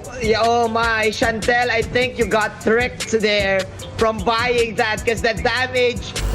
It's a surprise for me that we're still just at what, the second turtle of the game. That's right. I want to go for more. Look at the jump. I think the Atlas, and they're even stingy. They're giving it to the tank. Doesn't matter who gets the kill, because you know what? What matters most is the turret. They take the inhibitor, 7 minutes 50 seconds in. They punish the one who dove for it, which was the Uranus. And it seems like they're not stopping. They want to go for the jump. They don't care, Leo. They want to go for even the Lunox, popping the Brilliance this time. Jumps back to very small health. Comes the punishment of Fatal Licks, but they still took out one. They will lose the taps this time. A little bit of a punishment in there. But you know what? They will just transfer into the top lane. Available in the middle, and the jumping Joe will just definitely be punished. In comes the Tempest of Blades, but he's gonna be punished as well. Was able to clear the minion wave, but can he run away? Yes, he cannot. Nope. What? Death Try was there to catch him, man. Hajinity bites the dust, and here we go. The threat of the finish is ever more imminent. Down goes Alai. Tong Trin gets the kill. This is going to be it. Death Try wants this base, and they are going to end 7 minutes, 23 seconds.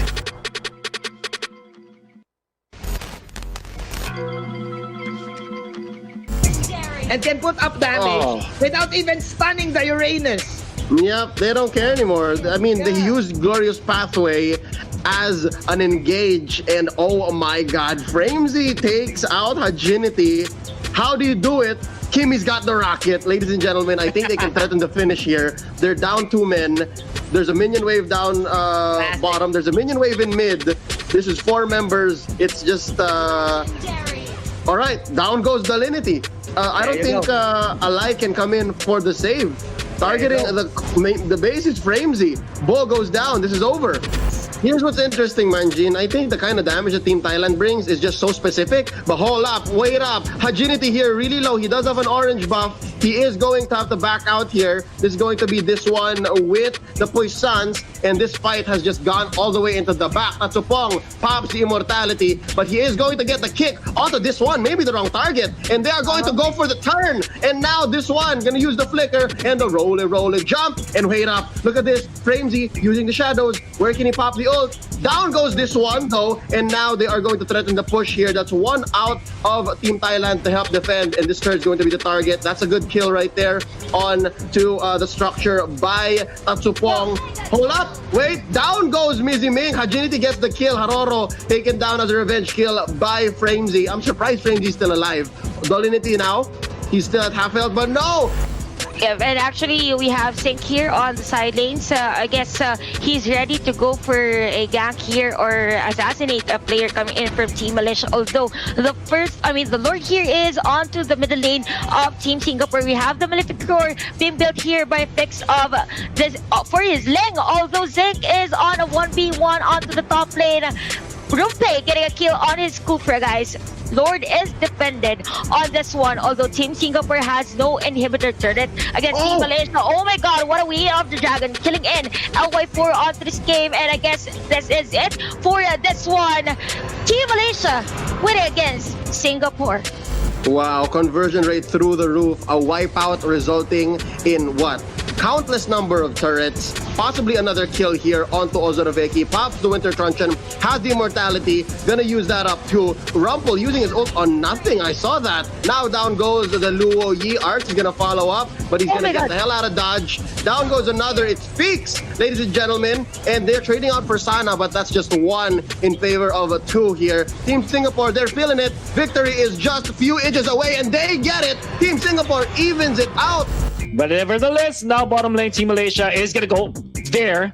Arts just jumps, not gonna catch anyone. In comes the Popple and Koopa just poking at this moment, but they cannot fend off the push from Team Malaysia as Ozoroveki and Rumple are aggressive now, Manjin. Can they get more out of this? They have already lost the turret. They've already taken the turret, and it's just 8 minutes. You still have the turtle alive, the third turtle. This is so fast, ladies and gentlemen. There we go. There's some goes Fatal Links on 2-2, but the Origin Brilliance is there. Ozoroveki boxing out 2 heroes. Wow. The other guys are just dying from the back, and now it's a Roger still defending their base, but that will be a monster kill coming in from Lu Yi. I think they're just delaying the inevitable. Team Brunei. Oh no, this is looking bad. Team Malaysia ending this game. There you have it. The cherry on top. Team, you can't do that to me. Says, Don't do that to me, man. Don't do that to me. Don't do that to me. Really funny. But you know what's not funny? Imagine Team Brunei might lose their inhibitor turret in the middle. Dolly gonna be caught by the members of Team Malaysia, but in comes the last insanity. Fatal is for the counter. They were able to fish out this carry though, and Team Malaysia will lose their core without the Selena, without the carry. There's not much damage, but they do have control. There's the shutdown. Nice way of the dragon to control the Ling. 3 kills going in favor of Team Malaysia, and an inhibitor as well up top. I really thought that Team Brunei can come back from this, but oh, look at the pickoff though. Yeah, but Hajinity, he got excited too. He got so excited, man. He thought that they can come back, but no. Team Malaysia, yes, we can do that to you, because Team Malaysia will sweep Team Brunei.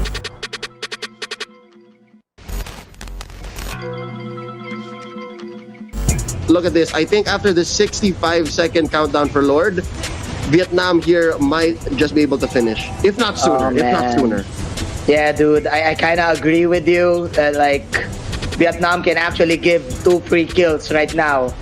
And still, Team Thailand, it's a huge climb for them. There's still towers in the mid lane. But as I say this, there you go. There's another arrow, another pickoff. Easy.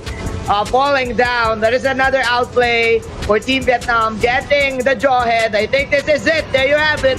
Team Vietnam. Yeah, but again, 5-11. We shall see, because, man, Team Thailand, they're building anti-physical damage items. I've seen the Dominance Ice and the Antikiras, but of course, we will shall talk about that later, because we're going to have a fight here in the mid lane. From 7 to 2. And they will get T-Max. T-Max is down for the count. 26 seconds to the death timer. And there you go. That's the push from Lois. An arrow will connect. But is it going to be enough? No, it's not. Yes, it is. But that will be the Hylos down. That is a tank, ladies and gentlemen. Hack ain't going back. The arrow will connect. Ejected to the fountain. But it's okay. That's just a giveaway kill. Team Thailand is this. The final hurrah, Leo. 2 heroes are still alive for Team Vietnam. Lois and Seth, they want to end the pace. We don't want to go down 0-2. We want a victory. There you go. Seth, Team Thailand. That's going to be incredibly hard, as Team Vietnam is now setting up in the middle, Shando. Oh my god, here comes a glorious backspin coming in from this Hylos of Team Vietnam, and inhibitor turret onto the middle lane is down for Team Malaysia. We have the Fleet here, plus the hard guard. Oh my god, here comes the blazing duet. While that is happening, we have this Smash destroying another inhibitor turret. Then here comes Arts on the damage, but not enough actually coming in from Team Malaysia. Another flicker out. Unstoppable actually for the Claude of Team Vietnam. Last 3 players for Team Malaysia to defend their base. Falling Storm coming in from Arts. 5 still for Team Vietnam, but here comes Angela being taken here by Team Malaysia onto this game. We can see the minion wave flowing really smooth for Team Vietnam, plus a monster kill for the Quad. And we have Vietnam. You can see here right now the aggressiveness of Team Malaysia onto this game. It's 31k versus 21k of Team Vietnam. For Team Vietnam though, they need to be mindful of the fans or the sustain here. Here we have the oh my god, it catches 3 for this Kufra out this game, and a mega kill for Zorn. There comes the Falling Storm from Depth Try, but the top lane turret is destroyed. Plus the BOD for Team Malaysia. I guess this is gonna be a tower lock, but another damage here coming from Team Malaysia. On this game, we have the Esmeralda low on life. Oh, look here at Zorn. The minion wave. Yep, here comes Zorn with the damage, but Zorn is still alive. Falling Storm here coming for him. The Esmeralda, the free hit, but Chaos Assault. It's gonna be a kill spree for this Kufra, and I guess Malaysia just needs to go for the tower lock. They have the cannon for this one. Another minion wave actually for this game number 2. Team Singapore. And now the Lord is marching towards the bottom side. LY4 lurking. The Predator is here and it's stalking. It's prey. Team Brunei. They're all 5 here. There you go. Tempest of Blades. There you have it. Swords of Revealing Light. That's what I call it. But he was too aggressive. He was too sour. He was inside the base. Now you know why there's an eraser to the pencil, bro. Yes. Oh my goodness. Slam dunk. Slam dunk. Oh, okay. Jump onto 2. Very nicely done. Dolly in trouble. Can be taken out. That's the version actually used. Now they're afraid of Sana at this point. They're afraid of Sana. Sana knows wiping. Sana knows. Yeah. Sana knows wiping. Sana just killing them all. They're just dodging all of the stunts from Team Malaysia. Yep. We talked about it earlier. The Team Vietnam, they got the upper hand in terms of damage output. So, yeah, what they need to do is just dodge out all the crowd controls. There you go with the touch for the Lunox. But the Claude is now on a monster kill streak. So, it's not stopping him from putting in more damage, especially in the towers. There you have it. That's a tower push in the bottom side, guys. Claude is still in the bottom and now transition to the mid. The Cho is in the top side.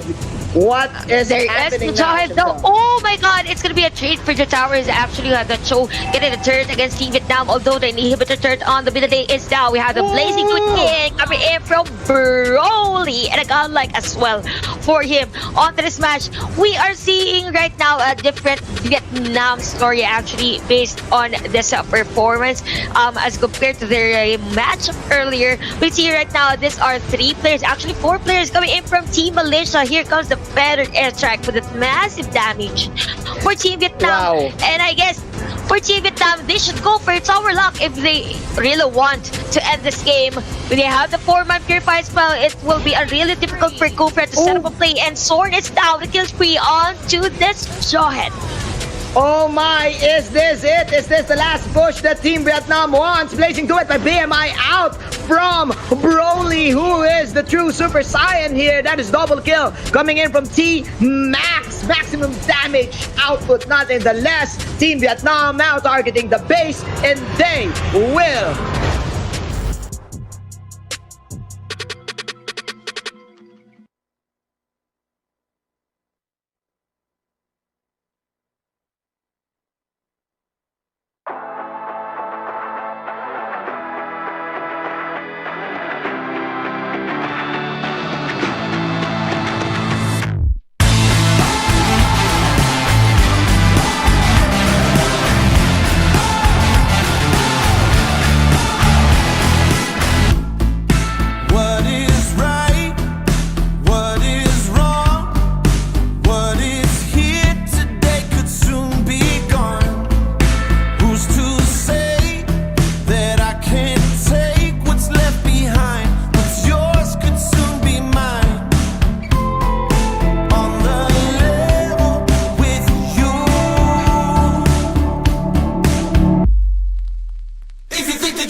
Broken words, broken bones, broken windows in our broken homes. Can't you see?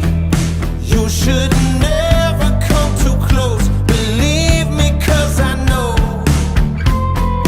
On the level with you. If you think that you can handle this, then you better know you're messing with savages, savages, we're savages. If you think that you can handle this,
busting out from rubble.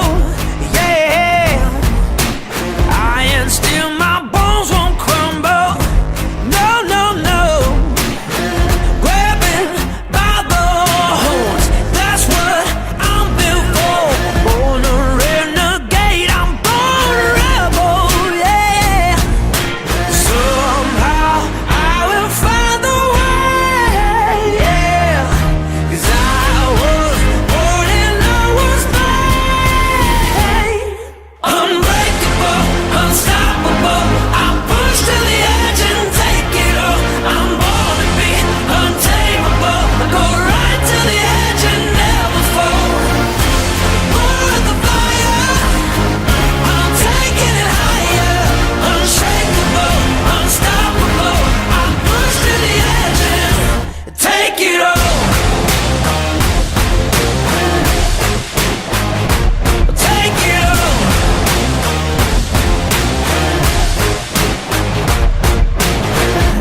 I'll take it by the horns and don't let go. Climb to the top of the world, 'cause this is what I'm made for.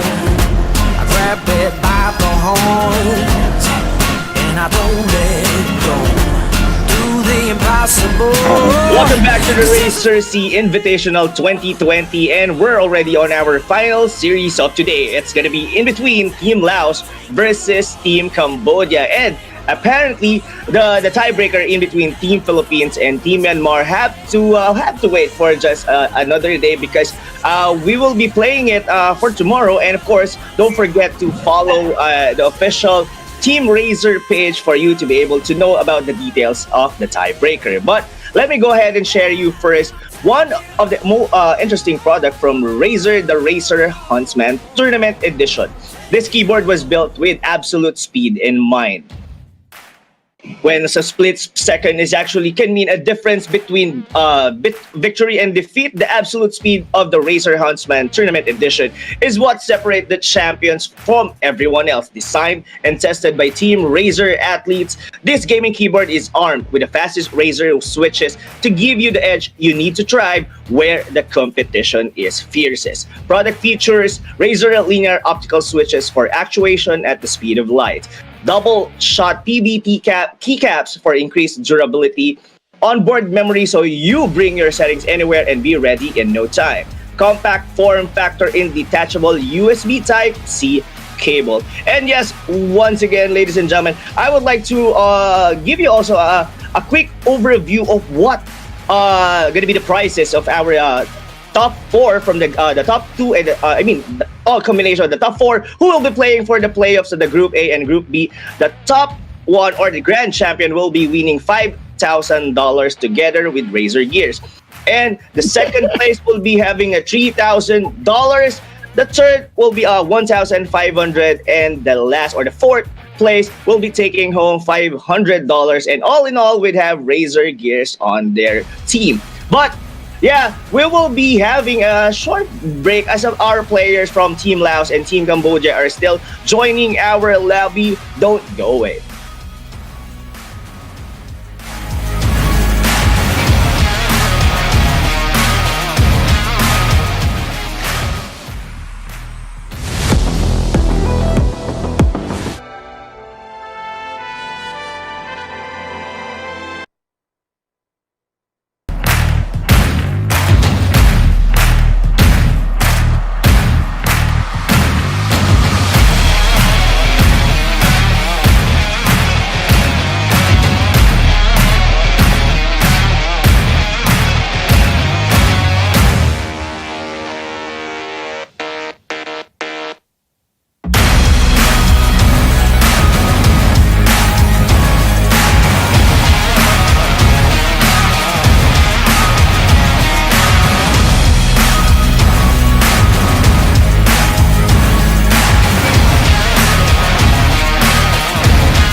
And the long wait is over is because that the Razer SEA-Invitational 2020 Group B, the final series of this group, will about to take place in between Team Laos versus Team Cambodia. And of course, I'm not going to say a lot of things, but I would also want to remind you guys that we're still giving away $500 worth of Razer Gold Pins to the lucky fans throughout the event. Be sure to click the contest link in the chat to enter. And I would like to welcome once again here on the stream, Manjin and Wolf. How are you guys doing? Doing great, actually. I think you can hear me. Not sure about. Well, yes, we can hear you definitely. All right. Hello. Okay, we can hear Manjin, but we cannot see his face. I don't know why. Apparently, Manjin having a slight technical difficulty on the camera, but we can definitely hear Manjin on the stream. But let me go ahead and ask you first, Wolf, since Manjin is fixing his camera. What's your insight about this game? I mean, Team Laos not having a great time. Yeah. Nakapasok pa ako. But Team Cambodia, this might be a non-bearing match in between the two teams because the top two slot for this group is already being cemented by Team Myanmar and Team Philippines. But what's interesting about this is we're about to see Team Cambodia once again because they are the first one to give Team Myanmar their first loss in the group stage. What do you think, Wolf? Yeah, honestly, this is this won't matter that much when it comes to like the viewers, like the playoffs or other teams. But I guess now for both of them, this is some way for them to go, right? So for Team Cambodia, and there's Manjin. Yeah, how are you? All right. Hey man, I Hellkurt just ultied. Yeah, so it's now on cooldown. I actually outplayed him. So yeah. Okay. Hello. I'm so sorry. It's okay, definitely. It's okay. But looks like are you taking your? I think both of you are having your caffeine already as late as 9 p.m. Yes, it's the night coffee, man. It works. Yes. It works wonders, and every caster needs it. Yeah, because coffee doesn't ask questions. Coffee understands. Oh wow! I was about to say that coffee is one antioxidant, but there's something else Manjin has in mind. But once again, guys, we would like to remind everyone who's been probably waiting that Team Philippines and Team Myanmar tiebreaker won't be happening after this series because apparently I think there's some mishaps in terms with the players not be able to play later tonight because well, I guess it's really late, but that match will happen most likely going to be tomorrow. So make sure that you have followed the page of Team Razer for you to know more about the information and the details of that match. Who will be the one to secure the top spot here on Group B? And well, to be honest, guys, I would like to see that right after this, but it has to wait. It has to wait. I mean, well, how excited can you be? Do you have any insight or a prediction? Who would you think win against the two of them? You've seen them play on the previous matches. Wolf, do you have something to say? I think that team can say because I thought the team straight up winning lose against Indonesia after that. Definitely, it can be read by their opponents, but it's gonna be different.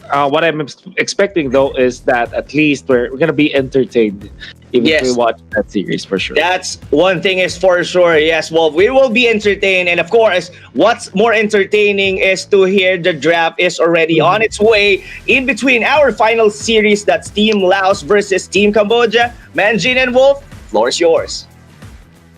Thank you so much, Rob. Obviously, this is a match that we've been waiting for, but not much when it comes to the playoff contention for both Laos as well as Cambodia. But then again, they need to show up. They need to represent their country, even if their chance at the playoffs is no longer high. In fact, it's 0 for both of them, but they still need to present themselves properly. Manjin, when you're down like this, when there's literally no win, no lose, what do you do? You just need to play your hearts out. Play the best Mobile Legends that you can play.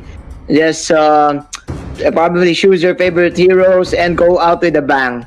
Before you exit, make sure you exit with swag. Like for example, I'm Kobe Bryant. When he retired, he exited with swag, man, with the Mamba out coat. So Mamba out. yeah, you need to have the Mamba mentality for this one. Like if you get injured, you still shoot the free throw. If you get injured, that's how it is. That's right. So this is them looking back for Laos and Cambodia. Obviously, for Laos, it's not that good when it comes to their chances against Team Cambodia. Team Cambodia has shown that they have a chance to win it against the top teams. So hopefully we can see them performing so good. Laos will prioritize the Popolin Kupa this time. And for Cambodia, it's Jawhead and Hayabusa? Hayabusa. You know what? Maybe something like Kufra, though, or something else. I don't know, Manjin. I don't know, man. But again, I think this is one of their best picks, the Hayabusa. We've seen it earlier, the Hayabusa pick, and I think it's kind of like an acquired taste in a certain lineup where you pick a Hayabusa. I think it really depends on whether you want to play the assassin type or you just want to counter the lineup of your enemies. But nonetheless, they will now shift towards the Valier. So it's now a Valier Jawhead for Team Cambodia. Lots of crowd control for their side. So with the Valier Jawhead, it's a little bit of control and a little bit of damage coming up from the Valier. Then look at this, Laos. They pick Ling to go together with the Kufra. We know that Kufra counters the Ling, so that means that Laos, at least they will have their Ling the safer spot as compared to having the Kufra on the opposing end. For Cambodia, let's see what will they try to pick up this time. Maybe something like a I was gonna say an entirely different pick, like a carry, for example. But instead, they go Baksha. So this is their initiator, at least for Cambodia. This is their tank. Not sure if it can answer the Ling as well as the Popolin Kupa. I think it will struggle. So they probably need something like a carry or a Bruno with their last pick. For the damage.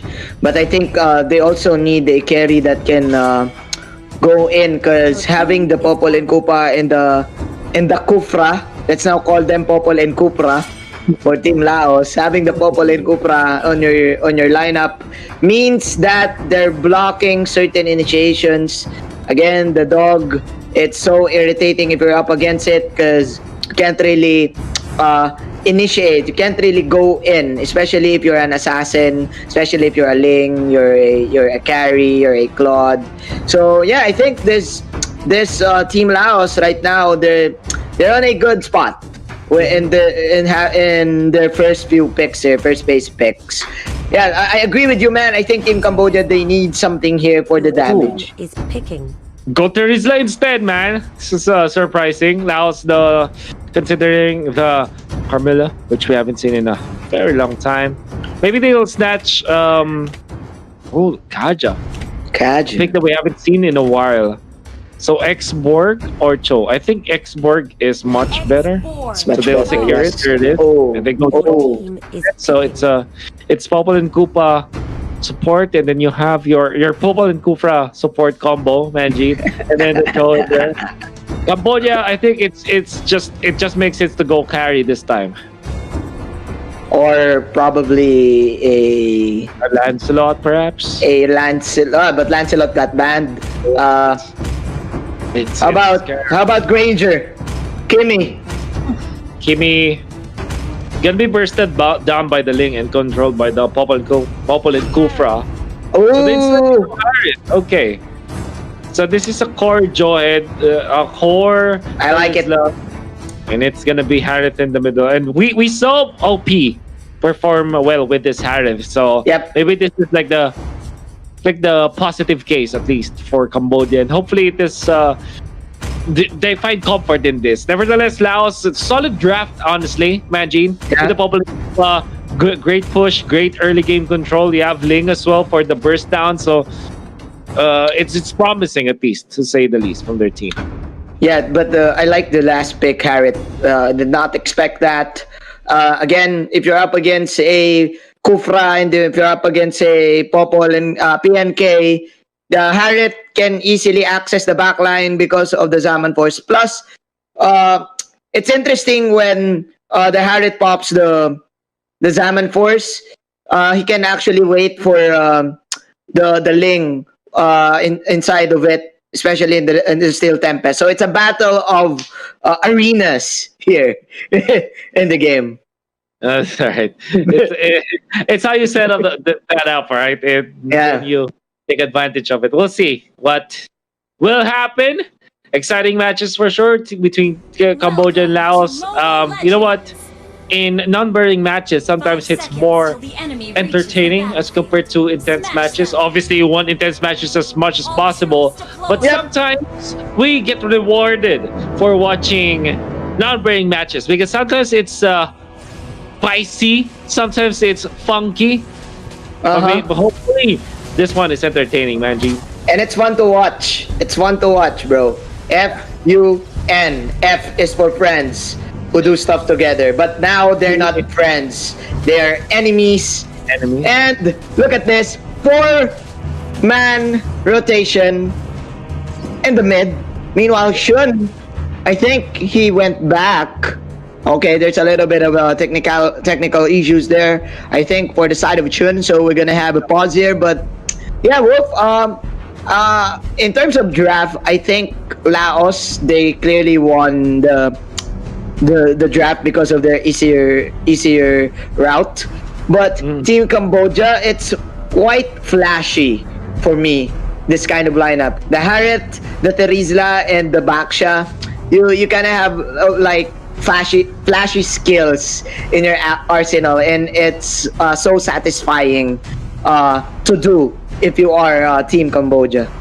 I think that if you look at the Ling is there, it will have a good time, right? That's what I'm trying to say. And that's why I agree with you when you're saying that this is an easier composition to pull off. Because if we're looking at the Ling and his matchups, there's not much contention. He doesn't have to face the Kufra. I mean, there's Jawhead, but the Jawhead can be dodged. And if you dive that Harriet through the Tempest of Blades, even when there's like a Chrono Dash, as long as there's no Zaman Force, you can take him out. And what else is there? Like a Valir.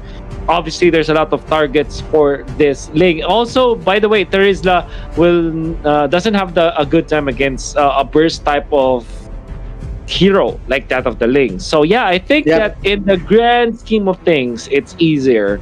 But let's see, because it's gonna be dependent on the execution. If Team Cambodia is able to just take over, man, it's also easy for them to finish this game off if they do find their openings.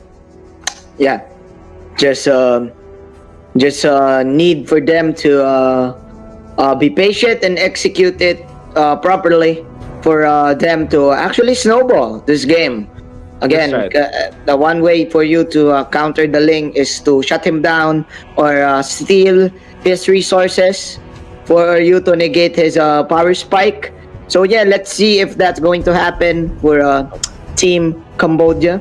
I think the Baksha doesn't have a good win rate right now from what I'm seeing in the past few games. Like every time a team picks the Baksha, it's not really doing well. Probably because you have these heroes that has criticals now, and the carry it's an easy counter. Plus sometimes we're seeing the Lunox as well.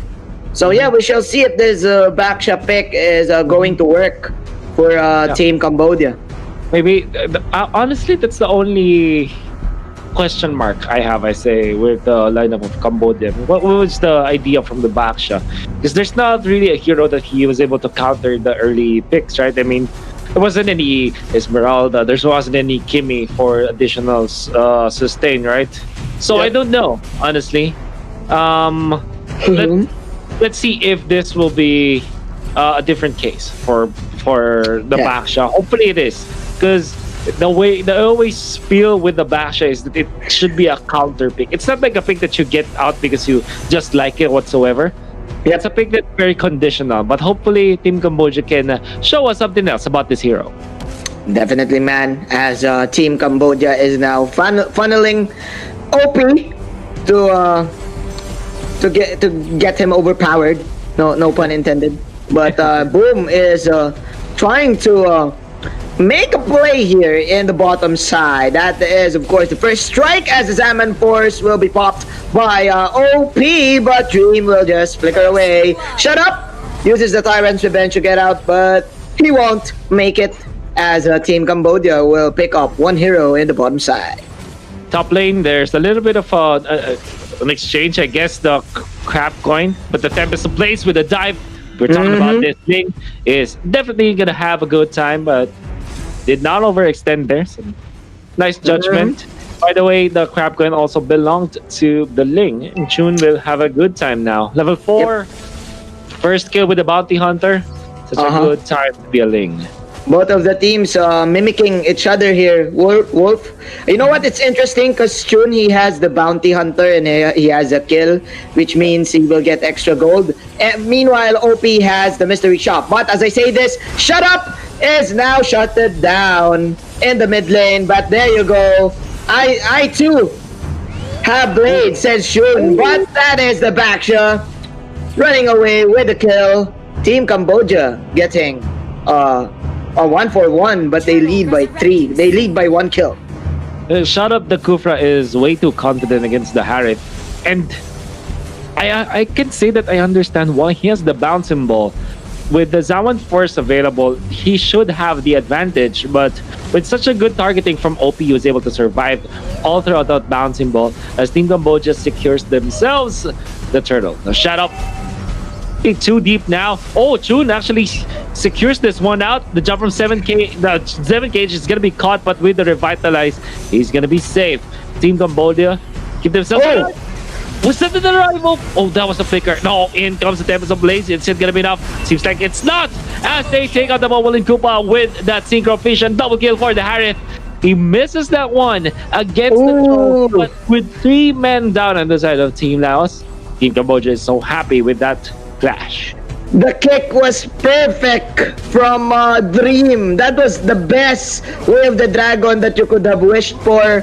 But the problem is, after that, OP popping the Zaman Force, give him an extra, and Boom and company are there to help him. It's like when in basketball, you pass it to someone open in the 3-point line, and then after he shoots it, it didn't went in. So that's what happened. Man, that was a failed chance for Team Laos to come back from this deficit. 2K gold lead for the side of Team Cambodia. As a result, though, Manjin, we were talking about how easy it is for Team Laos to close out this game, but Team Cambodia with the better start sets themselves up for a very good mid-game now. Imagine Boom on the Tesla having the tank ability. You have OP with the Harith coming out with the damage. It just means that if they do clash, and even if they dive, they're gonna have a good time. Queen swings so early on this Terizla. Mid lane though, they jump forward for the Valir. They take him out. OP as well as the back. Superhero landings, but the figure from Hearn keeps him safe. You know what? I think this Terizla pick is paying off for Team Cambodia, because Chun cannot burst him down quickly. Oh, look at this. The transitions, man. The transitions that we're seeing, and Niker almost survives that. What that happened, Manjin? That was a turtle take. Wave the Dragon committed, and the sticker, you'll understand it. There's the penalty zone, catching Dream. Oh, what a dodge with the flicker. The Dream is alive, Manjin. The Dream is alive.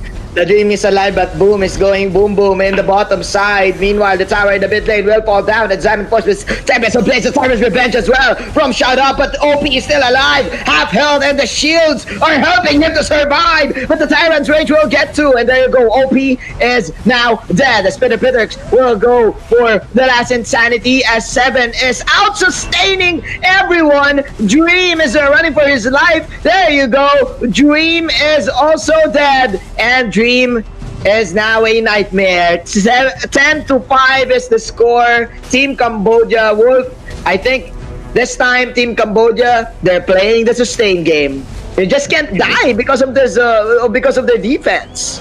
That's right. With the backshot revitalized as well as there is that, this is going to be about sustainability. That's also true with the Hireth, knowing that with the Synchro Fusion, with the Chrono Dash, he gets the shields up. And in fact, with just one death on this Hireth mystery shop is quite rich. Chun on this lane, however, still needs to be guarded by Team Cambodia. I mean, even if they have this amount of lead right now, it doesn't automatically win that they can win the match. So still need to be careful. Again, this is a better late game composition from Team Laos. For Team Cambodia, their mid game is so strong, but if they don't end the game, it's gonna be extremely hard for them to win it all over. And yeah, that's man, what they need to watch out for, man. Indeed, I definitely agree. Again, they're up against a Popol and Koopa too. So in the late game, it also scales. Plus, Dream can also scale and can actually dodge out the Searing Torrent, the crowd controls. And what's interesting with the Cho is that it can kick OP out of the Zaman Force. But as I say this, doesn't matter. That is your penalty zone Zaman Force combo for you. Plus the firewall for extra swag. It's the penalty force. Yep. Or the Zaman zone. The Zaman zone. Zaman zone. I would take the penalty force. All right, penalty force. Let's go. Yes. Well, let's see. Sounds better. Sounds better. Man, they've already taken 3 turtles. That's how fast they are. Feather having Gravity Reaper as well as that knife from the Harith means that he is way ahead of this Ling. Ling only having the Berserker's Fury at this point. It's not that much, honestly. Yep. That would be their third though, right?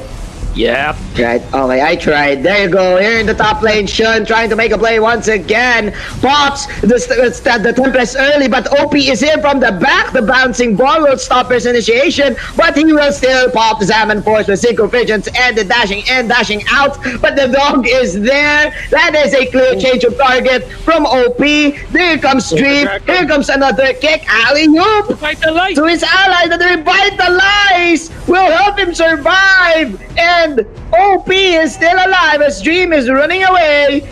7. That is the second Zaman Force. And what? They take him down. They're all safe. What a nice timing coming out from the back show.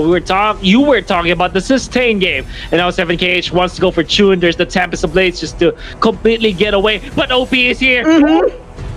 The Synchro Fish is not up, but that dash. And there you go once again. Gets the kill on the Ling. OP right now is overpowered, Manjin. Yappy ballers. The angles, bro. The angles, bro. From OP.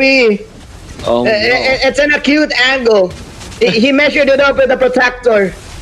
OP right now is just OP and they cannot overpower him. They cannot outdamage him. And with that, Team Cambodia is leading by a huge margin. The question is, how can Laos come back, dude? I think we are now entering the late game. It's already 10 minutes in, but what are their items? See, still, Shun doesn't even have the Endless Battle yet. He needs it. He badly needs it.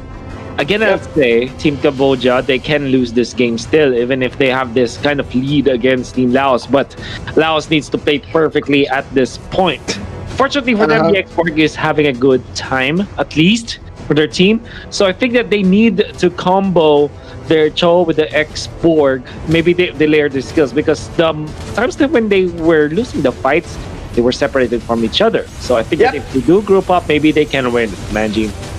Probably. That is the question there. There you go. Another Tempest of Blades, but the tower is still alive as well. But Team Cambodia doesn't care. We're gonna enter the tower. Still not over yet. OB getting kills, and there you go. Yeah, it's over. It's over. They've Team Cambodia. Yeah. Cambodia. Like what I told you, Team Cambodia getting the victory. A very Ladies nice, and gents. A very nice start coming out from Team Cambodia in that specific game, knowing that it's kind of easy for Team Laos to win it because of their composition. And Cambodia just proved us that it's about the execution, man. It's not about the draft as much. It's not about the win condition. It's all about the execution. And why don't we ask the guy with the perfect executions, Rob Luna, back here at the panel. Rob. Was it freaky, Rob? Was it freaky? Well, definitely freaky. Speaking of execution, I think what sticks to me in that game is that Cambodia, I told ya, from Manjin. Man, oh my God, the rhymings, man, the rhymings is about the rhymes? off the roof, literally. The rhymes, bro. Yeah, right. Yeah. Kidding aside, ladies and gentlemen, OP once again is still OP on this match, but what makes it very interesting is the Terisla pick. I mean, we've seen, I think they're also the team who did use the Terisla, I guess. That was Team Myanmar that they managed to win, and that's the first loss of Team Myanmar on this Group B. And I guess, looks like Terisla is doing well. I mean, their hyper carry was the Harriet. Yes, OP was very good, but it all boils down that their side lanes, such as Boom, when like I still remember what Manjin said. The boom boom, yeah, going on. I mean, man, I mean, even 3 players coming from the side of Team Laos cannot be able to burst down the Terisla, and I guess we should really see more often Terisla pick here on this meta. But yes, I would like to ask Team Laos. I mean, of course, guys, this is somehow like a non-bearing match, but it still matters for the team because it's very rarely for you to be able to play with such high caliber teams given on the other country. But what do you think should Laos Manjin? Is that right? Is that right on our note? All right. Not yet. But let me rephrase my question. What do you think should Team Laos do here on the specific? I mean, they do have the Ling, they do have the Popple and Kufra, like what you've said as well. So what, Manjin, aside from the rhymes that you did say on the match, what should Team Laos do on this specific, I mean, on game number 2? I think what happened there is that, you know what, Team Laos, they're on the right track every time, but I think they're like, their draft, their composition is outdated, I think. Well, that's just for me. That's just my opinion. So just like the new meta, what do you think? I don't know. I think people right now, they're picking heroes that can like carry the game in the later stages. Like if you're gonna pick a Terisla, or you're gonna pick an Esmeralda or a side lane Lunox, it can transition to your go-to carry in the late game, because I think compositions right now are so hybrid. Like for example, Team Philippines, they actually experimented on the Alice. I don't know if that's an experiment or they really know how to do it. But I guess that for Team Laos, I've been saying this yesterday, that the meta is outdated. Like no pun intended in the Filipino language, right? But yeah, dude, because what they did was a funnel 1-3-1, just like yesterday. Like you have 4 main tanks, all utility, no damage whatsoever, right? And then what happened was their main funnel, their main carry got stomped in the early. So where's your damage now? Your damage lacks in the mid game. So I think right now the meta is like get your damage early from minute 1 up to the minute 20. I don't know. I see. Yeah, I do get your point. I mean, what Menjin is trying to say is that you should be able to be prepared for. I mean, your early game will be as strong as your mid game as well. So basically, I would like to ask Wolf here. I mean, Menjin did mention the Alice pickup. That was Team Philippines. If you haven't watched it, that was against Team Indonesia that they used an Alice on the game number 2. But probably, as we've talked about earlier, Wolf, that there it looks like there was only for meta of Team Philippines is that I think they're trying to recreate something a different Esmeralda. I mean, the Lunox was one of their picks, something and suddenly there's the Alice. I mean, do you think that was the idea there, Wolf? Well, I'd say that maybe they are thinking about something else, but visually, what I saw in that game is something that really is reminiscent of what an Esmeralda or what a Lunox or a Gusion can do in lane, and then it's a different flavor when it comes to team fights. So this will be a little bit of a long answer, Rob Luna. Yes, for asking me. But yeah, so the if you watch if you've watched Malaysia with the Lunox, they have this stay in lane mage, right? With the Lunox, then only fights whenever he's needed. And then you also get that from the Alice. The Alice can stay lane, just clear out the way, just apply pressure, whatnot. Maybe there's a little bit of Uranus in there when you saw that he can cut the minion wave because of the fact that when his ultimate is available, it can just lifesteal everything out and then can dive. And also, lastly, when it comes to the team fights, there's that instant stun that they can have. So I think they had the Atlas as well with that. So yes, they do. What you do is go flicker in with the Alice, stun them. I think Manjin knows the name of the skill because he's also an Alice main before. Blood Ode. I think that was Blood Ode. Oh yeah, that's Blood Ode. And maybe that's the idea. So actually, Rob, maybe the question here is, will Manjin use it? Because I know that he's side laner now. I'm excited. I mean, Manjin is been practicing some like Gusion plays as well. before man. You will see that in the next stream. See that in the next. Yeah, well, I really would like to see that. But once again, guys, I do have here an urgent news for you guys. I mean, especially for the ones who's been waiting for the tiebreaker in between Team Myanmar versus Team Philippines. Apparently, and unfortunately, it won't be happening tonight, but it will happen tomorrow at around 6 p.m. GMT plus 8 to be exact. And that's it. They'll be closing and will be determining who will be the top 1 seed here on Group B. But before that, we will have to determine first the conclusion of the Group B because the draft is already on its way. Team Laos versus Team Cambodia. Game number 2. Manjin and Wolf, take it away. Thank you so much, Rob Luna. I love how our comps command us with with notepads. Shout outs to our production team. Shout out to you guys. We're breaking the 4th wall now. Here we go, man. I'm having high hopes for Laos to get a comeback victory. So I'm gonna say it now. I think even though the draft is not over, Team Laos will win this. I'm not being sarcastic. I'm not being sarcastic. They need it. I want them to win this. How about you? It's all about let's hop the Laos train right now. Manjin, this is a game that most, obviously teams will say or viewers will say non-bearing. But look at Cambodia, they felt it already. They did not ban. They're saying, all right, we respect Laos so much. We're not going to ban because we want to get Ling after this. So maybe it's Ling for Laos and then they'll go Cobra, something like that. Or maybe not Opal and Koopa, but maybe a very good first pick now. Like that, right? You know what? I think for Team Cambodia, it's either they respect Laos or they just forgot that they have to ban. Maybe.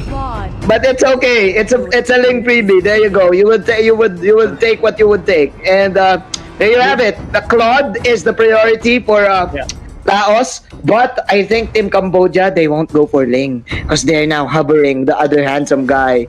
It is Gushon. Man, but I think Kufra Ling makes a lot of sense now. Yeah, against the Claude, right? Yeah, let's see it. Let's see it. Come on. But Come on. Why not? Give Why us the Cambodian Ling. not? Oh, it's the Kaj. Oh, okay. Uh-huh. Uranus. There's that. Uranus Kaja, they want gold here. There you go. All right. Gold heroes for Team Cambodia. But the gold.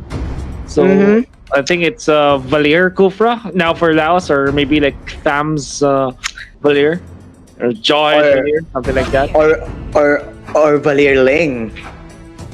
The Ling is still open. Battling combo. Come on. Oh, they did not went for it. Should be something like Tham's now for Cambodia. Makes a lot of sense. Or maybe get that on funnel now. Something like a Lancelot or a Ling. But I like the Ling. Definitely. Yeah, the Ling. Yeah, me too. Because the Ling can burst down the Valir. But Wolf, you're right. 100% predicted Tams. Yeah, is the pick for Team Cambodia. And they will now ban. Who are they gonna ban? That is the question. Kufra perhaps? Or Kufra? Yeah. Or PNK. The PNK is already banned.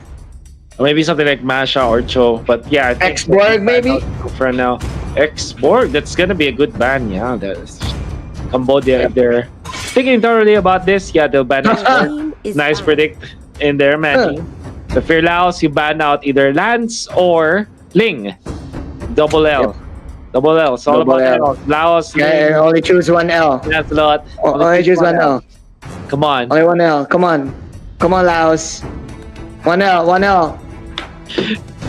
Or a carry. Just ban a marksman. Don't ban.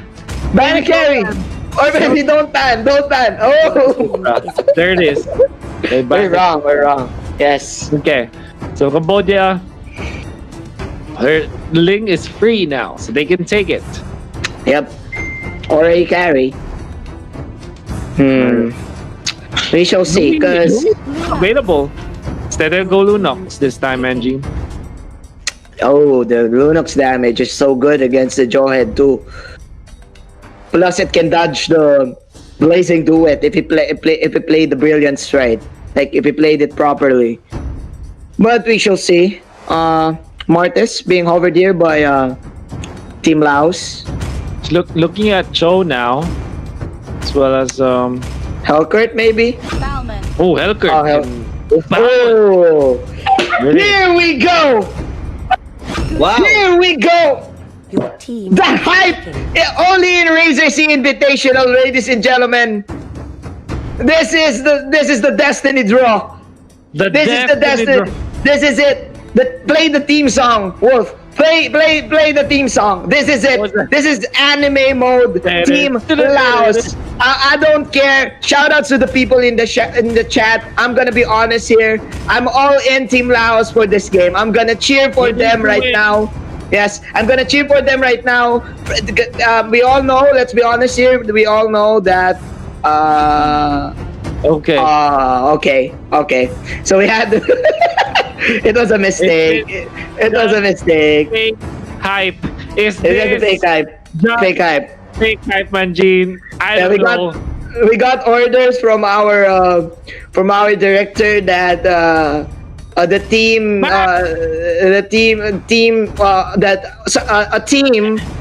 actually crashed. I don't accept this.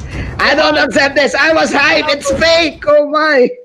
Barmon Gushan, let's go. Don't stop it. I was so excited to see the Barmon in Gushan for the first time in forever in ML Esports history. After 3 or 4 years, we can finally see the Balmond again. But it's the Balmond, let's go. But man, it was fake news. It was fake news. It was a fake draft. It was a fake draft. For the people watching in the stream, again, we got orders that they're gonna remake the draft because I think Team Cambodia crashed for the first. So that's why they did not ban for the first phase. That's the reason why. But I was so hyped. Bro. And we almost had it. We almost had it. Yes. What? Come on. For Come the on. spirit. For the spirit of esportsmanship. Let's do it. Yes. For this, man, it's what day is it? It's Wednesday today, right? It's Wednesday today, but it's not Friday, but it's still freaky. So we're gonna call on the freaky one, Rob Luna. We were so hyped for that draft, but it was fake. Yeah, I guess. I was actually surprised that I was being brought back.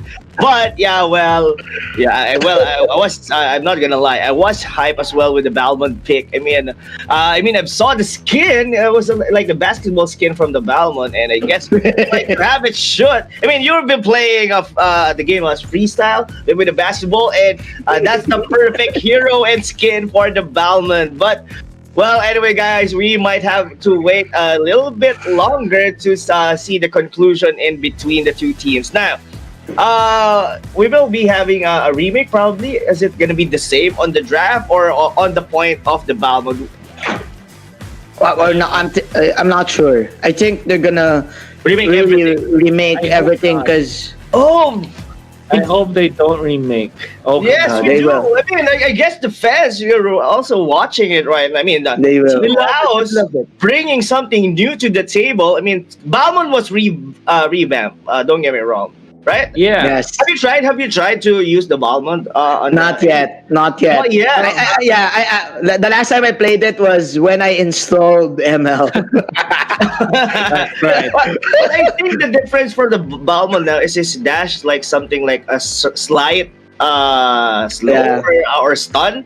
Then the cooldown and the damage of his ulti is stronger compared to what it was before. But maybe there's something lacking on this hero because I think he can be able to withstand the side lane, but the mere fact that he doesn't have any like a crowd control to be able to bring something into the team, that's the reason why he is not somehow into our meta. But yeah, I mean, oh my God, I mean the fake hype is real. I mean, I guess all the capping both of you had was already been used up by a single pick of Team Laos. That's right. Yeah, I lost all my capping. Thank you, Team Laos. Come on. Thank you. Here's the thing. Come on! It's the last game. It's the last game. Yeah. It will go down in history in competitive MLBB. That for the last game of the group stages of Group B, Razer SEA-Invitational, we finally see the Balmond again. If I'm not mistaken, it was the main hero way back 2017 season 2. Yeah, 2017. Yeah, 2017 Pro matches. Do you know that a team, whoever team gets the Balmond wins the game? That's what I think it was. Right? Oh well, maybe. Well, I guess we will have to find out if Team Laos will to pick again the Balmond because the draft is already on its way. I'll leave you guys for the cast. Enjoy the game.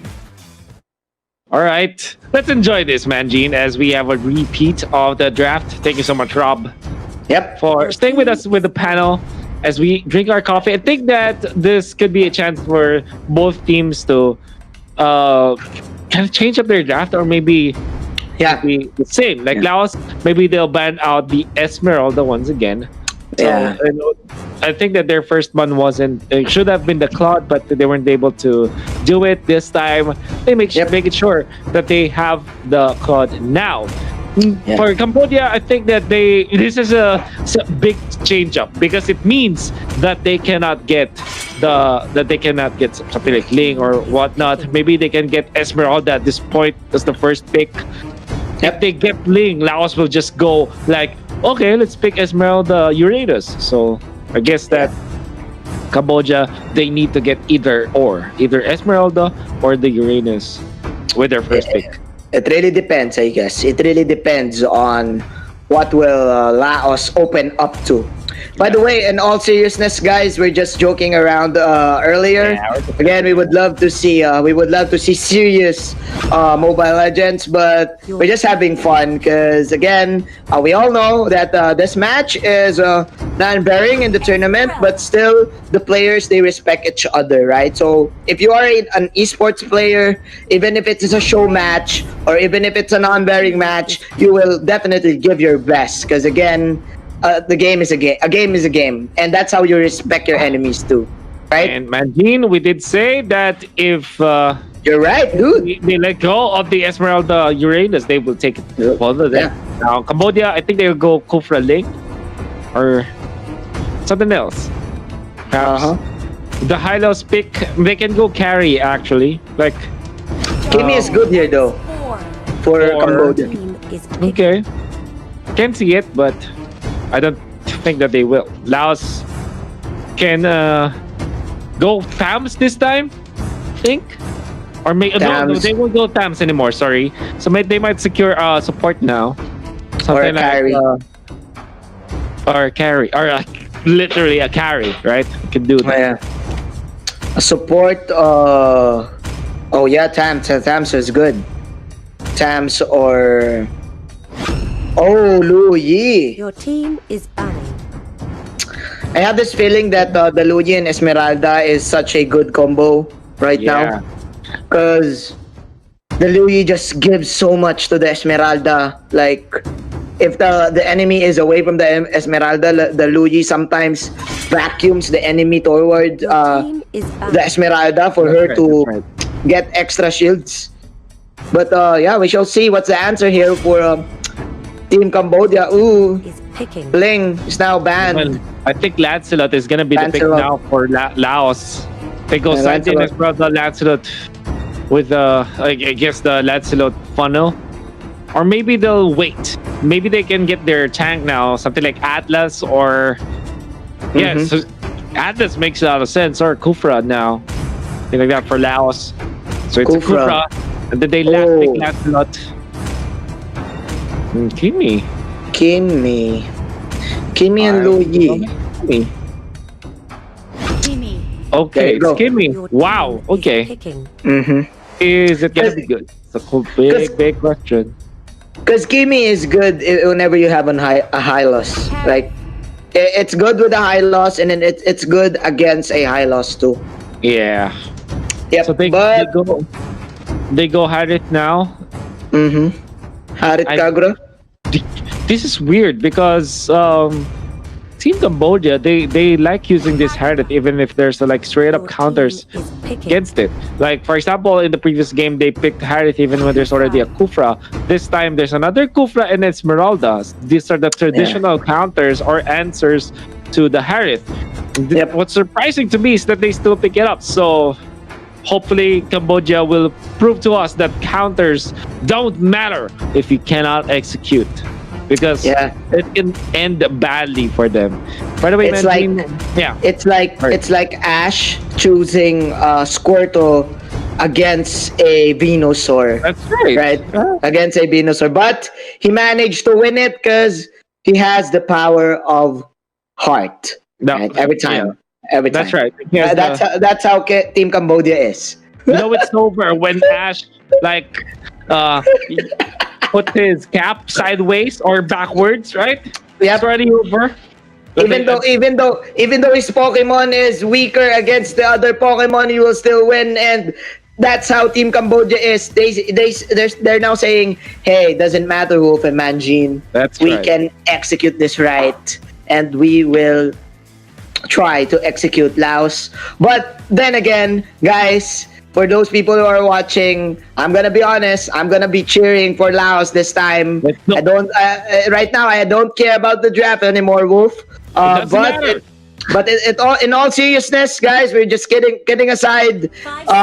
It's gonna be a great game. It's gonna be a great game. Smash them. There you go. Hopefully we can see something flavorful like this Louis. Hopefully we get Team Laos with what we call the War ML movements.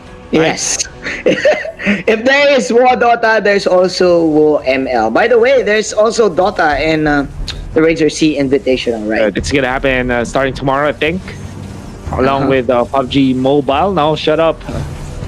Tags. Oh, look at that. The damage. Yin Yang without the overturn from the Louis. Yeah, that is the true yin yang there from Peter Peters. Meanwhile, Boom is getting low. Both of them just securing the Little Wanderer, but it's going to be Rookie getting it. Hearn is in a little bit of trouble. There you have it. With a very weird spell to choose. Hearn going for the Revitalize instead of the usual Flicker. I could have sworn that if he had the Flicker in there, he would have survived. Flickering through that wall. Keeps himself safe. Team Cambodia, however, as funky as Team Laos lineup can get, they have a very standard rotation. Team Cambodia, we can see now, even with this support or slash utility Kagura and the core Harith, they're getting a very good early game to start. Yep. But Chun is also having a great time. There you go, the combo. Look at that. Look at the damage, bro. From the rotation and the rotation ring. Oh yeah. And the diversion. But then again, it was the fish. It's all about the fission, man, from OP. And if they are caught with their pants down, Cambodia will just punish. You can see that Hearn jumped in a very precarious spot. He don't know what he wants to achieve with that jump, and you can see that Cambodia really made them pay for that. Yeah, we all saw a replay on how he died earlier. And then, Team Cambodia taking advantage of that mispositioning for Team Laos, as they're now feeding OP. And they want to make his damage ripe here. Because right now he's level 5. And with two buffs on his hands, he can actually go for tower dives right now. And speaking of tower dive, I think that's what they want to do up top, Manjin. There you go. The camera. Oh, but with Chun Rock, with the maximum charge as well as the rest of the damage from Laos, they were able to get that kill onto Boom. Fortunately for Team Cambodia, they will not lose their turret up top. It's all good for Team Laos. Nice pick-off there. But Team Cambodia will secure their turtle. There's the glorious pathway to negate the initiation from Team Laos, as the Salmon Force is also there. Hearn is just too deep to revitalize. Won't save his life. That is another free kill for Team Cambodia. Plus, they will get an extra turtle buff. And that will just ump up the damage of OP in this game, Wolf. Oops. Oh, okay, I'm back. I think now the dream is alive, or is it? So it takes so much damage from the jaw and gets away. The rookie Maru is here, just to clear it out. This is a support slash utility Kagura we're talking about.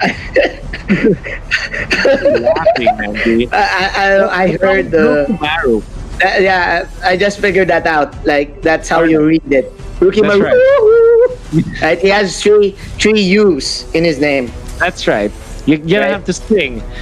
Yeah. Now, top lane, they're dancing against Boom. In comes okay. Bottom lane, they take down the Uranus. They kind of want to do the mirror move up top, but Xborg is well away. But Laos, let's see as they push top lane. That's a Kimmy. And the Kimmy can push, and we know that.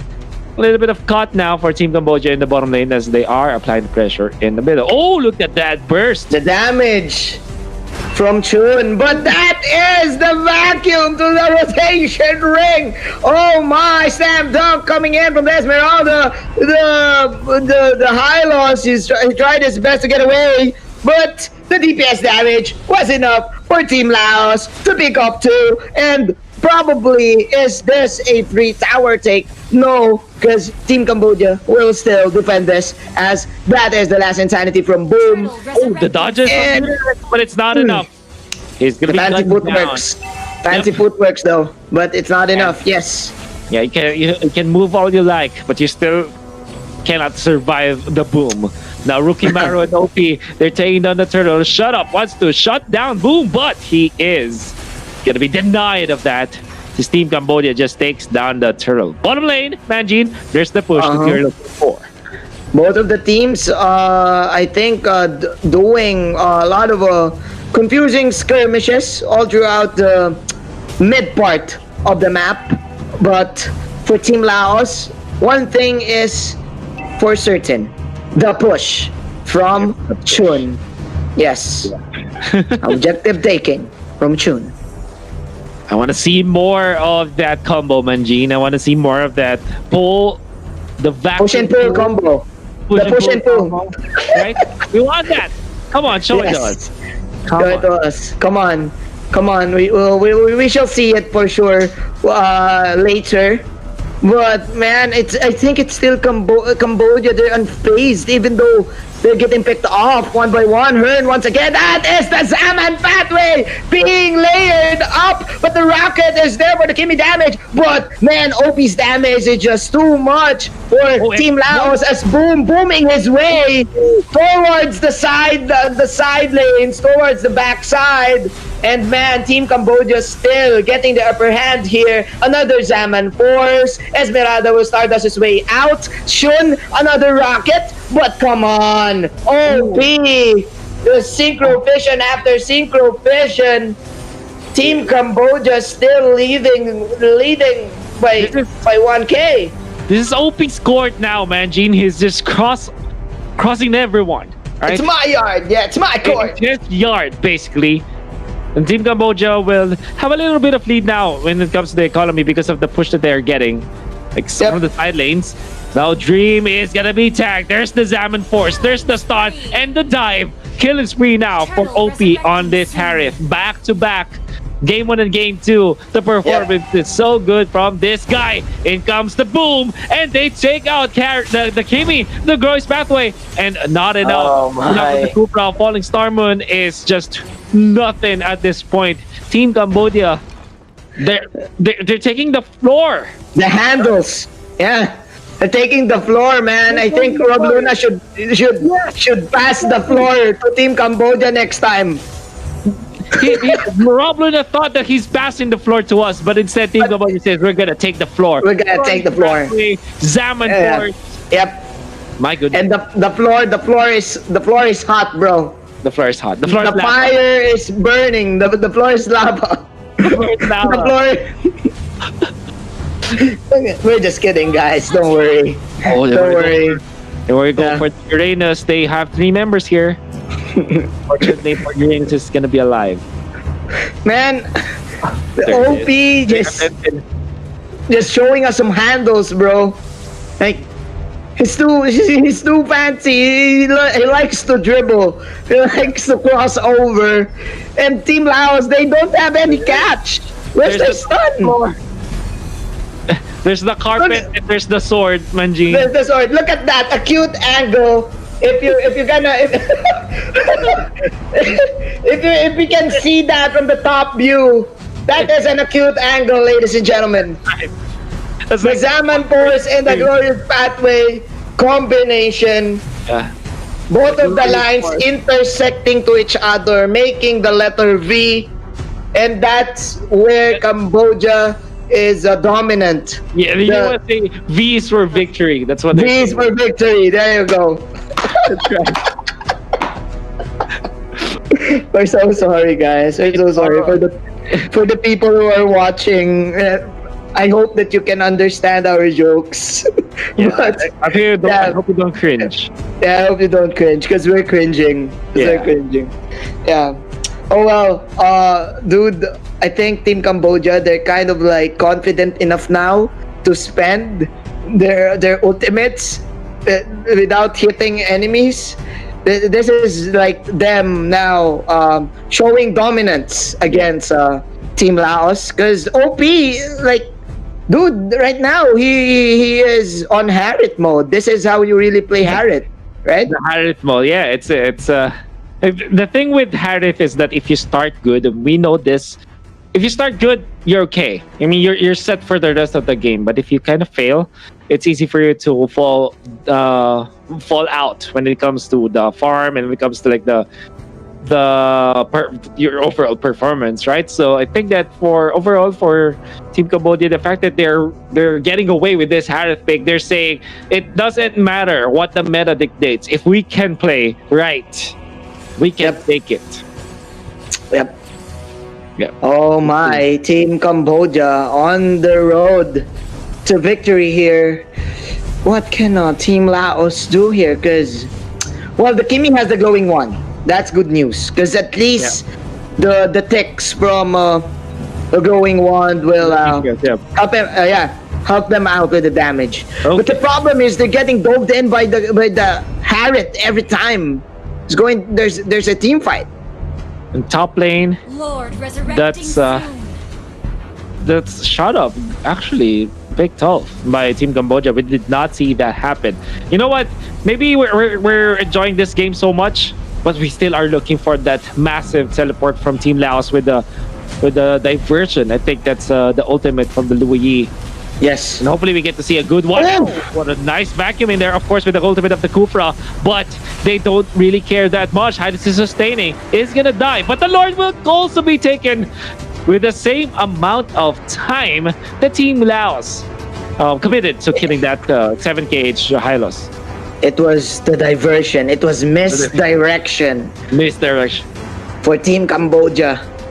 We all thought that that is a good pickup from Team Laos, but right now what Team Cambodia can do is just wait for the Lord to come up, wait for it to march towards the mid, and then they can join. Actually, it went bot, but they can actually join this Lord, and with the amount of damage that they have, end this game right here, right now.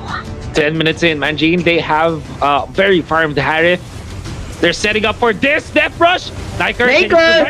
Oh, there's the master jar, but of course with the Louis making the space, keep themselves alive, and instead of that was a teleport from Peter X2. There it is. Yep. They want to push this.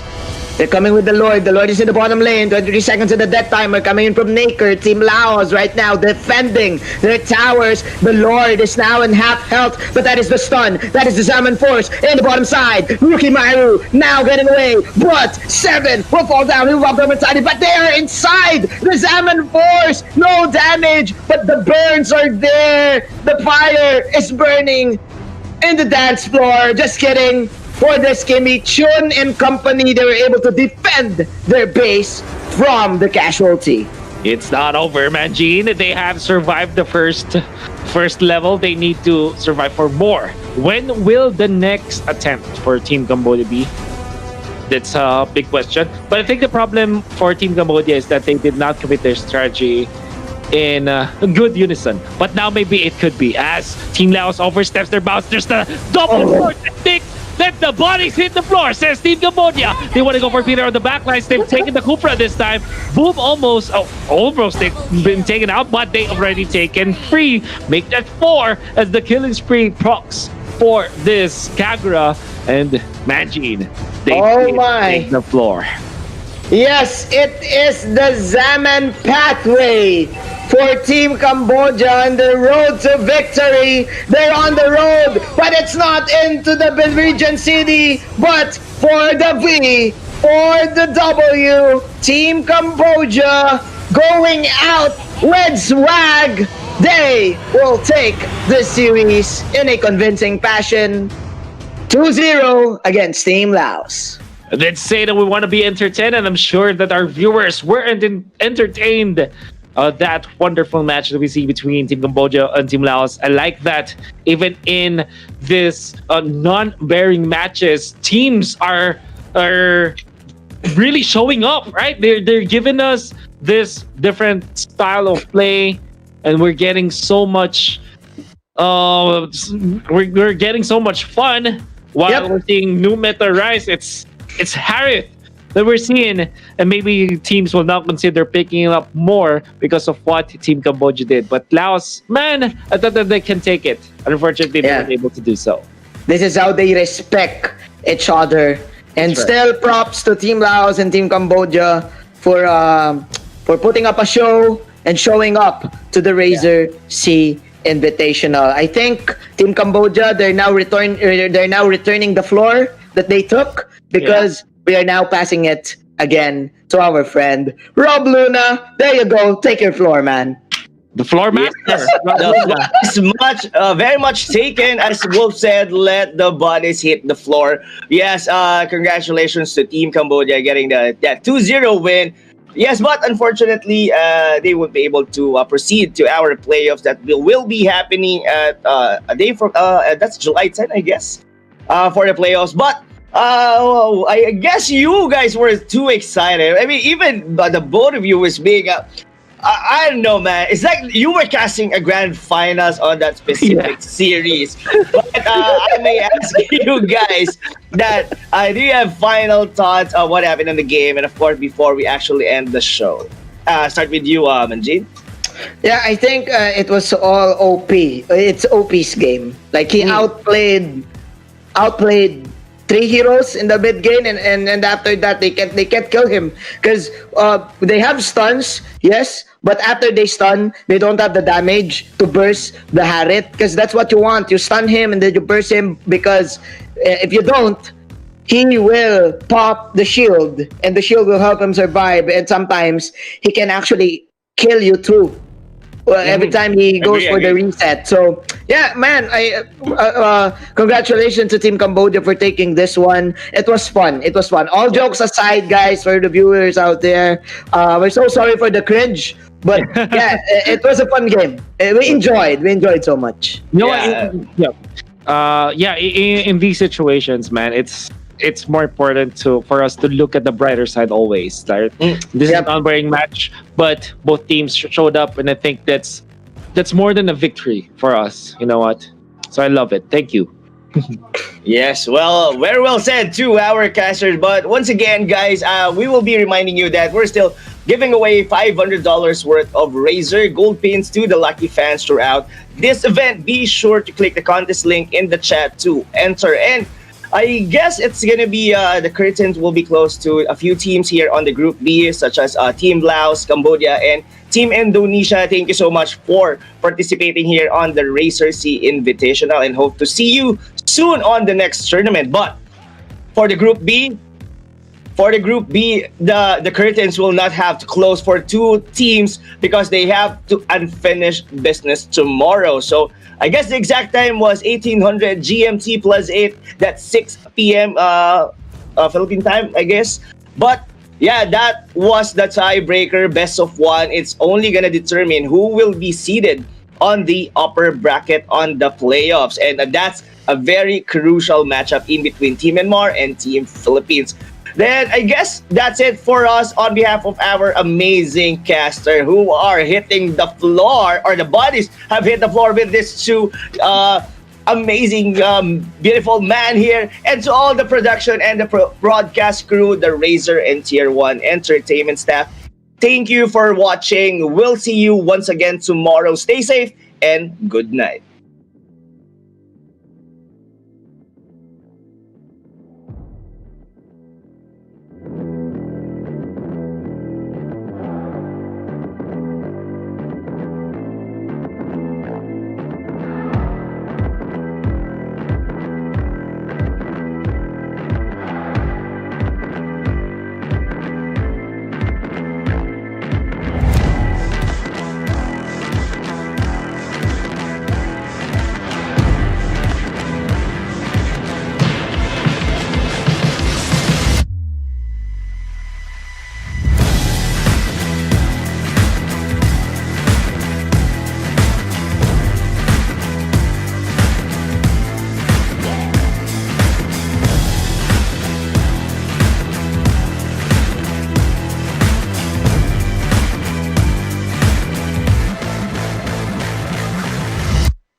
the destined, time for the restless. Everybody's getting on the guest list. Our sign says not to be messed with, not to be tested. Together we will never be bested. We got the numbers, we got the numbers, we got numbers now. We're unstoppable.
Samsung Galaxy A unlocked! Gaming with this phone means you don't have to wait, so your characters can boogie and performance is great.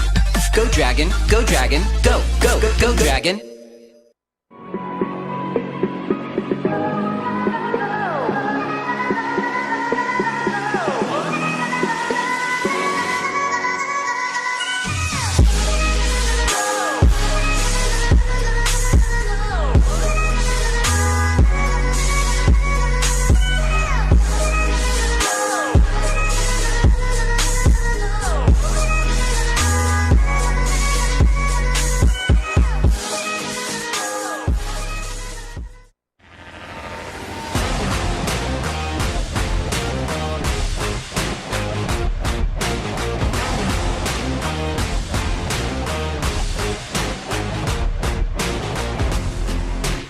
The Razer SEA Games eSport event was absolutely a historical moment, not just for Southeast Asia region, but for the global eSport audience.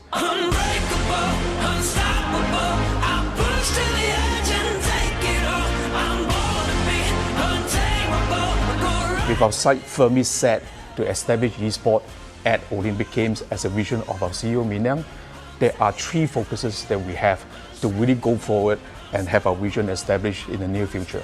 The first is to grow our global eSport audience.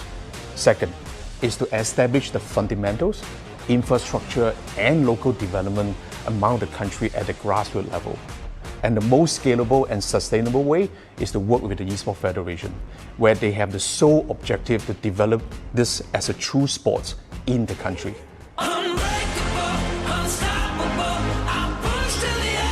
I remember on Game 5 where Philippines is starting out slow, but after a minute of back and forth, Philippines managed to force and win a team fight in the mid lane. That crucial team fight helped the Philippines regain momentum and win the series. I am really excited to see the competition, especially with how it ended in SEA Games.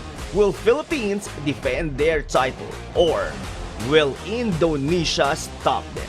I am also looking forward to other countries such as Myanmar to get their shot at redemption. အရင်နှစ် SEA Games ကတော့ကျွန်တော်တို့ဒီမြန်မာနိုင်ငံအနေနဲ့ဆိုကျွန်တော်2တင်း3တင်းသွားရတယ်ပေါ့နော်ကျွန်တော်တို့ဒီ Mobile Legends Dota AOB 3တင်းသွားရတယ်ပြီးတော့ကျတော့အရင်အခုကျွန်တော်တို့ဒီစသွားတဲ့နှစ်မှာပဲ e-sport ကလည်းစပြီးတော့ပေါ်လာတာဆိုတော့ကြလေမြန်မာနိုင်ငံအသင်းအနေနဲ့တော်တော်လေးတော့ကျွန်တော်တို့အထဲတွေကိုတော့တိုးလိုက်ရတယ်ဗျချိုးဘယ်လိုမျိုးပြောမလဲရလက်တီကတော့ကျွန်တော်တို့မကောင်းခဲ့ဘူးဗျဒါပေမဲ့သူတို့အနေနဲ့အကောင်းဆုံးတော့ဒီကနေပဲကြိုးစားသွားခဲ့တယ်အရင်နှစ်တုန်းကလည်းကျွန်တော်ဘယ်လိုမျိုးပြောမလဲ MES ဘယ်လိုမျိုးမထင်မှတ်ဖ ೇನೆ ကျွန်တော်ပို့ဘယ်လိုမျိုးပြောလဲအများကြီးပို့ပြီးတော့လုပ်ပြနိုင်ခဲ့တယ်ပို့ပြီးတော့လည်းကျန်းခဲ့တဲ့ပွဲအဲ့လိုမျိုးထိုးနီး၎င်းမယ်ကျွန်တော်ဒီနေ့မှလည်းဒီလိုမျိုး Razer SEA-Invitational ပွဲရလဲလာအောင်မယ်အဲ့လိုမျိုးပုံစံခန်းနားကြီးပဲထပ်ပြီးတော့လာအောင်မယ်ဆိုတော့ ရှင်ပြန်ရတဲ့သူတွေဆော့ရတဲ့သူတွေပို့ပြီးတော့စိတ်လှုပ်ရှားမလို့ကျွန်တော်ထင်တယ်စောင့်နေကြတဲ့သူတွေလည်းများမယ်လို့ထင်တယ်ပြီးတော့တခုရှိတာက For Mobile Legends Bang Bang, the Razer SEA-Invitational will feature 10 teams randomly drawn into 2 groups, a best of 2 round-robin preliminaries followed by a double elimination playoff format. To me, the exciting part is to see them coming back with 10 nations this time participating in SEA-Invitation. It's for them to defend the title or to claim the title for their countries. Unbreakable, unstoppable, I push to the edge and take it all. I'm born to be untamable, go right to the edge and never fall.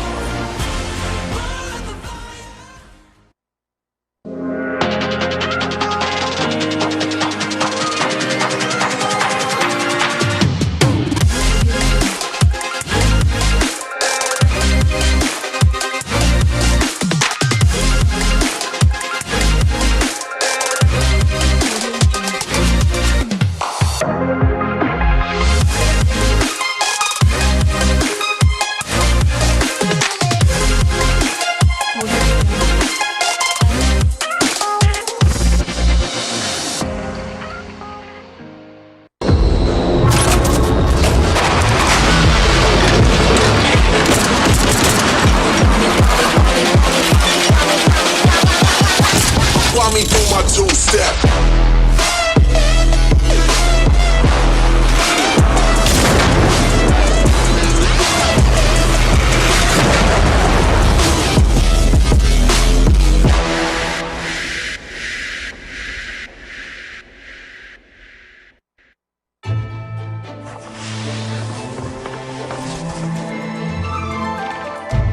To save the world from suffering, the guardian dragons harness their powers once more. Sensing the dragon's resurgence, the powerful Kraken hastened his plan to destroy the world. Inspired by the fiery dragon warrior, many fine and noble warriors entered the dragon trials. Among them, a warrior from an ancient elven realm made his way to the dragon's sanctuary, where the final trial of wisdom awaited.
Download for free Mobile Legends Bang Bang.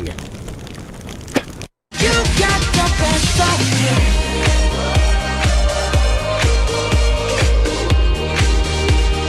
You got the best of me.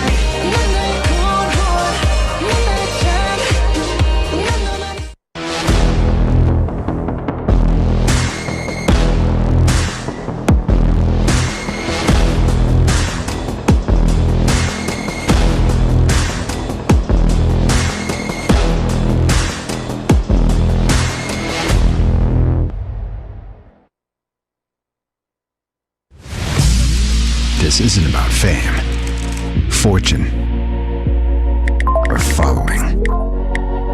This is a calling. This is desire. This is obsession. This is what it takes to win. The search for more speed, focus, control. This is more than a game. This is esports.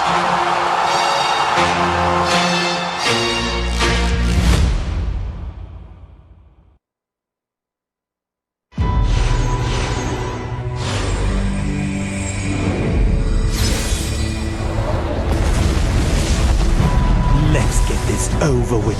I'm starting to get bored.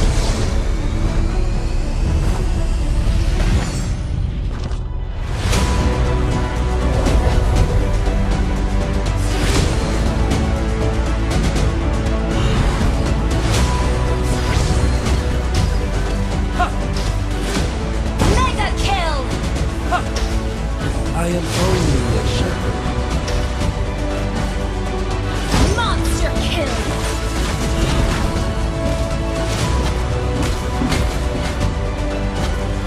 An enemy has been slain!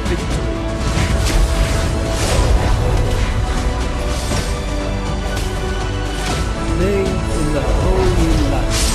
An enemy has been slain!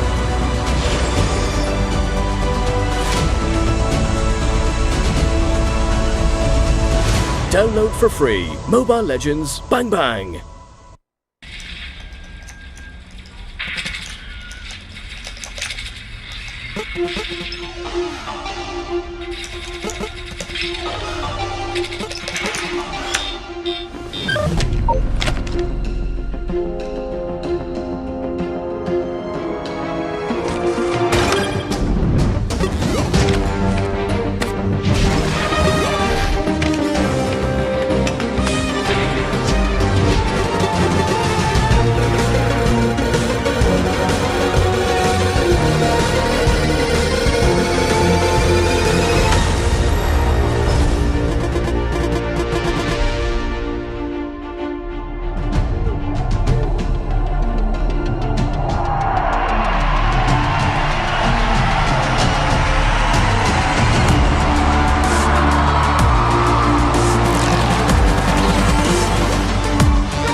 You love playing games, and you're always hunting for the best deals. Now you can get more back just from the way you pay. Introducing Razer Gold, the virtual credit for games and entertainment that rewards you back. With Razer Gold, you get to enjoy more savings with exclusive deals. Get access to special bonus gifts and in-game items you can't find anywhere else, like unique weapons and skins. What's more, with every dollar in Razer Gold spent, you'll earn Razer Silver, our rewards program. Just like airline miles, the more you spend, the more you'll earn. Just keep collecting Razer Silver, and once you've got enough, you can redeem it for Razer hardware, games, gift cards, and more.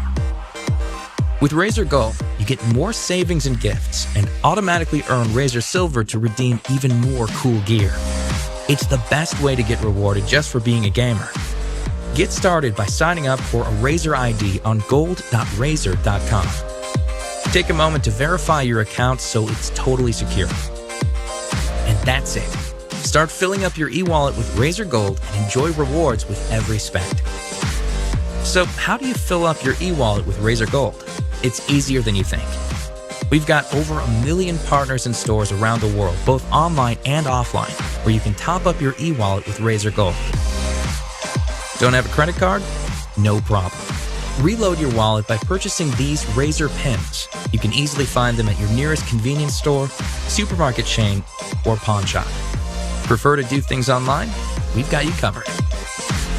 Reload your wallet with your credit card, internet banking, and even your telco bill via direct carrier billing. Now that you're stocked on Razer Gold and you found something you'd like to purchase, here's how you pay with Razer Gold. Click on Pay with Razer at the checkout segment of your purchase. Log into your Razer Gold account and use your wallet balance to check out. If there's insufficient Razer Gold, simply reload your wallet with a specified amount via online banking, credit card, or buying Razer pins from a store. Here's a sweet deal to get you started. Create an account now and verify, and we'll reward you with 1,000 Razer Silver. Start getting rewarded and getting more back when you pay with Razer Gold now.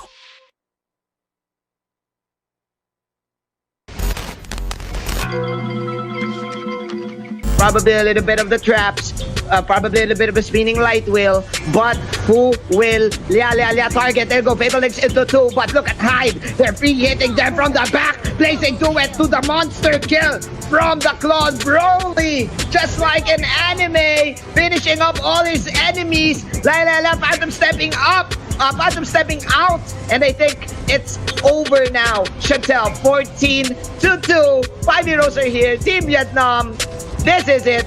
I think this is gonna be a GG push for game number 1. This is actually dangerous for Team Vietnam to be picked off to 1 by 1, but there is the counter initiation card from Team Vietnam. Here comes Masha being killed by Lia on the Lancelot.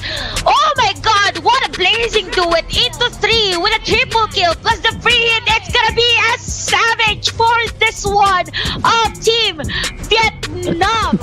Round 2. Here we go. Here comes the new challenger. Farsa with the Predators like Sword. Commits to Tempest of Blades to jump away this time. Rumpel jumps in forward as well with the Uranus. Now they go for the Fatal Links onto 3, but the Giant's already down. Bruno though gets a kill onto the link. That's a very good angle.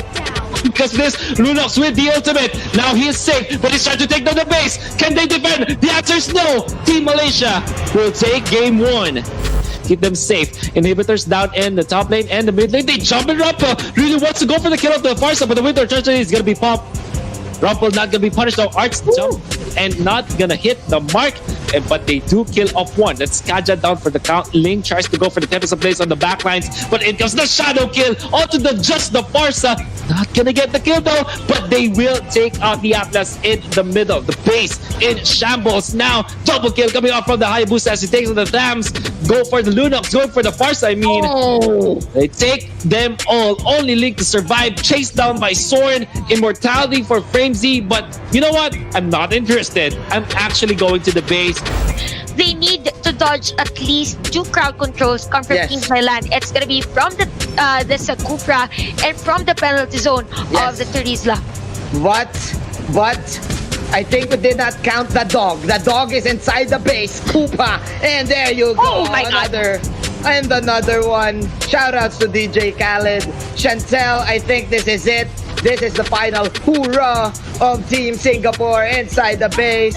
Actually, yep, 2 man down. Actually, make it 3. It's gonna be a mega kill for LY4. And another one, it's gonna be a GG push for Team Singapore. What's difficult for Team Singapore to dive into a team fight is this 2 players that I mentioned. But again, this is gonna be another team fight onto the side of this both team. We have the damage here with the feathered airstrike. Guys, the damage is real. Another ejector here coming from the giant monster kill for this one. Unstoppable and 2 men down come from the side of Team Singapore. KZP is gonna be left for the side of Team Singapore. Nope, his is still alive, but another airstrike here coming in from Lois, and I guess this may be the end of this game number 2. Oh my, Chantel, I think you got tricked there from buying that because the damage. It's a surprise for me that we're still just at what, the second turtle of the game. That's right. I want to go for more. Look at the jump. I think the Atlas, and they're even stingy. They're giving it to the tank. Doesn't matter who gets the kill, because you know what? What matters most is the turret. They take the inhibitor 7 minutes 50 seconds in. They punish the one who dove for it, which was the Uranus, and it seems like they're not stopping. They want to go for the jump. They don't care, Leo. They want to go for even the Lunox, popping the Brilliance this time. Jumps back to very small health. Comes the punishment of Fatal Links, but they still took out 1. They will lose the Thaps this time. A little bit of a punishment in there, but you know what? They will just transfer into the top lane. Available in the middle, and the jumping Joe will just definitely be punished. In comes the Tempest of Blades, but he's gonna be punished as well. Was able to clear the minion wave, but can he run away? Yes, he cannot. Nope. What? Depth Try was there to catch him, man. Hajinity bites the dust, and here we go. The threat of the finish is ever more imminent. Down goes Alai. Tong Trin gets the kill. This is going to be it. Depth Try wants this base, and they are going to end 7 minutes, 23 seconds.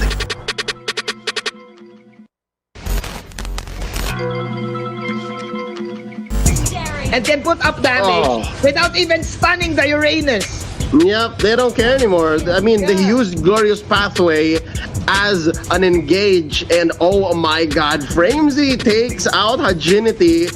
How do you do it? Kimmy's got the rocket. Ladies and gentlemen, I think they can threaten the finish here. They're down 2 men. There's a minion wave down bottom. There's a minion wave in mid. This is 4 members. It's just... all right, down goes Dalinity. I don't think Alai can come in for the save. Targeting the base is Framesy. Bull goes down. This is over. Here's what's interesting, Manjin. I think the kind of damage that Team Thailand brings is just so specific. But hold up, wait up. Hajinity here really low. He does have an orange buff. He is going to have to back out here. This is going to be this one with the Puissance. And this fight has just gone all the way into the back. Tatsupong pops the immortality. But he is going to get the kick onto this one. Maybe the wrong target. And they are going to go for the turn. And now this one going to use the flicker and the roll it, jump. And wait up. Look at this. Framesy using the shadows. Where can he pop the ult? Down goes this one though, and now they are going to threaten the push here. That's 1 out of Team Thailand to help defend, and this turn is going to be the target. That's a good kill right there on to the structure by Tatsupong. Hold up, wait, down goes Mizzy Ming. Hajinity gets the kill. Haroro taken down as a revenge kill by Framesy. I'm surprised Framesy's still alive. Dolinity now, he's still at half health, but no! Yeah, and actually we have Sync here on the side lanes. I guess he's ready to go for a gank here or assassinate a player coming in from Team Malaysia. Although the Lord here is onto the middle lane of Team Singapore. We have the Malefic Roar being built here by Fix of this for his Leng. Although Zink is on a 1v1 onto the top lane. Rumpe getting a kill on his Kufra, guys. Lord is dependent on this one, although Team Singapore has no inhibitor turret against Team Malaysia. Oh my god, what a wheel of the dragon, killing in LY4 onto this game, and I guess this is it for this one. Team Malaysia winning against Singapore. Wow, conversion rate through the roof. A wipeout resulting in what? Countless number of turrets. Possibly another kill here onto Ozoroveki. Pops the Winter Truncheon. Has the immortality. Gonna use that up to Rumple using his ult on nothing. I saw that. Now down goes the Luo Yi. Arts is gonna follow up, but he's gonna get the hell out of dodge. Down goes another. It's Feeks, ladies and gentlemen. And they're trading out for Sana, but that's just 1 in favor of 2 here. Team Singapore, they're feeling it. Victory is just a few inches away, and they get it. Team Singapore evens it out. But nevertheless, now bottom lane Team Malaysia is gonna go there. Arts just jumps, not gonna catch anyone. In comes the Popple and Koopa just poking at this moment, but they cannot fend off the push from Team Malaysia as Ozoroveki and Rumple are aggressive now, Manjin. Can they get more out of this? They have already lost the turret. They've already taken the turret, and it's just 8 minutes. You still have the turtle alive, the third turtle. This is so fast, ladies and gentlemen. There we go. There's of course Fatal Links on 2-2, but the Origin Brilliance is there. Ozoroveki boxing out 2 heroes. Wow. The other guys are just dying from the back, and now it's a Roger still defending their base, but that will be a monster kill coming in from Lu Yi. I think they're just delaying the inevitable. Team Brunei. Oh no, this is looking bad. Team Malaysia ending this game. There you have it. The cherry on top. Team, you can't do that to me. Says, don't do that to me, man. Don't do that to me. Don't do that to me. Really funny. But you know what's not funny, man? Team Brunei might lose their inhibitor turret in the middle. Dolity gonna be caught by the members of Team Malaysia, but in comes the last insanity. Fatal Links for the counter. They were able to fish out this carry though. And Team Malaysia will lose their core. Without the Selena, without the carry, there's not much damage, but they do have control. There's the shutdown. Nice way of the dragon to control the Ling. 3 kills going in favor of Team Malaysia, and an inhibitor as well up top. I really thought that Team Brunei can come back from this, but... Oh, look at the pickoff though. Yeah, but Hajinity, he got excited. He got excited, man. He thought that they can come back, but no. Team Malaysia, yes, we can do that to you, because Team Malaysia will sweep Team Brunei.